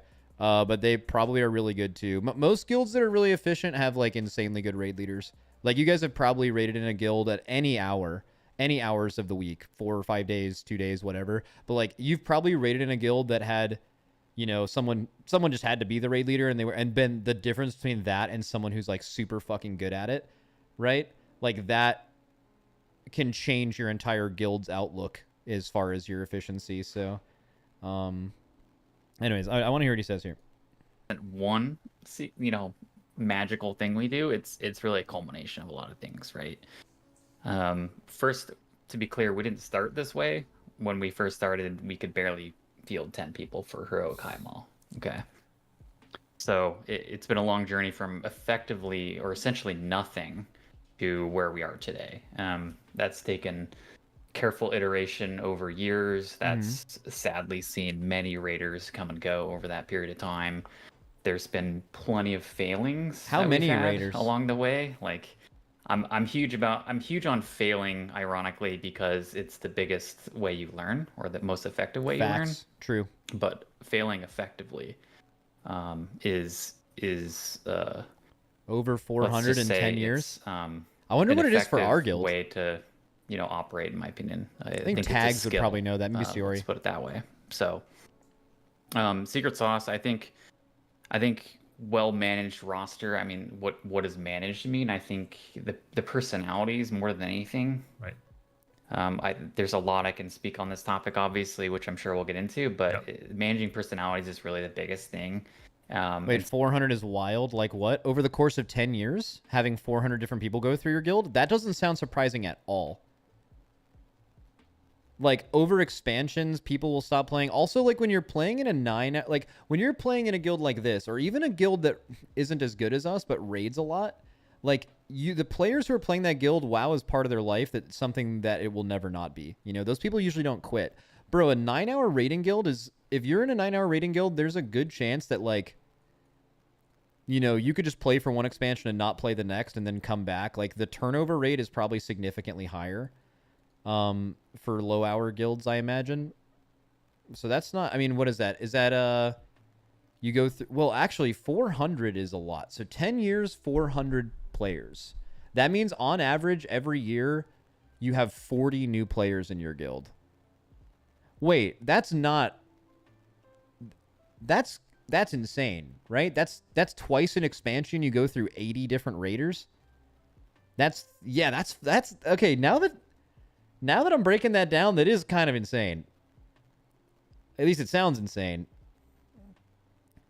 Plus, also, if you're like one of the better teams for your hours, like for example, if you're BDG, if you're Method, you're going to lose players to Echo and us all the time because we're a like higher rank of what you're trying to do.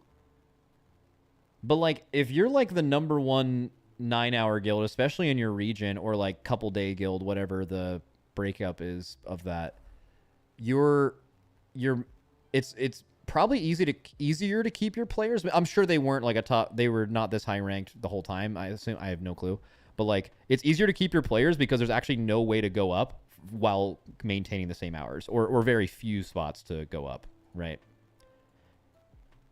What is it? They have 2 teams going? Oh, that makes a lot of sense. That makes the number make way more sense. I have to check our records to get you an exact number. I may be overstating slightly. Yeah. Maybe you're doing some, like, crazy shit. Like, maybe, like... You're just a crazy dictator raid leader, and every time someone messes up, you just fucking kick them. Get someone else in here. Some hardcore ruthless kind of shit. Second to that is preparation. And I know people always talk about prep and whatnot, and there is a degree of prep and organization, more specifically, that's necessary to execute and save time. And we have a lot of different strategies that we employ towards organization, and even micro strategies in terms of how we progress night to night. Right. So that's a lot to go off, and I want to talk about all of them because I think, like you said, there's no secret sauce, and we want to just dive deep into like the nitty-gritty stuff, right? So I want to start by saying that you mentioned a lot about personalities, and I think that's really important because if I've seen a lot of the guilds evolve over the years, a lot of them don't last the long term because be it guild drama, be it egos, it's just tough to beat the roster boss, you know, week in and week out. And you guys have done it for 10 years. And I know there's people have come and go, I know that. But let's start with the basic, which is mythic rating, right? It's 20 man, it's kind of a fixed 20 man, and some people have to sit on the bench. How do you manage that? Ooh, I mean, how many bench members? Of, oh, dude, you have to sit on the bench because your class sucks, or... Dude, I think the bench is like one of the hardest things to deal with in most. I'm excited to hear from him on it in most other guilds, and that is something that is completely unique to me, like not having to deal with that, really. Like everyone wants raid time, but like in our guild, if you're sitting on the bench, there's this collective will to want to win, and that's all that matters, and everything else goes to the side. You really want all the loot, you really want all the raid time. Like that's something in our guild that just goes the fuck down. Like just people don't care. But like it is completely unrealistic to expect people in another guild to go through that, right? Like if there's not this massive race thing that's happening, I don't know, it's very reasonable for someone to be a really good guild member, a really consistent good raider, but they're kind of playing the game because they love getting loot. They're playing the game because they love doing big damage. They're playing the game because I mean, if you're playing the game, who wouldn't want to be in the raid, right? Like there's not a lot of people on raid rosters that would prefer to not raid. There are those people, but they're pretty rare, right? So like everyone wants raid time, right? So like our raid size is 30, but I imagine a guild having a 30-man raid roster is like another guild having a 30-man raid roster is like completely untenable, because you're just going to have people quit, because if you're someone who's on the bench in that guild, you could just join another guild and raid all the time. Why would you join a guild to not play the game? It's ridiculous, right? So like I feel like they would have to have way lower. So it says currently they have 24 players. Yeah. So like that gives you a little bit of variety in your raid comps, but also the least amount of people feeling bad. I imagine a lot of guilds would even run closer to 20, like 21, 22. You know, you're a good player, but you know, I'm sorry, because bring more range. So how do you manage that tension of balancing people playtime versus, you know, their satisfaction of being on the bench? How do you deal with that tension? Well, that's an interesting question, because the tactics surrounding that have changed over the years because of Blizzard's game design decisions. Oh, you know, the true. advent, you know, for a Raid long buffs. time we didn't have raid buffs, and then they brought them back, for example, and then they brought in more utility on top of that. So, kind of the variety, if you will, that was possible in raid comps, you know, closer to the water versus now is quite a bit different. So it's a lot less, yeah. That's shrank the roster size, as I alluded to in my Mythic rating post on the forums. And we will link that, by the way, in the description. Sorry, I didn't mean to interrupt you. Yeah, all good. So the roster size is shrank, but in terms of being able to effectively manage playtime equity, it's really about playtime equity, ensuring players get as best, you know, playtime or as much playtime as possible. And sometimes that's really not always possible, like especially on the end boss encounters that take a while. We try and substitute based on performance where necessary.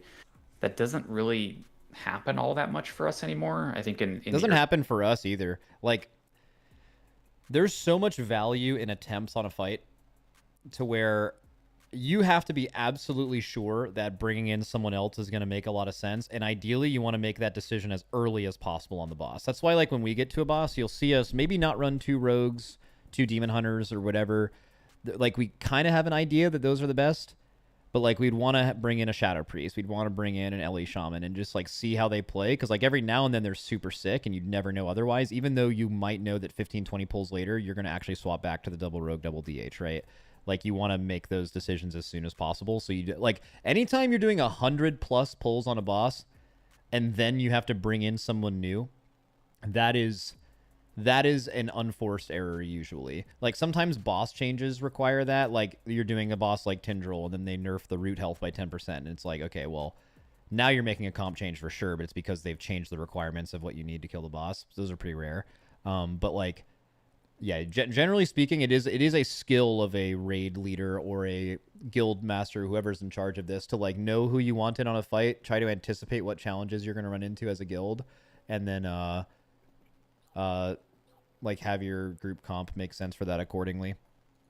Earlier iterations of the guild. But, like, because ideally you'd want to, like, swap, especially in a guild like his, you'd want to kind of swap everyone in at some point to make, this is going to sound stupid, but to make it feel like they're part of the process. You know, like, you may not actually kill the boss, but by coming in for 20 pulls and you were given the chance to, like, feel out your spec a little bit to see how it would do, like, you, even if you don't end up killing the boss, you feel like you were part of the boss kill. And this, you literally were part of the boss kill, right? And that sometimes can be really important to keeping your players happy and keeping your guild happy, right? By, like, making sure everyone who's in it still feels involved rather than just, like, sitting for a whole tier. We did a lot more subbing based on, you know, performance. We don't really have that issue anymore, and that kind of helps, but it also hinders playtime equity. So, you know, the variance between our best player and our worst player is quite small these days, I would say, compared to prior iterations of the guild, which factors into our ability to run a leaner roster. Beyond that, we really just have low turnover. There's a general understanding that things are run as fairly as we reasonably can make them. We're very transparent about the decisions we make. So if you're on the bench, you're not, you know, the player isn't wondering why. That's important. If you're making a comp change, I think it should be discussed in front of the whole guild. I think if you run a guild, every loot decision, every who is sitting or staying in decision should be discussed in front of everyone as if it's no big deal. And not, like, I think something that can not work well in guilds is, like, it's like, all right, guys, officers, let's jump up a channel. And then you jump back down and you swap 2 people out and then this person gets a piece of gear. Like, I don't know. Like I think everything should be discussed out in the open, because if like if you're just like a true team environment, like everyone will make sense why it's happening. It makes their makes sketchy things more unlikely to happen, because some officer can't argue in favor of themselves or their girlfriend or some shit, like, or even if that is being argued, it's in front of everyone. I just think it's just objectively better to do that. You know, they're like, am I bad? Am I going to be cut? Like, they're not sitting there stressing. It's made apparent why, you know, they're not in. It's because, you know, we had to make some hard calls. It was between you and X player, or we needed a specific comp need, whatever. Being very forthcoming about the reasonings of why the comp is what it is important to setting expectations, and not letting players feel like they've been slighted. And, you know, even if you do all of that, players are still going to be disappointed, of course. So we do what we can. Sometimes we do sacrifice the perfect comp for playtime equity. We make calculated decisions of, you know, what's the risk of us playing slightly suboptimal in this fight? But to make a player happy? To get some more playtime equity? Yeah. Okay, he keeps saying playtime equity, which is just a ridiculous phrase, but I know what he means. But, like, yeah, I mean, like, you could run a suboptimal comp on a boss just to make sure the 23rd person on your roster actually gets to be in the raid and feel a part of the team. Because, like, realistically, if you have 24 players, based on luck of the draw, class balance, whatever, time constraints, a player could sit for an entire tier and not kill a single boss. And that might be the right thing to do in a purely robotic, emotionless way of looking at it. But emotions of the people in your guild matter, and if someone sits a whole tier, they might quit, or they might join another guild or whatever, and you don't want that. They're a valued member of the team. It's just this specific raid didn't need them. So, yeah, I don't know. I think it's really smart that he does that. And I would bet that guilds are not actually really smart about that in general. We generally make those decisions earlier in the tier on earlier bosses, because you want to do it earlier. If you're like, I would say you really ideally want to do all of the let's bring people in so they feel involved bit. Like Smolderon's the last boss you want to do that on. You do not want a suboptimal comp on like Tindril because you feel like this guy hasn't got enough raid time, you know? Really, you know, those bosses, there's a lot more latitude in terms of execution, so we can make optimal comp sacrifices to get better playtime equity. Can make less of those. Bro, stop saying that. I'm about to scream. I'm gonna scream. I don't want to scream. You mentioned something interesting, which is, you know, people who are benched, they know exactly why.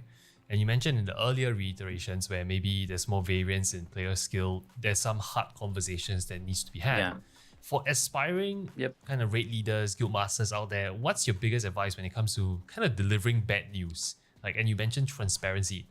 Is there any advice you can give? Good question.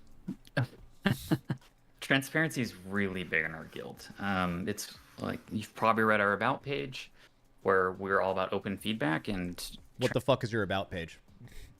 WoW progress nascent. Raider IO nascent.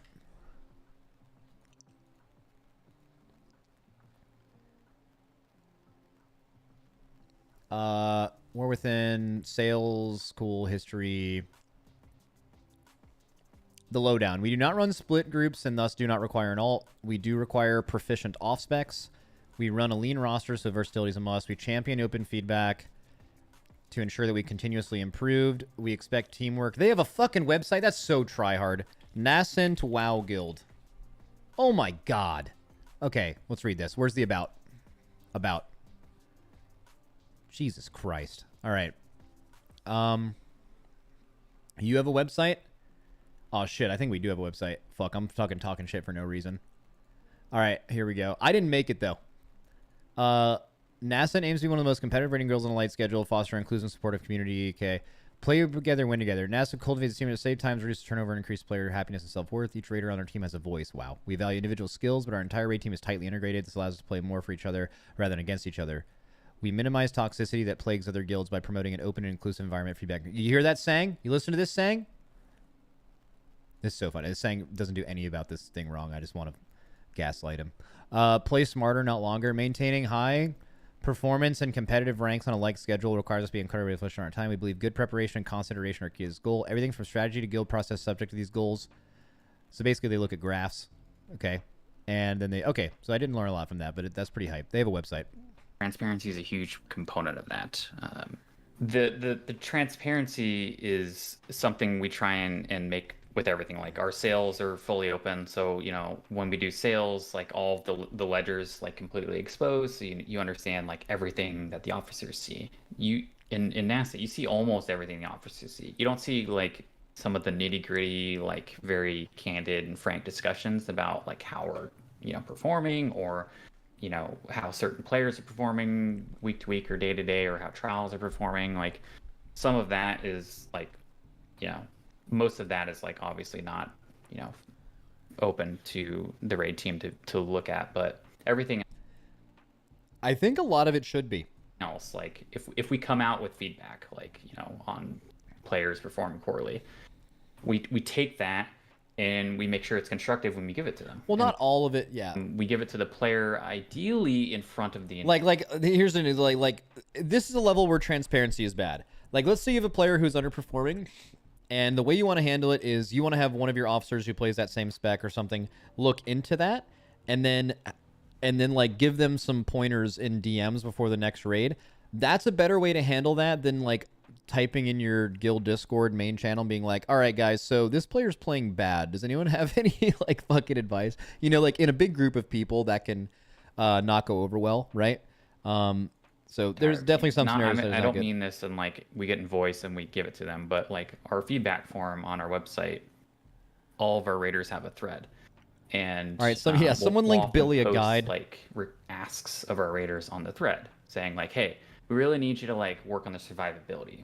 You've been dying like every night for weeks, or you can't seem to dodge frontals on Fire Rack. You keep getting clipped and you keep dying. But there's actionable things you can do to fix that. Like just saying like, hey dude, you're dying to frontals all the time, fix that shit.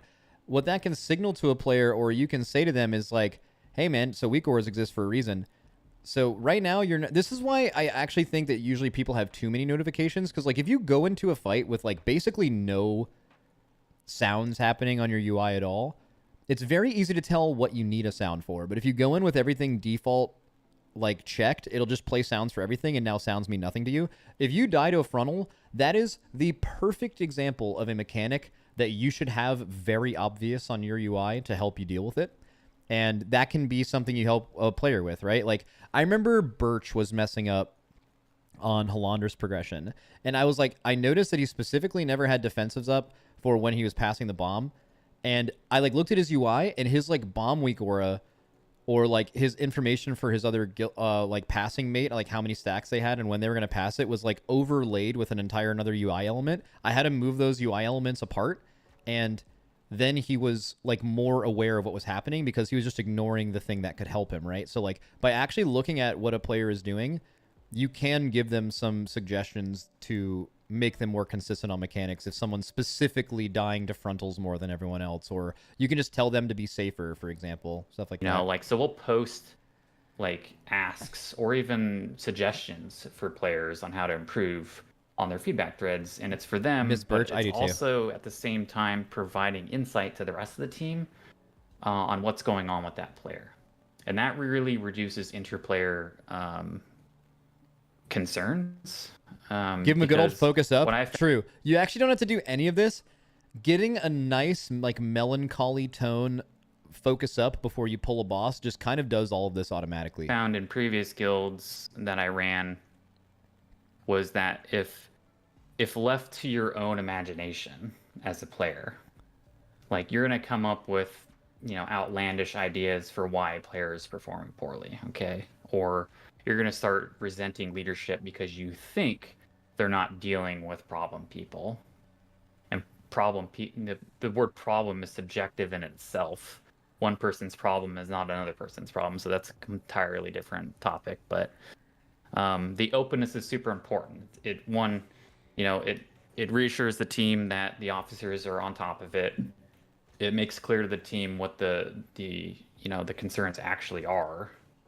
And then it's also useful for the player receiving the feedback to, hopefully make improvements. And if we don't, it's not always, negative. It's often positive. We'll give kudos to people for doing super well. So it's really mixed. Right. You gotta and yell then at them players too. You gotta yell at obviously them have the just to let them know ability what's up. Self-evaluate as well. Remember, guys, if you're in leadership, you constantly have to remind everyone in your team that they are below you. Like, not all the time, but you have to do it enough to where they just know their place. So They're we give beneath that you. option to our players. Not everyone does it on the team. Some Fucking people scream. do it live in the raid. You know, when we're talking in voice, you know, they'll own up to their mistakes, no problem. Right. So, yeah, there's a lot to unpack there. You know, No, there's accelerated learning from the openness as well that really goes back into our efficiency. Yeah. There's a lot of like interconnected pieces in terms of how we communicate with each other, and how we organize. So yeah, I absolutely love the idea about having individual player threads that is public, and I love that it not only addresses player improvement but also kind of tells the others that, well, leadership knows what's going on and don't you worry, like, you know, we will sort it out. I don't even think leadership too. I think a really valuable asset in a guild is having a player that's specifically not an officer, that is well liked by the other raiders, that is good at calling things out when they see it, both from officers and other players. And I think that can hit differently than it coming from an officer, right? It's like one of the players that's willing to step up, that is willing to say that. And that can mean saying something to another player. Like, hey, man, if your raid leader has told you to, like, stop dying to mechanic a certain amount of times, it stops having value, and maybe you are actually frustrated by that. But, yo, if you have someone that you respect in the guild that is not actually in leadership and they message you and they're like, yo, dude, we need you to be better right now. Like, I think that'll hit different. So there's like, it's like someone on a basketball team, right? Like, if the coach comes in and says something, that might hit different than if, like, the best player on the team, you know, like, after the coach leaves, like, says some other shit as well. Like, players usually respond to that kind of stuff better.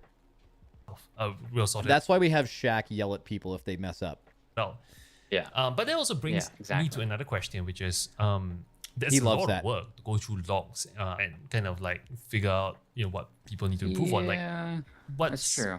So, and maybe this question is a bit of a tangent, and we'll come back to some of the other points you raised at the start, which is micro strategies on night-to-night basis, and I'll come back to that. But maybe this is a tangential question as well. Like, it's a lot of work to go through that, but I know you balance kind of a successful day job as well, and you can talk about that if you want. But like, how do you even find the time to deal with that? The growth of the guild has been centered around self-governance. Going back to your earlier point about how guilds come and go and they die off, one of the biggest reasons that I found in my observation of these guilds, because I keep track of why guilds die, like especially, you know, guilds that are close to us that I'm familiar with. Like I try and help like myself and the team understand why those guilds die off, and I try and get some sort of learning from it. I'm not always able to, because I'm, you know, obviously not privy to all the nitty-gritty details, but you know, I try and take those sorts of things very seriously, because, you know, they're indicators of, you know, potential pitfalls for our guild, right? And one of those big ones is a lot of guilds are really centered around one person.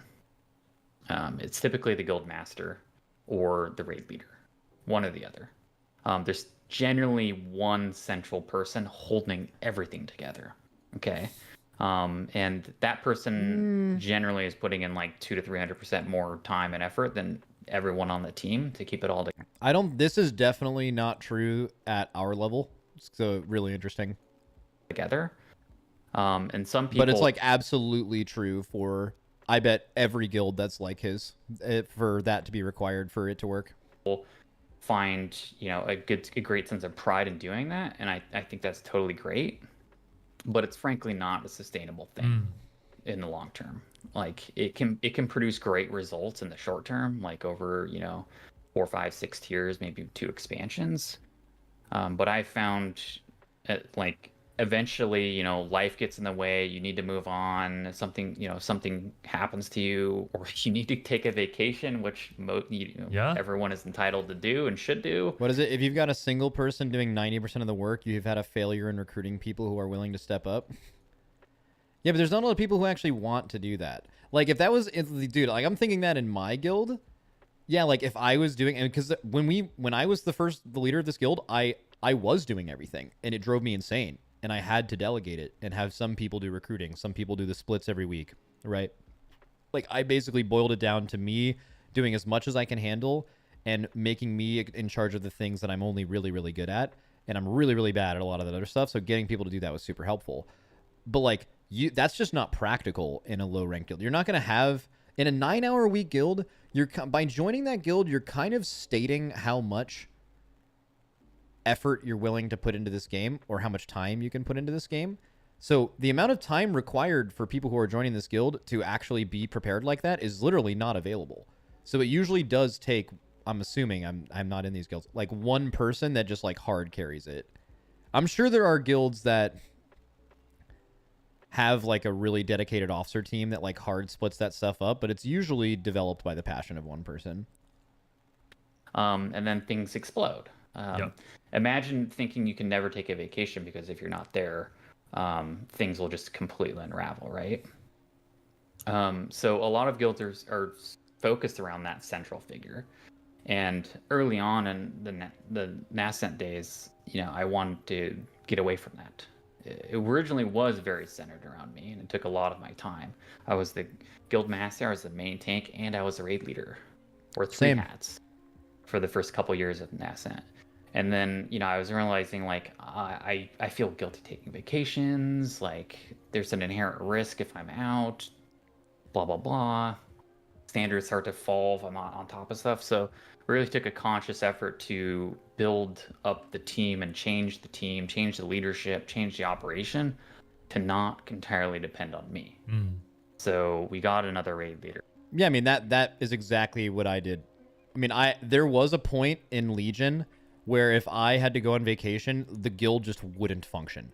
Like, basically, this is kind of morbid, but like the way you have to look at it is like, the only way that I would consider the leadership of your guild good is if you, as the leader of it, could literally like be incapacitated from like a car accident, like you're in a coma for like, you're not gonna die or whatever, like just for 2 weeks, you know.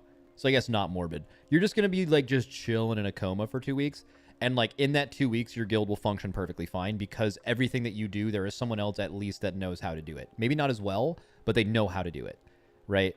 You have to have that.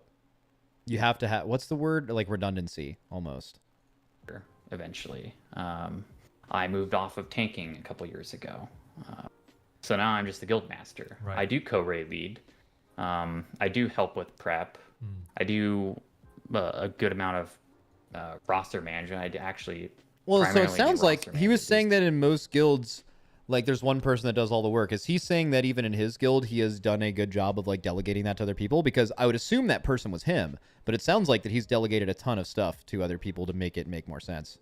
Which again is just more efficient. Like I can tell you from experience, one person doing everything fucking sucks, and it is definitely not the best thing to do.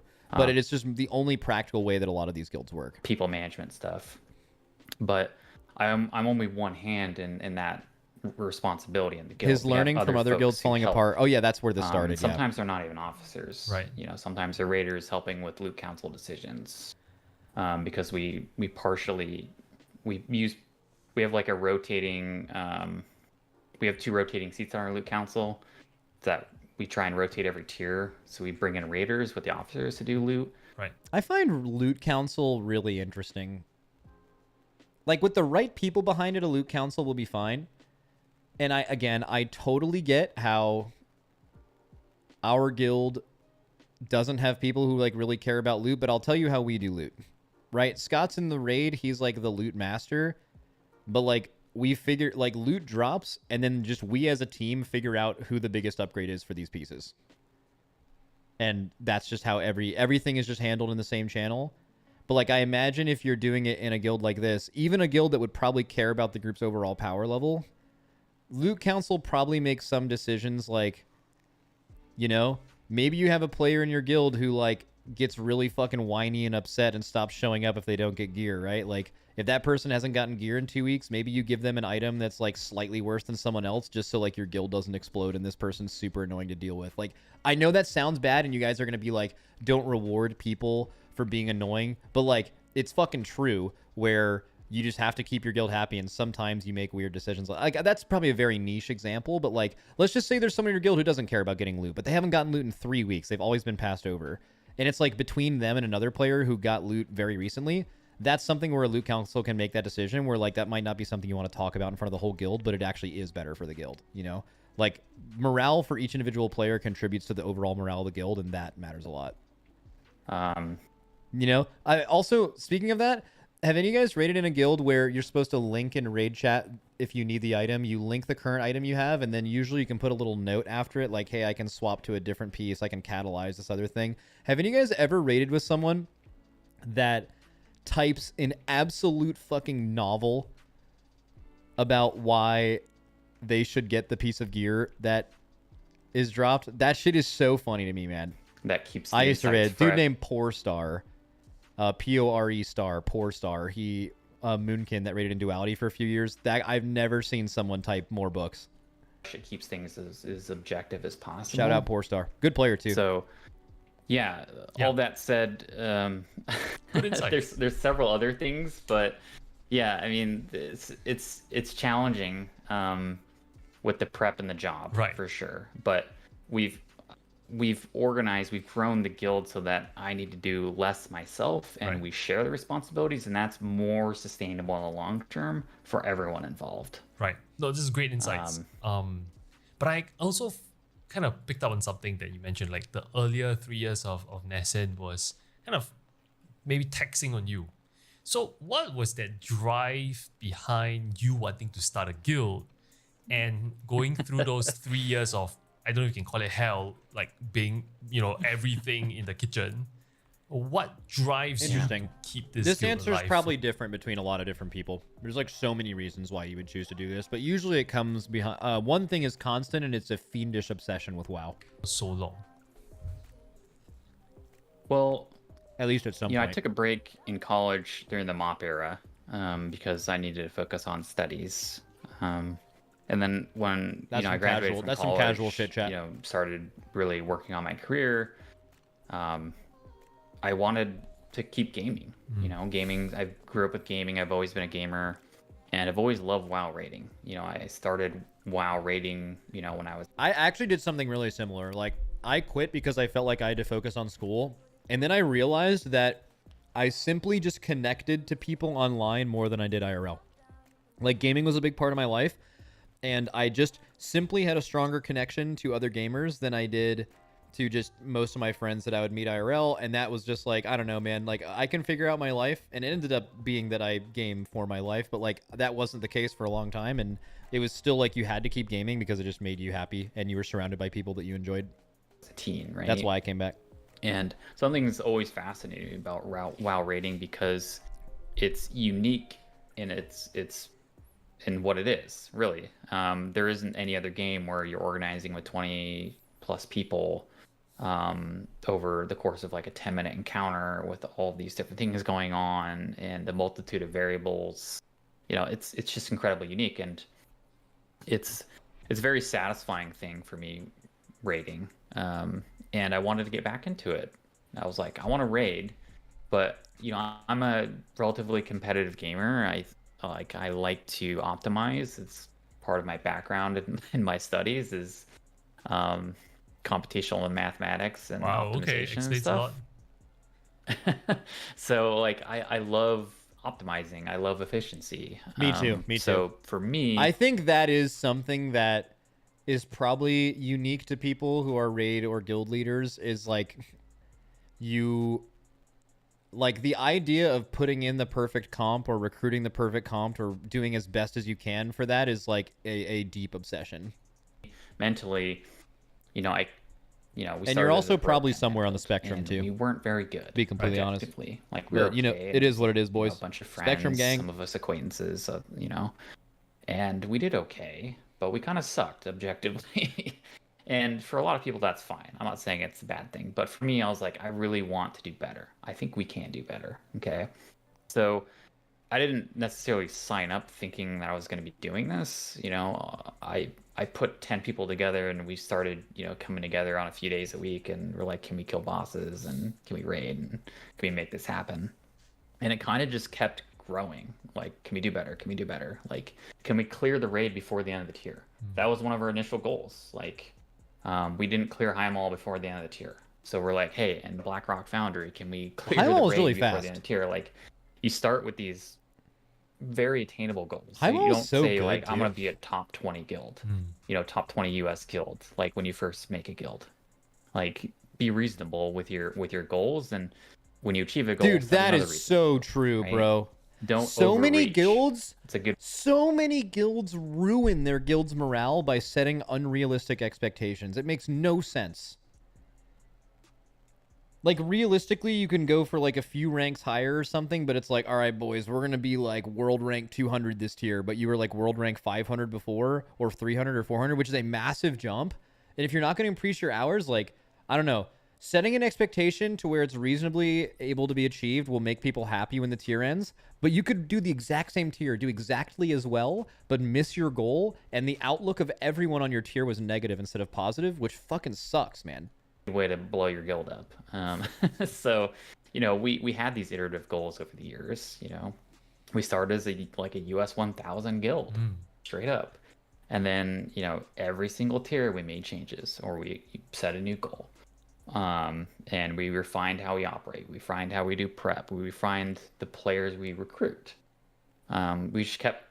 We kept doing a lot of introspection, tier after tier. It was always introspection. Right. We never looked outside the guild about what other guilds are doing. Sometimes, yes, we look at other guilds and how they killed fights, Right. and we take bits and pieces, novel things they do, thinking out of the box, stuff novel. like that. We Right. take those strategic learnings, of course, but in terms of operational stuff, there really aren't a lot of resources in Yep. WoW rating for how to run things. There's tools. We have like WoW Audit and ReadyCheck.io and other tools now that help with management. But there's a lot that goes into actually managing a guild Yep. that you don't get much advice on as a guild master or even a raid leader these days. There's just incredible amount of lacking of resources in that regard. Right. So a lot of my True. learnings and the guild's learnings were hard fought and really a result of failure a lot of the time. Right. And we'll come back to that point about failure because I know like you earlier mentioned It's kind of like streaming, right? Like, no one can give you advice how to grow your stream. You kind of just have to figure out your own stream. It's the same thing for guild. You can't really, like, what it takes to make each guild work could be totally different. Like, the people in your guild need something different. Like, you're just like the sum of all of your players' personality can just require a different kind of management than someone else's guild entirely. how you guys improve and learn. But I want to talk about you mentioned the earlier days, right? You folks, probably your roster wasn't as optimized and it was just 10 men. And inevitably you need to expand the roster. The question I have is what I see a lot in guilds that aren't as well run is the tolerance of maybe less competent players that is aligned with their goals for the tier. And a lot of that maybe stems from, I guess, people's inability to have those tough conversations like, dude, you're cut from the roster because you just suck. Dude, we are friends. Oh, yeah. But yeah, you just don't cut it. And I'm sure you probably... I think that's probably one of the biggest mistakes guilds make is whenever someone needs to go, there's no one in the guild, and this is probably just lacking a true leader. Like, someone has to just tell the person to go. So what people will do in bad guilds is they'll just sit that person and like basically treat them like shit until they leave because no one actually has the balls to just get rid of them, which would be better for everyone, including that person. That is a plague when people do that, and it's very common. He's exactly right. to do that sometime in your 10 years. What's your take on this? What's your approach? Absolutely. How do you think about that? Yeah. Well, you're right. In almost every team, and we've had it for a lot for the lifetime of NASA, we had a lot of players who had significantly higher aspirations than some of the other players on the team. Oh, I hope he asked him that question. I wonder if he asked him what it's like having players that clearly aspired to be in a higher ranked guild and raid more than like 2 days a week or 3 days a week, whatever they raid, and like how they manage those players. Like, is that like something that is talked about and is really upfront, or is that something that? Because I imagine a lot of players aren't super upfront about that. Everyone in an interview is going to be like, I want to be here and be here forever, right? Because they want to get in. That's less so these days, honestly. But we're kind of in what I consider our third era of the guild, which is dramatically different from our first and second era of the guild in terms of how we operate. We've gone through various eras. So speaking to the earlier eras where we had the larger variance in player capability, we also had a large variance in aspirational goals for those players as well.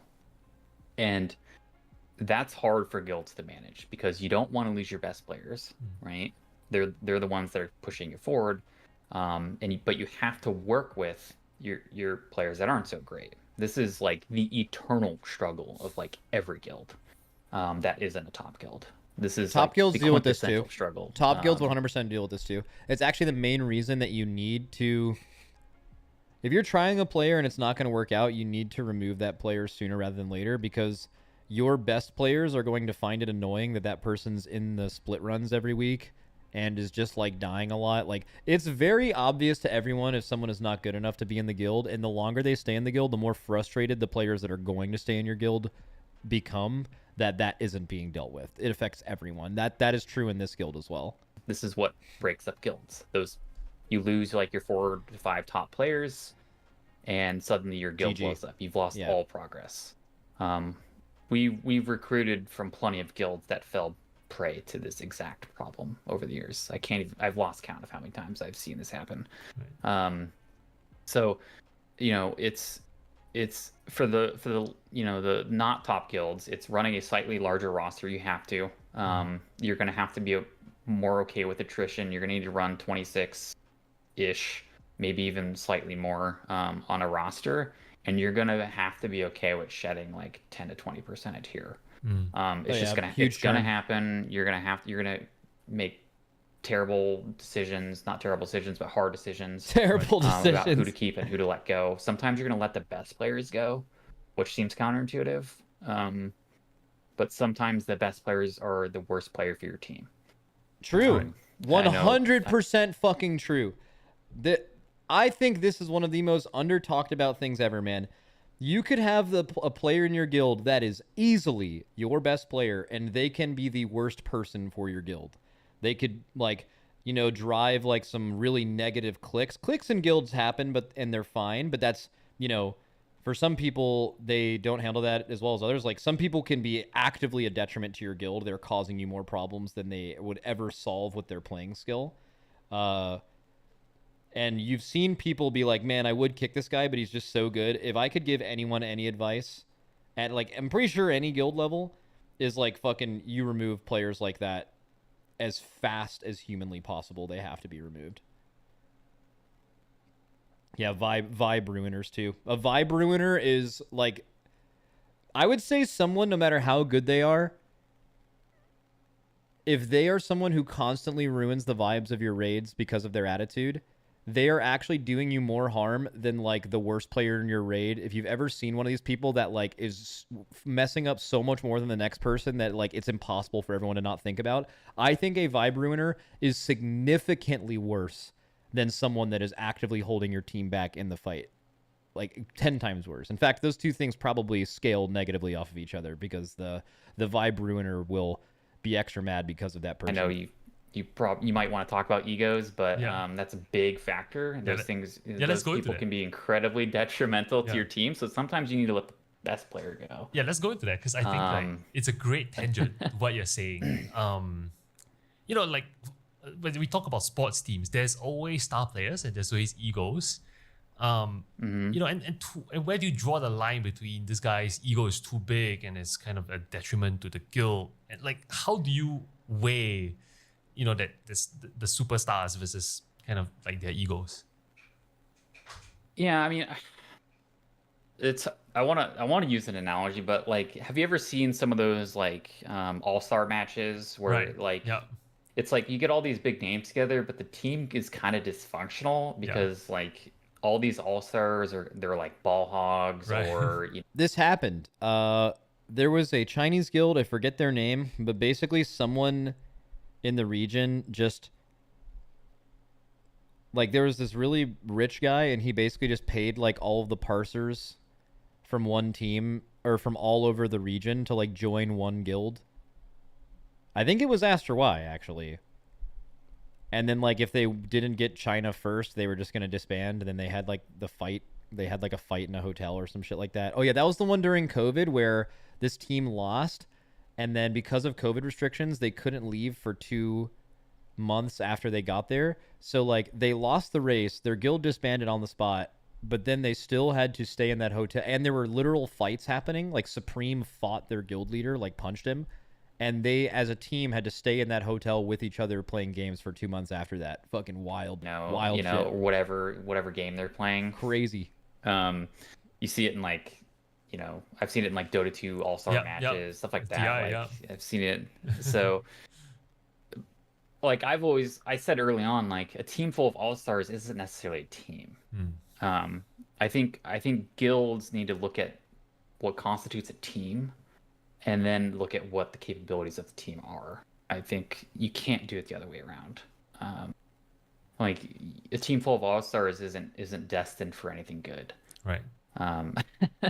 Like you need to focus on the team aspect, the cohesion, the understanding, the common understanding between the players, the ability to reconcile, especially when things get tough. Right.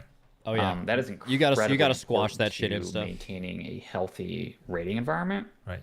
And the healthy rating environment trumps everything else. I know it sounds kind of corny to say, but it's what's going to keep your guild alive. And if your guild can stay alive, you can continue to iterate on the areas you need improvement in. So living is the most important thing. So sometimes you must make short-term sacrifices, Right. like letting your best player go because their ego is so massive and they sow so much discord in your team because they're unhappy. They think people... Yeah, and you have to do that as soon as possible because people like that often will like have other people in the guild like follow them, and if you let that fester for like a year instead of 2 months, now when you kick that player a year later, 5 people are going with them, and then now your guild's like up against each other. Where if you can identify and remove people like that early, you never give them a chance to like fester and infest your guild, you know. Suck. You gotta fucking purge the fuck out of the losers for sure. Get rid of them. I think they deserve the fuck to out of be here. 300 ranks higher, whatever the case. Like it's you know, endless the number of reasons they have. That doesn't really matter, right? It's often the pattern is often me. That's how you identify these people. It's just me, my world, like these are my concerns. It's like they're not thinking about it as a team. And that doesn't necessarily mean if you aren't thinking about things as a team that you're an egomaniac. Right. But, you know, the biggest egos does are actually strictly focus on what benefits me. Right. Okay. What do I deserve? What should I get? Like, I want to make, you know, me, I, right? So we've had to let some really good players go. Right. Incredible players, like never make mistakes, do massive damage, like impeccable, like, but they just don't get along with people. They're insufferable because they brag all the time. Oh yeah. They put other people down constantly. Yep. Like you're just like, man, like I don't even want to be around you. Like this Facts. this doesn't feel worth it to me. And those people will drive out more people than if you let them stay and cut your low performer. Okay.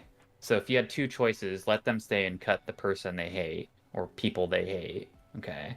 Or cut them and then deal and manage. If anyone, by the way, if anyone ever gives you an ultimatum, it's me or this guy, no matter who does it, you fucking kick the person who approached you with an ultimatum.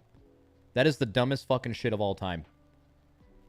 If you give someone an ultimatum, you are a fucking loser. Eventually, the people they hate, maybe they are actually underperformers. They might be right, but what they're doing to the team is more wrong than the underperformers simply being on the team. Yeah. Okay. Like you need to manage that and determine like, okay, like in the short to medium term, this egomaniac's gonna do way more damage to my team than if I work with. I love how he refers them to for another tier or egomaniacs. 2. Like they're gonna stay. The underperformers are gonna stay. They're not gonna like, you know, rock the boat a ton. Like some people still might be slightly annoyed they're still around, but I can manage that. I can bench them more, whatever, right? Right. And I can recruit. But the ego might drive out more people. He might drive out like the bottom 5 people, not the bottom 2. You know, like, you know what I mean? Like, Yep. That's so there's trade-offs, and you have to weigh the trade-offs. Like I said, you must focus on the health of the team so Right. that you can continue to make iterative choices on how to improve. right. Last question on this kind of interpersonal management stuff before we talk about strategy, because there's something I definitely want to dive into. So Yeah. sometimes in Oh, high I want to look competitive- at. By the way, I'm not going to listen to the entire hour and a half of this. I do want to pinpoint some specific questions and fucking shout out Quasi for doing timestamps on what they're talking about. It makes me so mad when podcasts or long form interviews don't do this. It's such a small time commitment to do this if you're the person creating the content, and it is so good. All right, okay, so I want to listen to Dealing with Bad Raid Nights. I want to see advice for new raid trials. How Nascent prepares for raids nights ahead of time. Managing morale and being a goldfish. We're going to have to figure that out. Creating raid strategies is super interesting. Tips on being hyper efficient. A goal to be more efficient. Okay, so most everything except for Nascent never had to cancel a single raid, I think. Tough environments, like the 9 hours that you raid is it's pretty it can get intense, right? And people could say things that get things can get heated, right? And you've seen this probably play out many times over 10 years. What's the advice you'll give, kind of the raid leaders, people who are officers? Like, how do you kind of deal with that bubbling and simmering tension on certain nights? Bubbling. I mean, there's a multitude of scenarios that generally play out. Some people will literally, be audibly annoyed. They'll cue mic. They'll right, say like, "This is stupid. Why are we doing this? Yep. Like, this is dumb. We're wasting time." We don't have too much of that anymore, but sometimes it does happen. And the reply is always like, "Okay, what do you have more specifics?" Like, I always ask for specifics. Like, please be specific. General statements are generally, pun intended. General statement or bad. generally. Okay. Complaining is cheap. I always say this. Complaining is the cheapest thing any person can do. Knowing what action to take and actually doing it is the hardest thing to do. Okay. Right. So, you're entitled to be annoyed, but give me more than that. Or don't say anything at all. Right. So the way we've recruited and managed the roster is we've really keyed in on people who self-manage very effectively. Right. Their emotions, their performance, their relationships with other people. Like, these people are effectively self-managing, so I don't have to manage them themselves. Right. So these are people I know aren't egos, okay? Because they went through the trial process. They went through an interview process to even get a trial. I have a relatively good ability to understand people's personalities at this point, and I can read people quite well. So I know, like, even from voice mannerisms, Same. like, are people getting annoyed? I Are feel like they you need like a depressed? Are they PhD just, in that, you know, or you checking develop out? one by leading a guild. So I can often tell just from voice, what the situation is, or what kind of a person this even is if I'm interviewing them. Okay. And so, we once in a while, like, an ego will hide themselves, and they'll get into a trial, but Trial face. the egos never make it through trial. Guys, THD was the goodest boy when he was a trial in this guild. He didn't say any weird shit. He was like a little angel raider, and then he passed his trial, man, and it's just been this way ever since. They will, like, we've had a couple in the last 3 years. I think 2 have managed to get a trial, and they've completely blown up and haven't even got past the second week of their trial. Right. They just can't stand it, which is hilarious, because you'd think like things would be peachy keen in our guild. Well, Right. It's not always peachy keen. We have plenty of struggles, right? We have bad nights. We have nights where we just suck. And We try not to. Sorry, I But didn't mean to it's a interrupt you. reality, but But that's because you guys rate 9 hours. So I would like to ask, on those Yeah. bad nights where, let's say, this must-have class is not around because he has to go to some family emergency, Yeah. and obviously you guys are hitting a wall and you're not getting prop done, right? Yeah. At what point do you say, well, we're just gonna call it here, guys have an early night? Like, because your hours are so precious. How do you, like, when do you make those calls? Well, we never actually had to cancel a raid. Oh wow, that's amazing. Okay. I think we've moved a raid a couple times in the 10 years we've been a guild. I think we've moved raid like 3 times. Wow. Like we raided like a Thursday instead of a Monday because there was like Christmas or something. Yeah, I mean, fuck But Christmas. we generally will opt to either move a raid, very rarely, or straight up cancel the raid, but just because it's a holiday, not because we can't field the roster or Right. the comp, right? So, in terms of the comp, if we're missing a monk, we'll just do what we can, or we bring it all for the time being. We generally have alt coverage. We don't actively gear alts, but players do gear the alts themselves in their own time. Right. Sorry. Yeah. He mentions his patrons at the bottom. There's one called R. Luongo. Does Roberto Luongo Patreon sub to Quasi? And we do lean on that sometimes to Right. get comp coverage. Right. It's something I'm very clear to the raiders that I do not expect That would be anything insane. of them. Like if you have one character, that's totally fine. Right. That is our expectation, is you can I'd play be your jelly character, as fuck. and ideally 2, maybe 3 specs of that character. Right. So yeah, we haven't had to. We just deal with it for the most part. I mean, obviously Druid is worse than like losing a monk buff. Like monk buff's kind of, the DH buff is way more important than the monk buff. Ironically, like a lot of melee damage is not even physical. It's magic. Right. I think so. The monk. I think the monk debuff in this expansion is like as important as every single possible other buff. Just because you get the 4% avoidance and the 8% increased healing taken on top of the fizz. I think it's probably like pound for pound the most important class. Debuff is actually not that important. The DH one is. And the Druid one's obviously very important. Right. So if we're missing a Druid, But it's gone we'll now, just use so an it doesn't alt. matter. Right. We'll have somebody just. But we make the most of it. Got it. Maybe the realization is we can't kill the boss, but we can make meaningful progress in a phase. Right. I kind of. Yeah, sorry. I mentioned that I want to talk about the strategy stuff, but I picked up on something else that you mentioned. So this is the last thing about personnel before we talk about strategy. Yeah, So absolutely. you mentioned, you have many years of, experience when it comes to recruiting. And I love to ask, what's your philosophy here? Because I think there's this, especially before guilds turn into the next nascent, which is like top 50 US, they have to go through this gauntlet of having a high turnover in their rosters, having to constantly replace people, and sometimes you got to recruit for the future. Sometimes a star player gets available because some guild disbands, but it means you have to bench someone in your roster. How do you view recruiting, and how has it changed versus the different eras of one? This will be interesting. It's changed a lot. Yeah.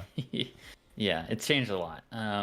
When early on, when we were nobody, a guild, we had to do 100% outreach, of course. Oh right? yeah, You had send those You mails. had to like look at other guilds in your In-game servers, mail, you had to, bro. like, message people. You even had to advertise in chat.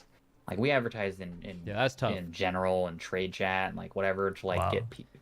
You guys ever got an in-game mail? Early on, Someone trying to recruit just so we you? could have to hit the numbers of Mythic. And then once you're hitting numbers, it's like, okay, how do you get like more high caliber players? And sometimes you have to look at other guilds on the server, and then you start working up from there. And then, once you've kind of tapped all the resources on your server, depending on the size of the server, we're on Emerald Dream. It was bigger than it is today, but this might be different on Area 52 or Illidan, whatever. So depending on the talent pool of your server, you might have to look outside the server, which means there's going to be an inherent transfer cost. So there has to be a sufficient value proposition to joining your guild. For a long time, we offered to pay for the transfers to reduce the upfront frictions. Oh yeah, we've paid for transfers before as well. Selling the guild, guild to sell a guild is incredibly important. Well, no, I mean we do that now. Actually, I'm trying to think. Outreached by a guild. Scott handles this like. I think we do, like, especially if we recruit someone from EU, we will fund their like transfer and like character boosts and stuff like that, pretty sure. Guild is somewhat annoying, honestly, especially if like you think you're content in your current guild. Right. So like as a recruiter, like you need to really understand the value you're selling for your guild and why this is going to be worth it to this person. I think that's So you bribe them? Yeah, that's what he's saying. All these guilds do. When you are offering to pay for someone's transfers, you are literally bribing them. Yeah. Under like discussed tactic. Yeah. Because it's not as simple as like, hey, we need players, come join. Like you get mails like that or Discord DMs like that. Like no, the conversion rate on that's going to be incredibly low. Like you really need to like try and get them in the voice and really just do like be like a car salesman and sell the guild to them. I had to do that a lot. So the first era was starting small, humble, getting numbers, recruiting on server, even in trade chat. The second era, we kind of tapped the server resources. We got you tapped it. You got all the players. Adjacent guilds. Then we started going beyond our server, doing a lot of outreach. Still a lot of just active outreach. We had very few natural kind of applicants who kind of just found us. I would say like maybe 10-20%. Right. I'd say 80% we were still doing active outreach. And we had developed a lot of tools back in the day because not many existed. So I had a bot that scraped WoW progress. Wow. LFG, right? Wait, what? So like it would tell me like every day like what new players were LFG on WoW prog. And That's stuff like hype. that. And That's smart. Yo, that's insane. VNet Okay. and do outreach. So we had a whole recruitment pipeline, like a company would, Yep. right? To try and do outreach to get recruits. It's easier these days because you have recruitment Discord and stuff like that. So thank God it's gotten easier for guilds. So, and then in the third era, we do very little outreach now. Our guild is fairly prominent. Not as prominent as some of the other guilds, but Yeah. it's well known. Shout out. A lot Shout out of us. the raiding community knows who Nascent is now. We do some outreach occasionally, like Let's to fucking go. acquaintances that our raiders know or that we're aware of in adjacent guilds, or even top 100 guilds. Like we go top 100 US, like we'll go back in the ranks, no problem. Some of our best players are from US 250 guilds. Like I'm not going to be stingy saying like, you told me US 100 or better. Like some of the best players are gems in the rough. Yeah, they're pretty rare, but I mean, it makes sense too, because like those are the people, especially at his specific time requirement. There's way more likely to be guilds with good players that you are looking for that want to raid your hours at a much lower guild rank, because typically guilds that raid those hours are not going to be ranked very high, right? Back in the the 200-300 range, right? So like if you're really focused on only recruiting from high ranking guilds, like your talent pool is incredibly narrow. Right. So dig a bit deeper, find the gems. And it's not always just orange parses. Like that can be an indicator, but for DPS, it's often not an indicator these days because of how raid comps and utility and externals work. Right. So, long story short, we have the benefit of being more prominent today, and we get a lot more kind of natural applicants that we have to do very little outreach. Sometimes we do need to do outreach though. Right. But my general philosophy today in the third era of Nascent is I'm mostly looking for players who really want to be in Nascent. The aspirational kind of goal needs to be very apparent. I'm not going to go out of my way to recruit somebody, kind of like pull them on the ear and say like, I really want you in here. Like, I don't want to recruit somebody who's clearly not sure they want to be in the guild. I want to recruit somebody who is dying to be in our guild. They're going to put in the work. I would do anything to really prove to the team that they deserve to be here. That's the kind of person we look for today is, do you really want to be here? Some of our best apps really wanted to be here. Those people are still here today. Right. So Well said. yeah, so the third era is a lot different from the first and second era, to be clear. So Right. Quick follow-up question, because okay, so different I will do eras, literally different anything to be in the recruitment guild. tactics, and then the player tell me. shows up, and this could be a question that is useful for people on the flip side who are trialing for, let's say, one of the aspirational guilds they want to join. There's this thing about the nerves, about knowing that you have only one shot to potentially impress people. Oh yeah, your first raid. Dude, your first raid as a trial in a new guild is legit nerve-wracking, man. Like crazy nerve-wracking. Always has been. Everyone knows that feeling. The pressure getting to you and you trying something or trying too hard to impress and screwing up. Like, what's the best advice you can give to someone who's gotten his dream trial and wants to nail the interview, so-called? So if you've gotten a trial, congrats. That's probably the hardest part. Well, it should be at least. So the actual performance aspect, I would say the best thing you can do is to understand the team. The easiest way to get your nerves lower is to understand the people on the team and how they think and how they view expectation in the guild. Okay, that's going to do a lot for your mental state. Okay, it's not literally about how impressive my buttons. Like, if you've gotten to this point, it's very likely you will be able to press your buttons just fine. Like, most guilds are looking at your parses, first and foremost. Like, almost every guild I know is heavily focused on parses. So if you've gotten a trial, you've kind of already proven you can perform at the level they expect. So yeah, the best thing you can do to set yourself up for success is to understand the team, the personalities, the expectations. And like Giga don't die to anything. Like he is right. Like if you got recruited based on parses, right? Which is, let's be real, that's how like everyone recruits, right? There's an understanding before you join the guild that you know how to do damage. People, if you show up to your first raid, don't do great damage, but don't die to things, you're gonna get a second week. You know, and you'll be able to do good. Like if you use any brain power to be like extra sure that you're not gonna die to something, do that in the first week. Because like the worst thing that could ever happen is like you're trying to just fucking slap, and you're not good enough to slap and also not die a lot, which is true of a lot of high parsers, right? Just make sure you don't fucking die, man. That is if you're in your first week of your trial and you have a couple of bad deaths, that is peak sketchy. That is immediately you're on watch. That's going to really lower your baseline stress level because you're going to kind of know. Parses don't matter, but everyone recruits based on parses? I said parses don't really matter for determining if a player is good or not. People recruit off parses, and if you're trying to join a better guild, you having good parses is certainly important. Parses don't matter is usually the only time I say that is when someone refers to people in our guild of why you don't log. It's because no one in our guild cares about parses. And then if someone is saying like, oh, this guy is super good because he has high parses, the answer is you have no idea if he's good or not. Right.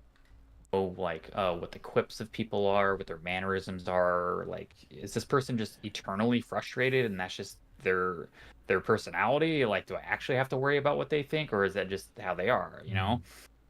Is the officer actually mad at me when they talk this way, or, you know, is this just how they give feedback? Like, everyone's different, right? Right. So getting to know the team is the most important thing you can do to make your trials succeed. Okay. Right. You will perform just fine in the raid. Right. For sure.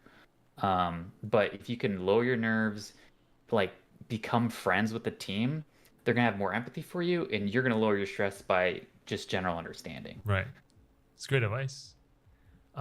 So we try really hard with our trials to we call integration, but we really try hard to integrate them, like as much as possible. Like I always ask them, please put yourself out there as much as you possibly can. You might be an introvert, but you must do this for the trial period.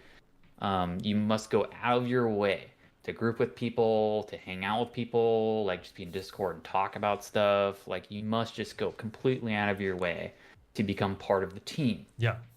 And every trial we've ever had that does that has like a 4x higher chance of passing their trial.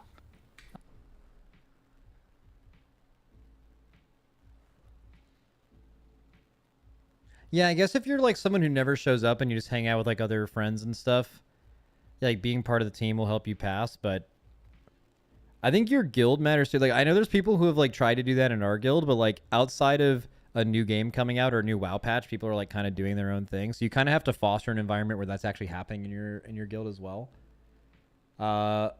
Making friends with 20 people is way harder than any boss encounter. Yeah, but I mean, it's also saying like regardless of how well you play, you're more likely to stick around if people like you, which I mean, that's true in like everything. Right? So it's super important.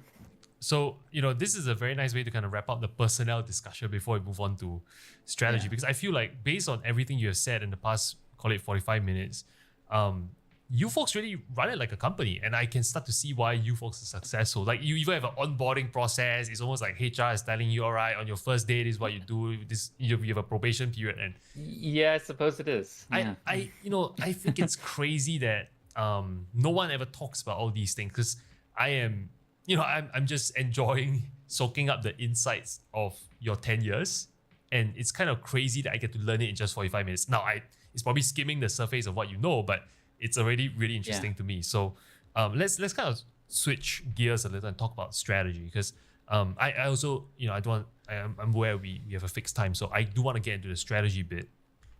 On 9 hours a week, you got to be efficient, and you This probably I'm already actually know really what sort of interested in. bosses you I'm are really doing interested in this. coming 2 days or 3 days.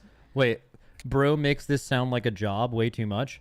Running a WoW guild is like extremely close to having a job in management of like a decent amount of people in a business.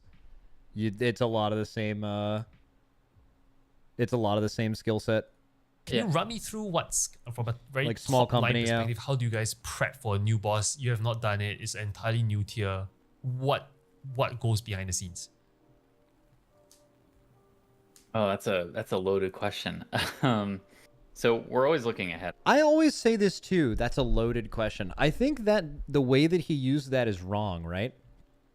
The way that I think when I hear loaded question is I want to say it the way he says it, where it's like basically you're saying there's a lot to unpack in that question, but I think what loaded question actually means is like someone's asking you a question with like a hidden meaning, or like it's like a dangerous question to answer or something like that, right?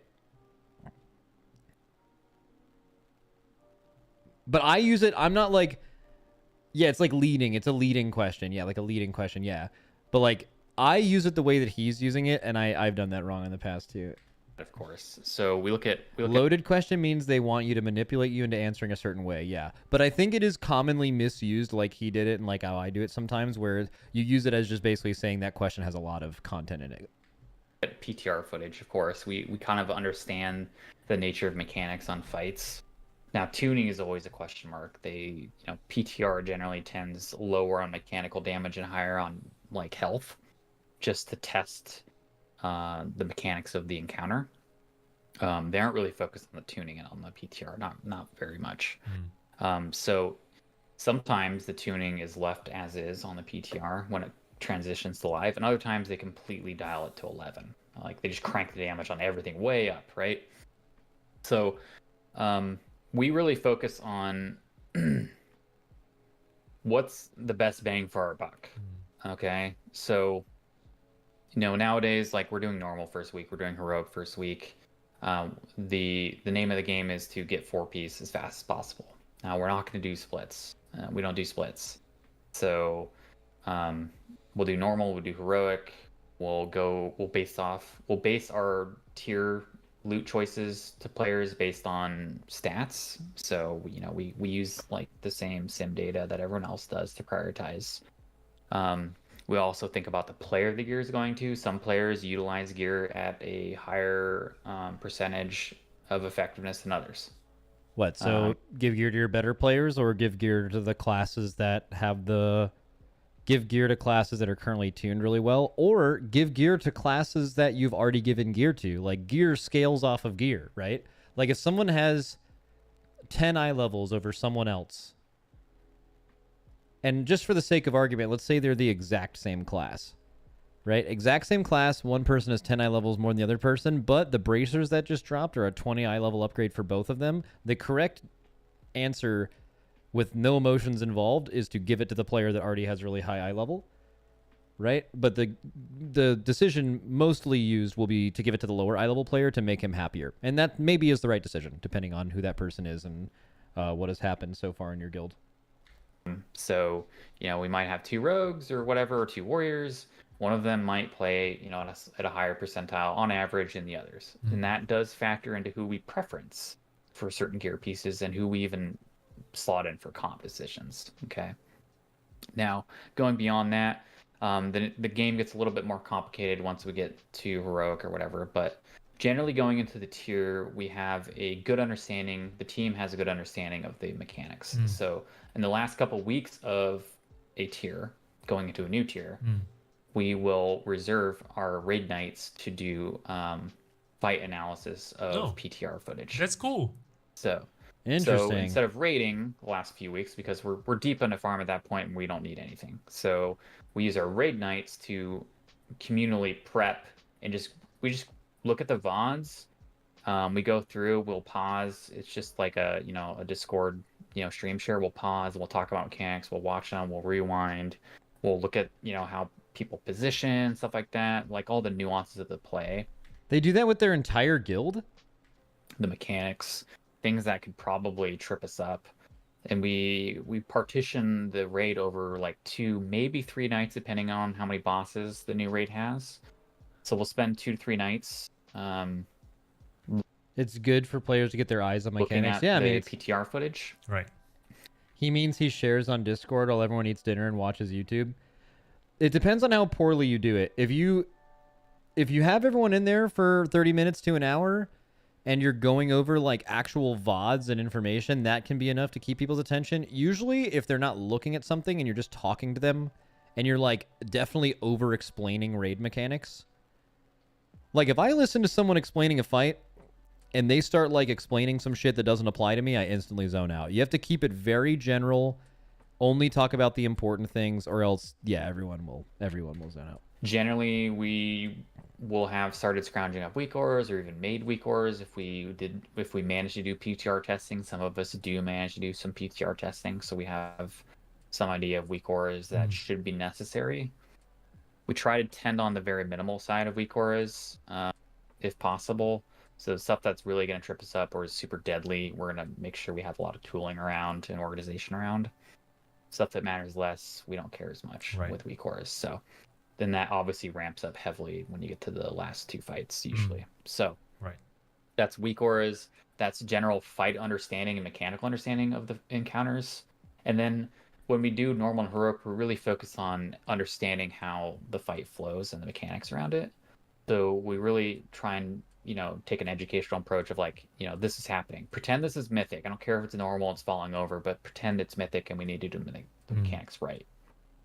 Sometimes, depending on the nature of the mythic mechanics, there is some overlap that you can lean on in heroic. So we might practice our mythic strategy in heroic. Right. Even though it doesn't matter to kill the boss in heroic, we'll use our expected mythic strategy in heroic just to practice. Okay. Yeah, that's good. We do that too in heroic week.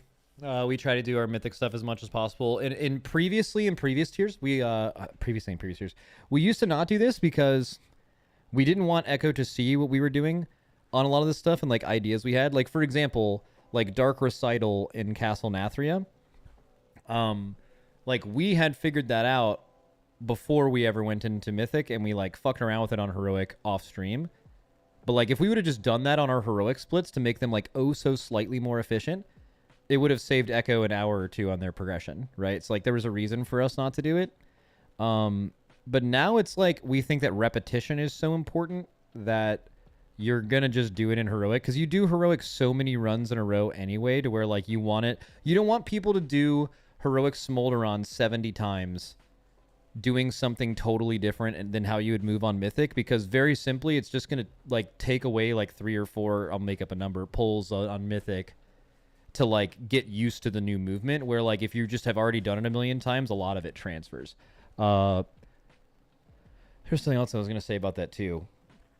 What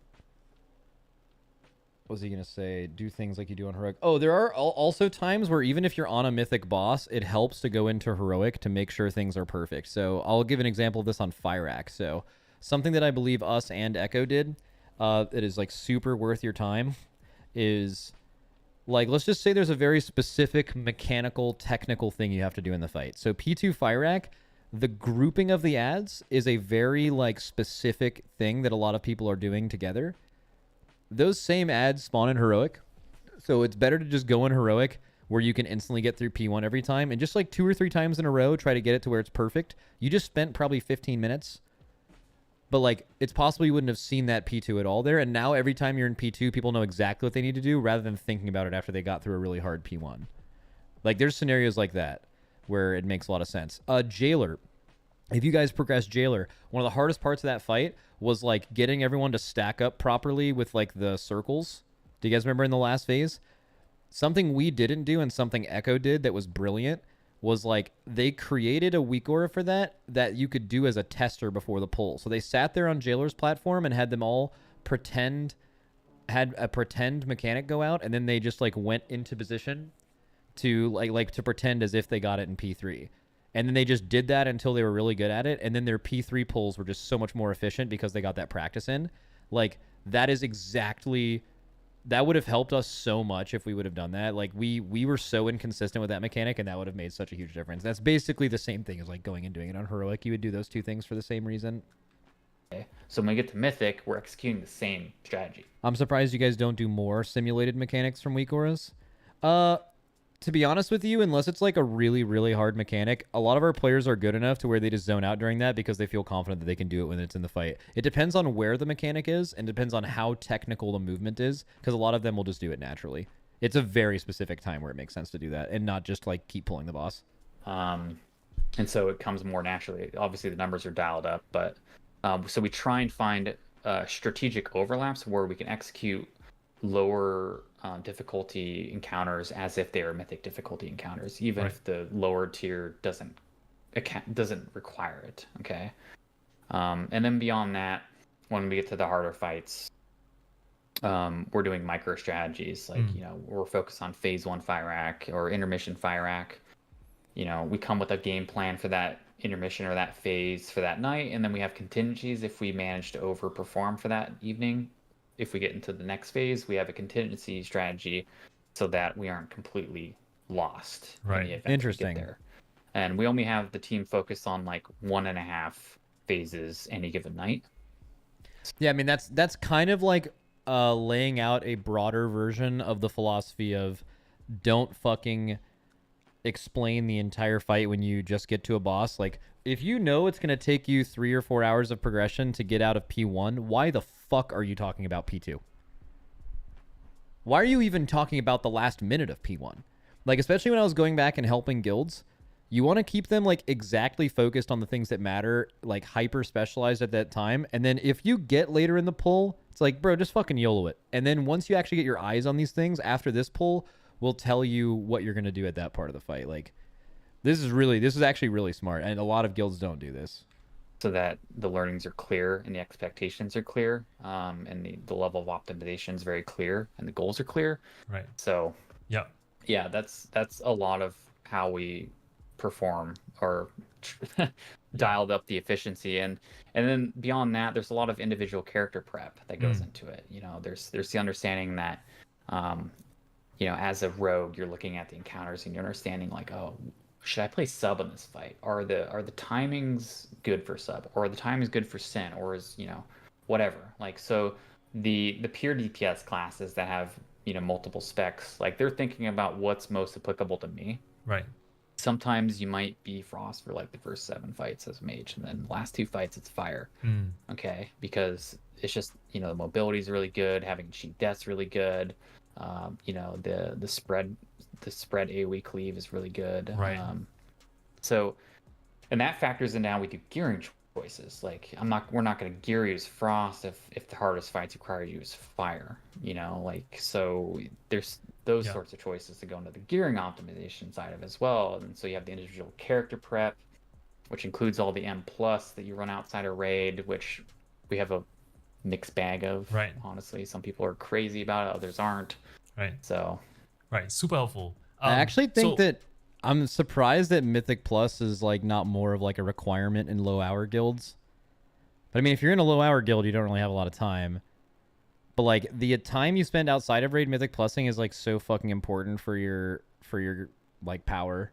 I love and then you run into like one of the most like stressful guild situations, and that is when someone is farming a bunch of Mythic Plus outside of raid and putting in the hours, and then you have another guild member who either can't or for whatever reason isn't doing that, and now they have worse gear and they get the raid upgrades instead of the people who put the time in. And that, like, the decision as a guild leader, you're deciding between making someone happy or doing the best upgrade for people, and that can just be really stressful. The idea of doing like raid night we're not rating, we're just looking at footage and just talking about like the new tier. I love that because some people just have a day off. But I kind of want to talk about then the strategy within the raid in real time, because the planning's great, and then you get to the fight and you try and execute a strategy and somehow maybe something isn't working. And usually in times like that, there would be dissenting voices about what we should do. Maybe it's this problem and maybe it's solution A. What or is it? B. How would you deal with that example? Asking me that answer is not good because I don't have a lot of experience with that, right? Every time that every second I have spent leading the guild, everyone that's in the raid has put in as much work as everybody else. So it's completely, I've literally never dealt with that. I just am guessing that that's a problem. Actually, I'm fairly certain that's a problem. I just have no experience with actually handling it. But my shitty answer that I'll just make up right now is it totally depends. It depends on how mad that person's going to be. Like I imagine you have people who farm Mythic Plus sometimes where it's the same upgrade or like a better upgrade for someone else and they totally get it and all they care about is the guild's success. But then even that person, if it happens enough to them, is going to get super frustrated and either not want to put in that effort outside of raid or they're just going to be mad. And then the person who doesn't do all the work, like for example, if it's someone that you know is at their computer, but like just not doing Mythic Plus because they know they're going to get raid drops, it's not really how that works. But like, I would hate that as another player, right? But like, if you know they just work like a million hours and they're also a really good player and the only way they can make this work is by like just raiding these hours and you still think they're worthwhile to the team, then you'd probably accept that that's just going to happen and you want them in the guild, so you deal with it. But I mean, it totally depends on the people. And at that point in time, how do you decide how to go about solving the problem? Like, how do you troubleshoot? Yeah, I mean, we had that problem in season 3. Like, our positioning for the tornado drops on Smolderon was not very good in our initial strategy. And the melee were like, this is crap. Like, we're getting completely decimated. We can't dodge anything. Right. So our initial prep strategy for the positioning of those drops was off. We did based off another guild.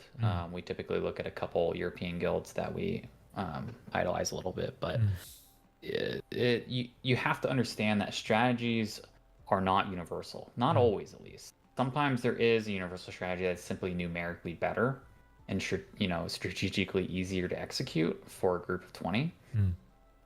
And there's potentially no way around that, but oftentimes there is a little bit of latitude in how we organize strategy, right? What guilds? You need to understand.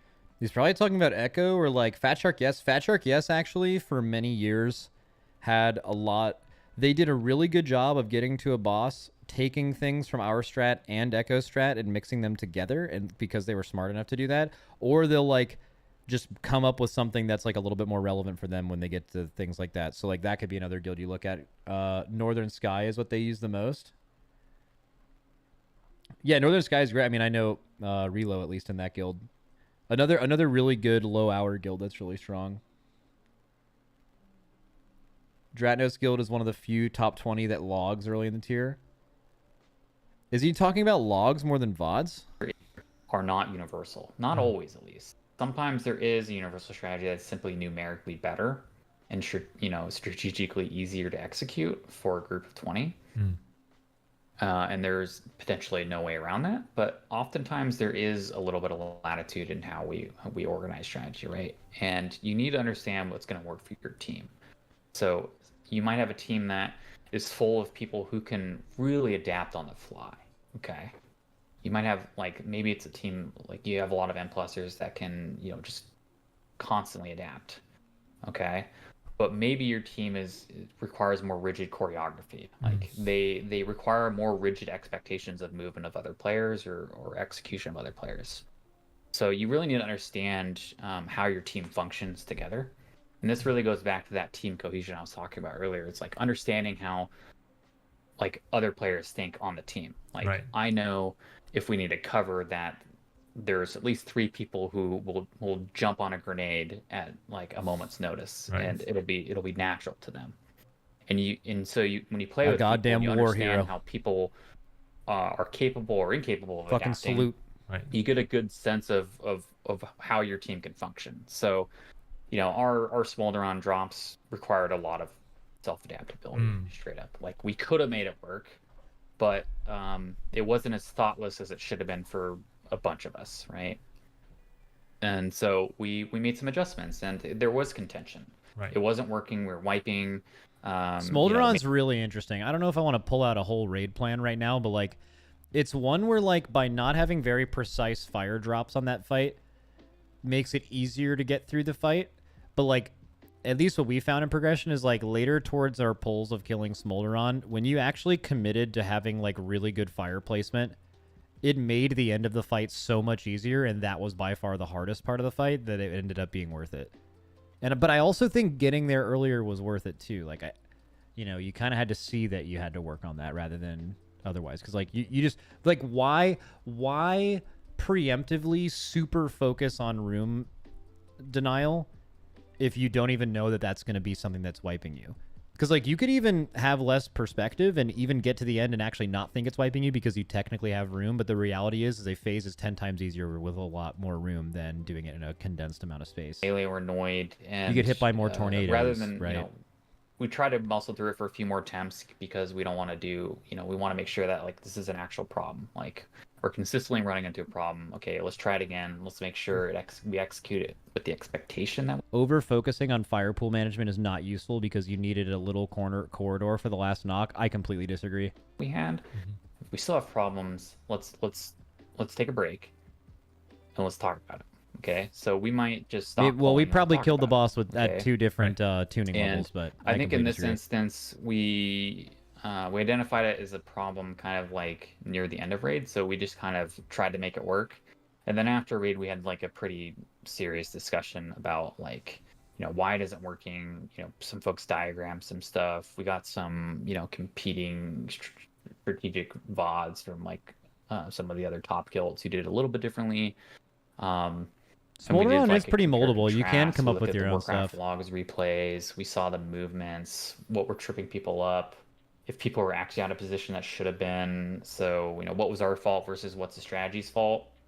Being very objective about the execution of it. And ultimately, we did change it. It was contentious at first. Some of the raid, sometimes it's, just the raiders saying like, hey, we need to change this. And then the raid leader is like, I don't know about that. So like, you do need to put in work to convince not only the raid leader, but the team that this is a better idea.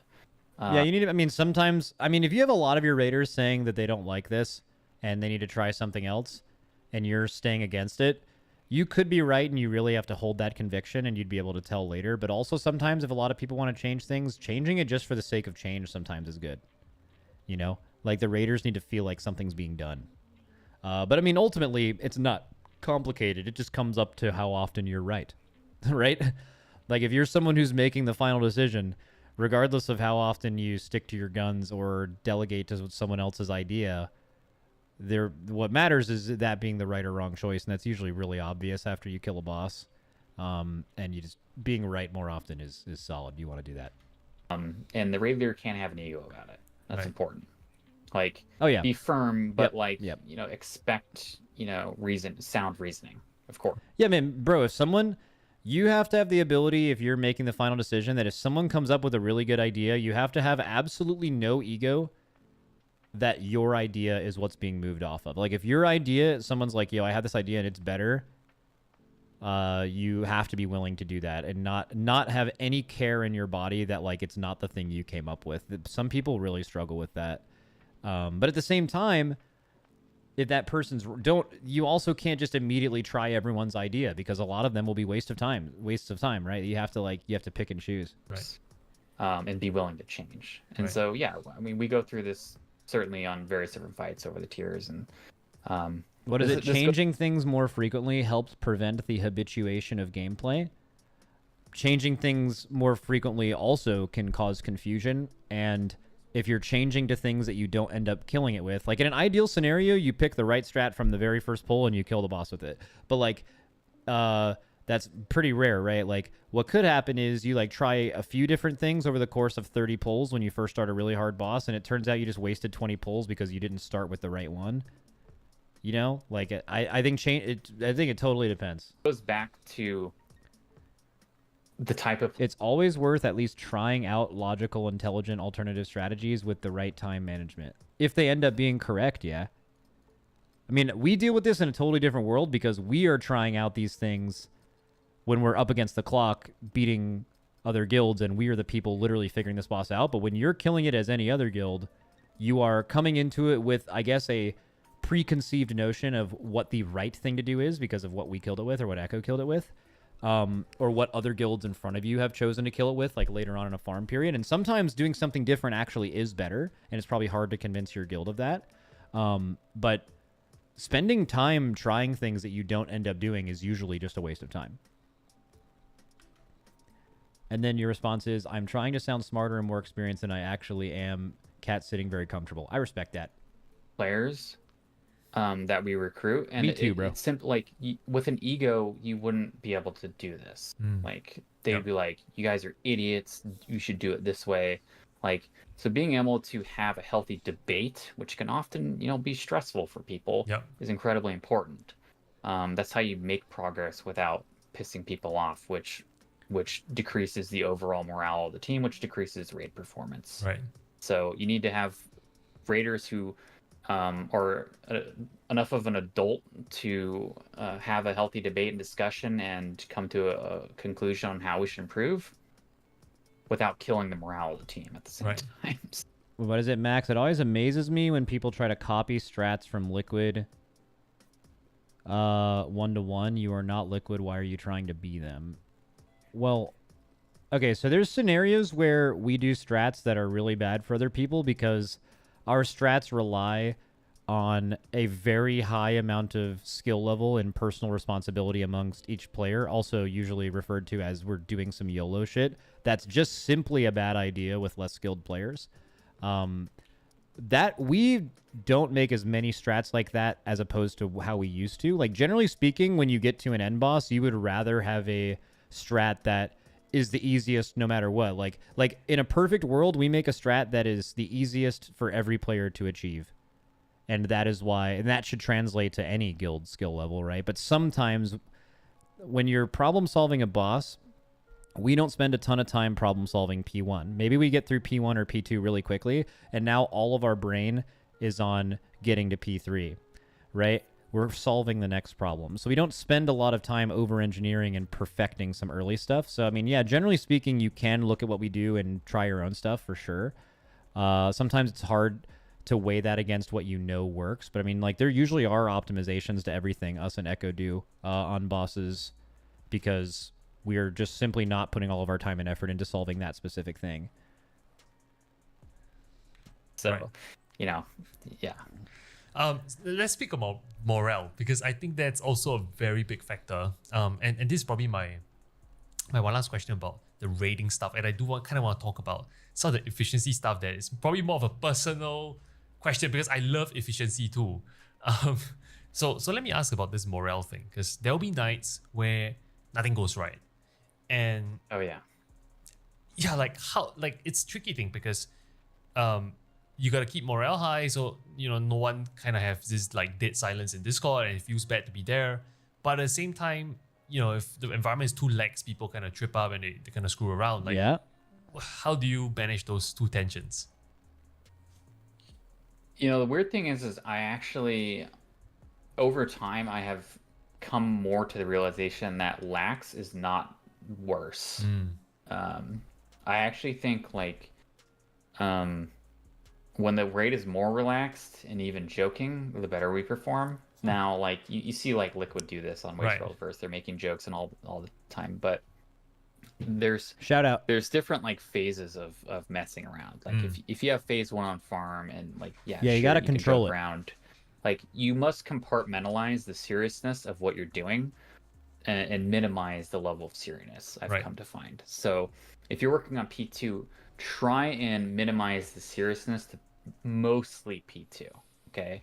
You can gradually taper off into the serious like vibe like throughout, in mission 1 into P2 if we're talking about 5. You guys are going to say like this is what we do, so it's obvious, but like I actually think it's totally different. So when you're raiding in a guild like his, you're raiding 3 hours a night. there's much less of a reason, not to say that it's the wrong thing to do this, but like there's much less of a reason to be joking around when you are raiding for 3 hours. Like when we're raiding for 14, 15 hours a day, having a lighter atmosphere is required to survive. Like if you did this for 2 weeks all day, every day, and there wasn't like comic relief, you would fucking explode or something. Like you're doing it out of like, I mean, you're doing it naturally, but you're almost doing it out of necessity. So that's, I think, used to less of an extent probably in other guilds, because like, yeah, you can play better because when people are joking around, they're happy, and when people are happy, they're going to play better than if they're stressed out or sad or frustrated, right? But you need to understand the line of where joking around casually turns into like people being solely focused on that and actually losing their focus. There's like a very, very fine line that I find if you can find it is better than just treating everything super seriously. Also, like, dude, if you're raiding in a 9-hour-a-week guild, you're probably treating your raids, yeah, you're killing a raid, you're doing well, but like you're also like showing up to appreciate all the other people you're with. If you don't enjoy any of the people you're with, raiding fucking sucks anyway, and the only way you can enjoy them is when the time you spend with them is interesting and fun, right? Iraq, for example. But it's important, like, to not spend every... What is it when people keep joking and messing up mechanics, then I shut it down? I mean, like, you have to monitor that too. Like, just know that, like, no matter how you act, you're going to wipe in P1 at least once during the night. So if people are having a good time and messing around, and then you wipe in P1 one time, and you're like, all right, everyone, shut the fuck up. All right, now the vibes are terrible. And the fact that you were joking had nothing to do with why you wiped in P1, right? You're just gonna do that sometimes. Statistically, people will just mess up, you know. So yeah, I don't know. I think it definitely comes from knowing your guild and knowing and being able to handle. Usually certain people are like the cause of a lot of like joking around and stuff like that, and just managing them and knowing when to not go too hard, right? You know, 5-6 minute poll being super serious, because that, you know, 99% of your nights can be incredibly serious mode, and you know, even small mistakes are going to grow into large annoyances when you're operating in super serious mode for that long. Like you must, you know, as some of our writers say, be a goldfish. Like you must have an incredibly short-term memory to grievance and pain, right? love Like that. I love pain. like maybe you screwed up a pull. It doesn't mean you're a crap player, but you need to let it roll off and you need to start fresh the next It pull. could mean that. Okay, and sometimes being able to crack a few jokes or have a couple laughs and, you know, at the beginning of the next pull helps you mentally recover from your mistake of the previous pull. It could mean that. So being able to organically and strategically allow for that lax kind of atmosphere and the jokery and stuff is an incredibly effective reset mechanism for people's mental state. Right. So you must provide that opportunity for your team. Yeah. And this is something I realized, and we made mistakes doing in the early eras of Nascent. We operated an extremely serious mode in our second era, like because we're trying to get better and better. So it was always just so serious, and the raids, like, over time became so draining and unfun. And so in our third era, we've really figured out how to. I like how they have strategically fucking fun errors in without their guild. screwing That goes ourselves crazy. over in terms of our execution. Like, Right. yeah, if we're joking too much and we're starting to wipe in P1 that should be on farm, you know, while we're working on P2, like, yeah, we'll say, okay, we need to like just get a little bit more serious, guys. 9 out of 10 times, guilds are going to copy the strats.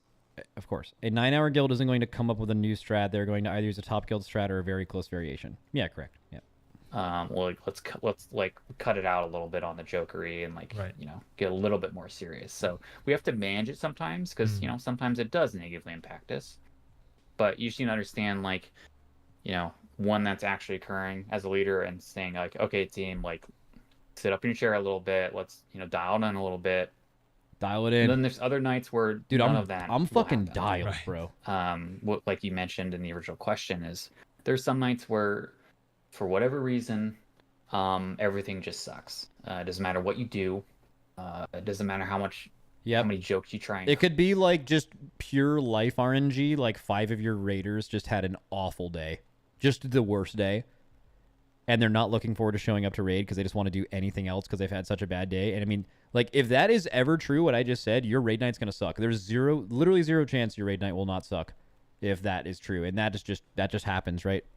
Dice Crack. roll. Doesn't matter how Bad much day you angle. berate the raid and say we need to get Absolute serious. bad Like, day it doesn't angle. matter. Nothing matters what you do.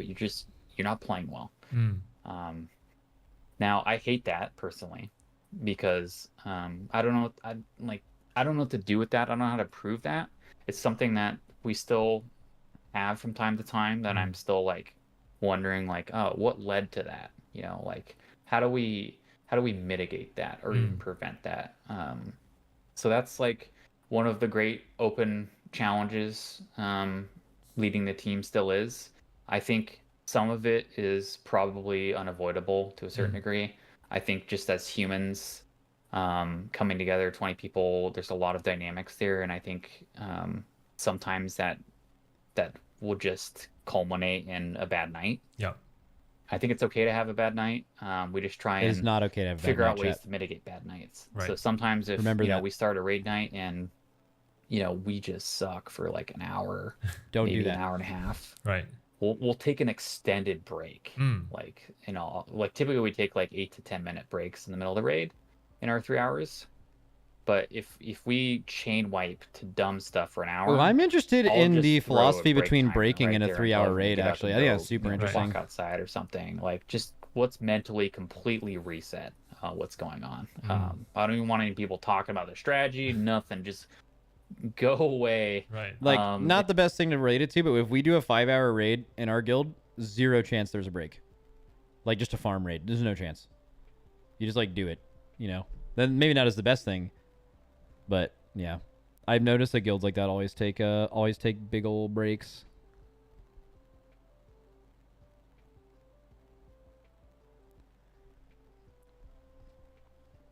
We take break 5 minutes, 2 hours into our 3-hour raid each time. Question: do you know how does that last hour feel as a raid now that you've done that a lot? Do you feel like that last hour is more efficient because of the break? Do you feel like maybe there's like a little bit of a drop off? I also feel like 5 minutes isn't enough time to have a break. Definitely more fan of a 10, but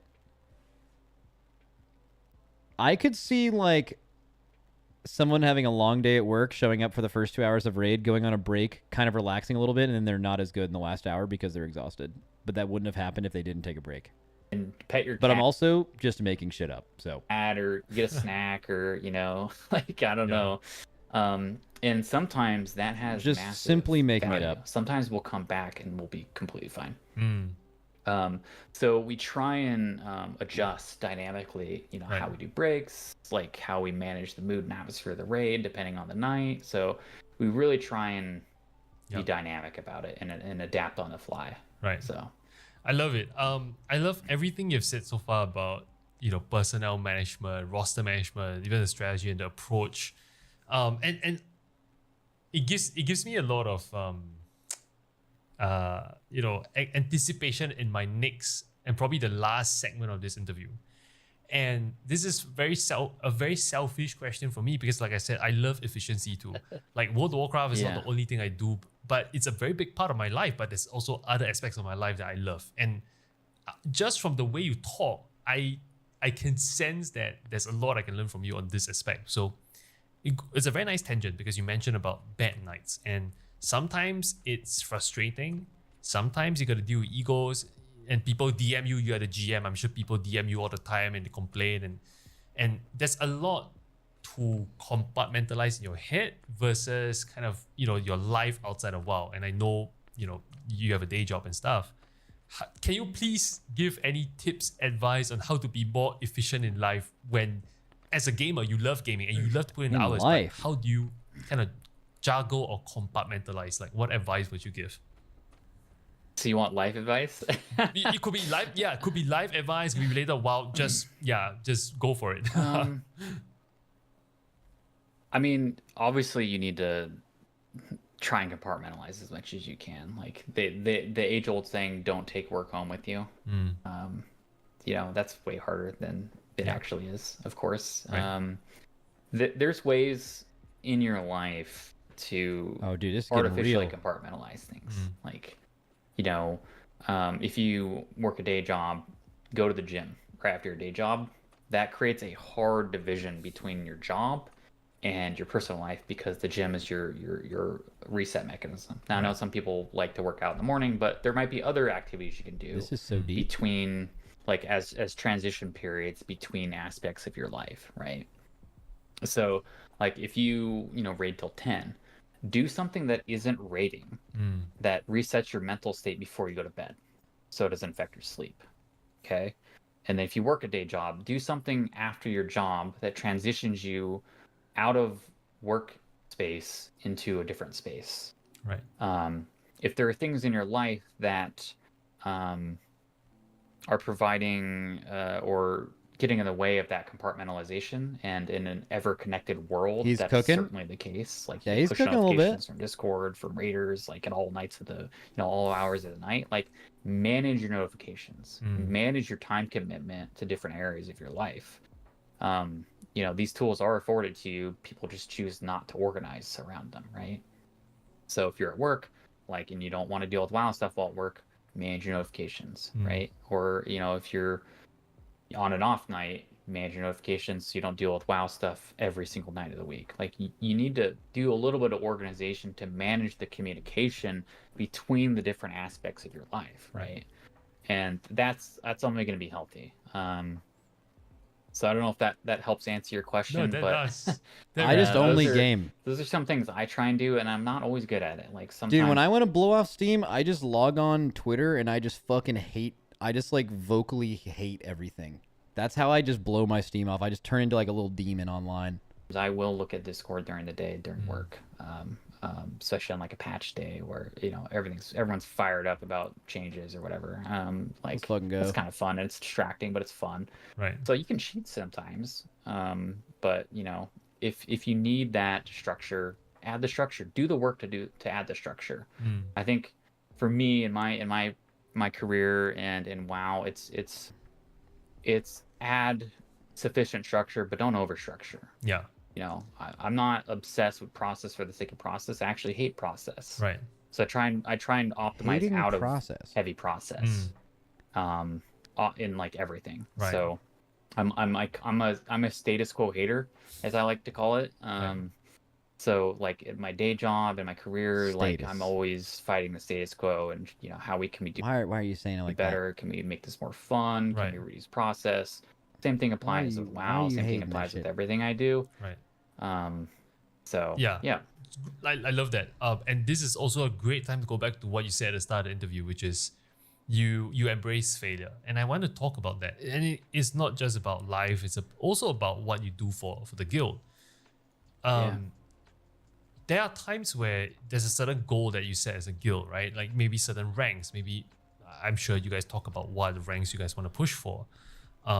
And sometimes we actually don't. Oh, you don't? Okay, that's pretty amazing, to be honest. But we do not fixate on ranks. Not at all. We're very inwardly focused on our capabilities. that's so. really interesting. So I like to talk about that. Oh, that's because- actually really. I'm interested to hear his answer to this, but also like if you're rating a set amount of hours, you really shouldn't look at ranks because people can just beat you because they raid more than you, right? But then the only other way you do it is like you're like, oh, I care about us beating all the other guilds that do this, but also it's kind of just based as fuck to not give a fuck about anything and just game and happen to be good anyway. You mentioned you embrace failure, but I somehow Doubt that. Maybe let me frame it another way. Lie. If there's no explicit goals being set, what kind of drives the team? Because in companies they often say like you need goals to go for, right? So KPIs, So how do you think about that? Well, we have our own set of KPIs like a company would.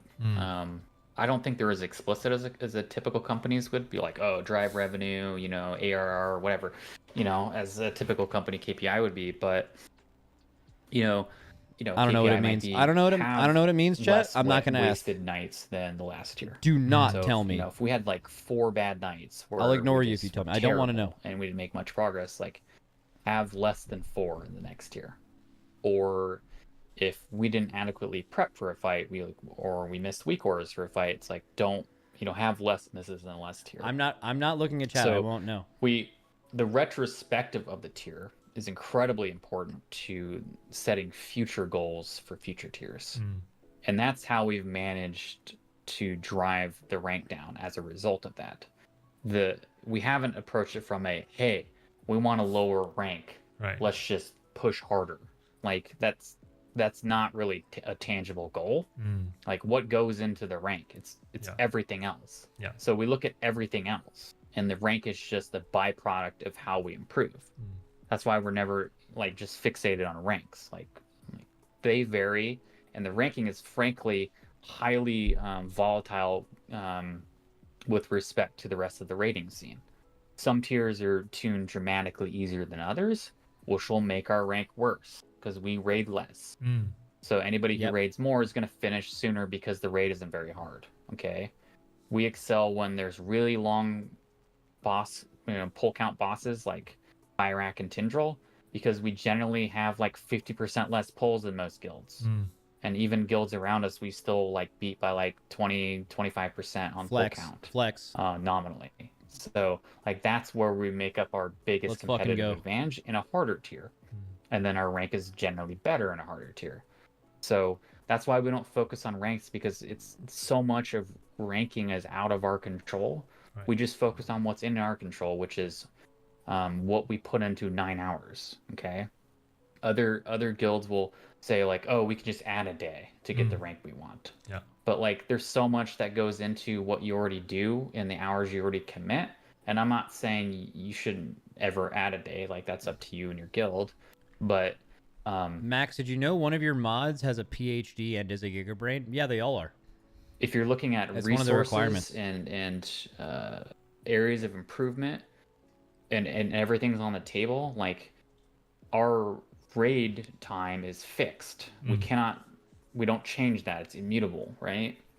And so we must look deeper into the things we can change, which is like prep, execution, managing atmosphere, etc. Right? Like there's a ton of other stuff that we try and look at in the retrospective and try and set goals on in the next tier, and all of that feeds into the outcomes. Right. So. Great. No, I love the answer. And now let's kind of transition to more fun questions. Okay. That I've been thinking about what to ask you, because I find it immensely fascinating that you guys are so efficient. And I kind of already know this when I read your website. Like, and the way you guys talk about yourself it's clearly someone who has put in a lot. Like someone has I'm interested in how this section is called rating in WoW as a full-time job, and then their guild that does it kind of not as a full-time job. Taught into how to position the guild and what the guild stands for, and the branding is clear. I guess what I'm trying to say here is that as someone who kind of started a guild, you clearly have given a lot of thought about how you want to spend your time in WoW, how you want the guild to be. But I would like to ask you, if let's say you can rewind the clock, and let's say you had the opportunity to kind of play WoW like full time, is that something you like to do? Or I guess I'm trying to ask because you guys are so efficient and you guys get top 25 almost every tier, and like how do you see that versus like doing this full time? Would you ever trade a life that you have right now to do this full time? Probably not. Objectively, if I look at That's flame at me. if I look at like WoW gaming and WoW esports, and is this a sustainable life? The I don't buy into that. I think in other games with healthier esports scenes and more money in it, and more structure, frankly, in it, that's a more viable option as a professional gamer. If I'm going to play a game full time, it's going to be as a professional. Right. Now, on the flip side, you can do that as a streamer, of course. And there are many WoW streamers who do that. But that's its own taxing lifestyle and career so choice hard in itself. And that can produce extremely lucrative outcomes for individuals. But I would say, that's... I see plenty of streamers with tons of grit and strive for improvement that simply never make it. So there's a bit of luck in that but that goes for a real life career as well. Fair enough. You know, I've been fortunate to do well in my career, in tech. So, you know, like where I am today, Fuck. like I'm happy with the balance that I have. I think I get to raid and, you know, do M plus and other stuff with a lot of cool people. We get to do meetups, stuff like that. Like we get to nerd out about all kinds of stuff. Yeah. I'm okay with the balance that I have, and the level of commitment I have with the guild versus everything else in my life, Right. which is already a hard balance to have. And there are frankly few sacrifices that I have to currently make Cool. to have this balance, and I'm Yeah, very it totally content makes with sense. that. He's in a situation where he's I successful kinda at had a rating gut less feel hours, that's right? your answer, but I also kind of wanted to ask because just for the fun of it, you know. Yeah. So, you know, I know you have a busy Sunday, so I will kind of like, or Saturday, I wouldn't kind of It is not Saturday, it's Tuesday. go more to more technical stuff. We'll leave that for down the road when there's a new tier, new expansion. We can talk more about that. You got the I would fucking kinda day like to wrong, turn chat. maybe the last few minutes over to you. Any last shout outs? Naturally, by the way, I'll link the great post that you made on the WoW forums about your view on Mythic rating, and I think that's a great forum post. So anyway, they'll be linked. But Yeah. you know, any shout outs you'd like to give, you know, to the community, to the guild? Yeah, Well, I thought about the post for just a minute or two. sure. Wait, the Dirty on 3 said, no flame, this guy is a pretty high level manager at some company, I bet, lol. Why would that be flame? There's nothing about that would be considered flame towards this person. I was pretty Like, no flame, but this guy seems great. amazed What the fuck are you by talking about? the reception. No flame, but this guy seems pretty fucking successful. I kind of I'd kind of expected some degree of traction, at least with the raid scene, but that thing really kind of took off. Yeah, I And said what I said. in Yeah, every yeah, aspect. you did say that. of WoW. Respect. Even in Classic, they were talking about it. So definitely didn't expect it to blow up. But also, it was interesting to really hear the resonance that it had with so many different people. I still get DMs from people about it, like saying like, "I'm so glad you wrote this because I empathize with this so much." Like it's just incredible how many people have voiced that same thought. And I know the WoW teams looked at it, and I know they've been thinking about a lot of the stuff in there. But you know, part of the post was legitimate, you know, problems that, you know, are gonna continue to wear at Mythic rating, and even rating in general over time, which are likely going to be bad for the game. But also, there's a couple tangents, I guess, in there about just the general philosophy of the game design. And that often, or really, that harkens back to my being a status quo, never being satisfied with the damn status it. quo, and God some damn. of those were just God calling out the fuck. status quo. Like we have bro, extremely normalized. There's content, no way you're doing this. on the seasonal cycle now, and maybe that's something y'all might rethink about. You're gonna rip I status wasn't and then rip a saying we y'all? should do this or that. Right. I was saying like This man is so interesting. we're extremely homogenous now, in terms of what we're getting, and that's increasingly sort of boring. Right. And in a live service game, you really want to combat boring. Mm. So it was really kind of an open, you know, question to the WoW team of like, can you do better? Can you think outside the box a little bit? Can you vary it a little bit? Can Right. you because the variability adds a degree of excitement and an expectation to the player base. But if you always know you're gonna get four zones, one raid, 8 dungeons, like, and you're just always expecting that, you're just kind of like, yeah, sure. Oh, you get this flavor of these 4 zones, like whatever. Like it gets monotonous. So it's like, how can the WoW team increase the variety while still continuing to deliver the content?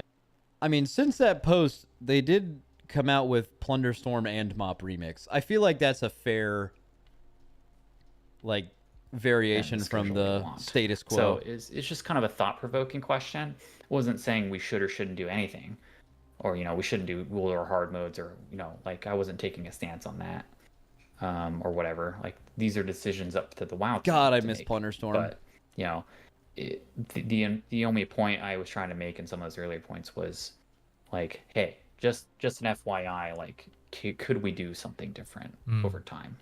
Yeah. So anyway, post was great. I think universally it was pretty well accepted. You know, it's always Dude's folks fucking who disagree dude's with certain gassing his points, own but, post. I'm hopeful for the future of the game for sure. Shout outs? You want me to do shout outs? Yeah. Oh, I hope I get a shout out. the Shout out guild. me. Both Shout our out. teams. Fuck. We have an 8-hour team. We have a 9-hour team. Okay, maybe now. I Our should get a 8-hour shout out right team's, after like, this. US 73 now. Our 9-hour team is, I think, like US 26 right now. Let's go. So, you know, we have 2 incredibly efficient, you know, world-class WoW teams under the Nascent banner. So, that's incredible to see where we've come in the last 10 years. So definitely shout out to the team. Shout out to all the officers who make that possible. And then certainly shout out to everyone. Dude, shout the out to raid this team. guy in chat that waited to say Roberto, and he was waiting for our Luongo to show up on the stream again. And as soon as he saw the beginning of Luongo, like the Luo of Luongo, he just said Roberto again. Teams who make it so easy for us. Dude's to been waiting operate for the like an way we hour do. to do that. We couldn't, like, it takes so much already, and for the Raiders to make it easy for us is a blessing. So can't say it enough. We have some great people on the team. Amen. I guess I could shout out myself. Oh Jesus. I usually Self-shout out. operate as the Nascent GG Twitter handle. I do have a personal Twitter. Oh, let's go. Shout out that Jacob, personal brand, baby. HOLL. Let's It's go. my personal one. It's small. We'll we link talk it about as well. egos. Yeah. Let's Yeah, fucking we talk go. about egos. I don't have an ego about anything to do. Like, I was with the guild first. I'm not trying to you know, be prominent myself. I'd rather the guild be prominent and everyone benefit as a result of that. I fuck everyone. I want it all But, for me. You know, Let's if you go. want to follow me too. Follow me. Fuck all Go them. ahead. That's awesome.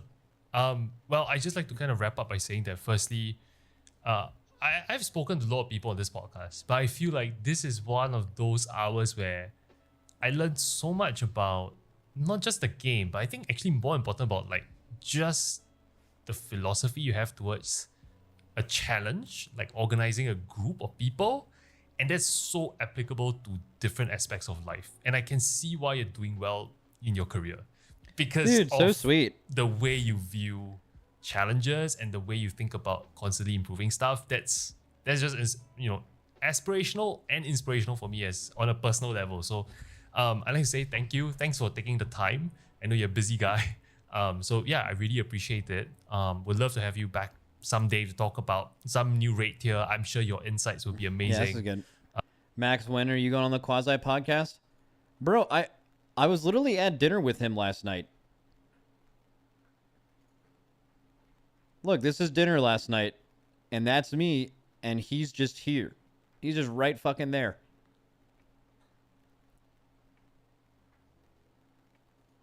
But he, I don't know. He didn't ask me. Maybe he doesn't. He doesn't want me on that shit. That's cardboard. That's cardboard, bro.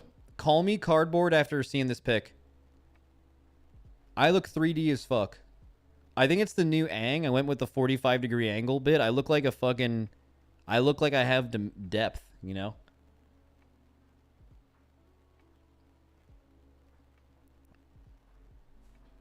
Quasi is cardboard. Yeah, he looks like a cardboard cutout, kind of. Yeah.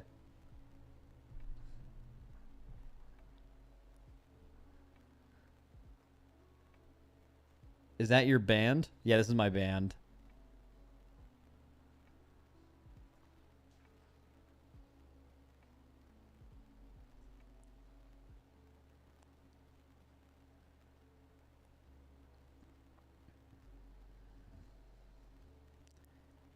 Hands in pockets goes hard. Yeah, I mean, I didn't know we were taking a pick. And they were already, my hands were pre-pocketed. Is that the Final Fantasy DK guy? DK? I mean, they're all Final Fantasy dudes, yeah. Headphone dent? Wait, is that actually headphone dent on Xeno's head? I think it is right there, bro. Look at that thing. I think that's headphone dent. Fucking crazy vibes right there. That's how you know someone's a real gamer, man. Bro, I would actually play D4, but as Blizzard fixed Lilith not dropping... 1 second. Pez radar. Have they fucking fixed Lilith not dropping a spark? That's what I want to see. They haven't. God damn it. God fucking damn it. They even responded to me, bro. I'm on this list here somewhere. Look, is there any update to Lilith not giving a spark? It's still being investigated. Fuck, man. Are you not doing Pandemonium? No. I don't... There's no reason to. I don't want to level characters. I don't care about any of the collectibles. I have already done it on PTR and killed all of the raid fights. So... There's really not any reason for me to do it, right? Like, I've already done it.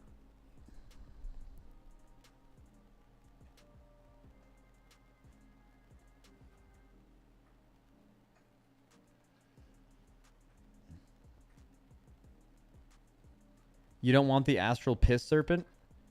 I guess not. Alright, anyways. Nice little stream today. I think I will be live tomorrow at some point, which is good news, I guess. Wallahi. Goodbye.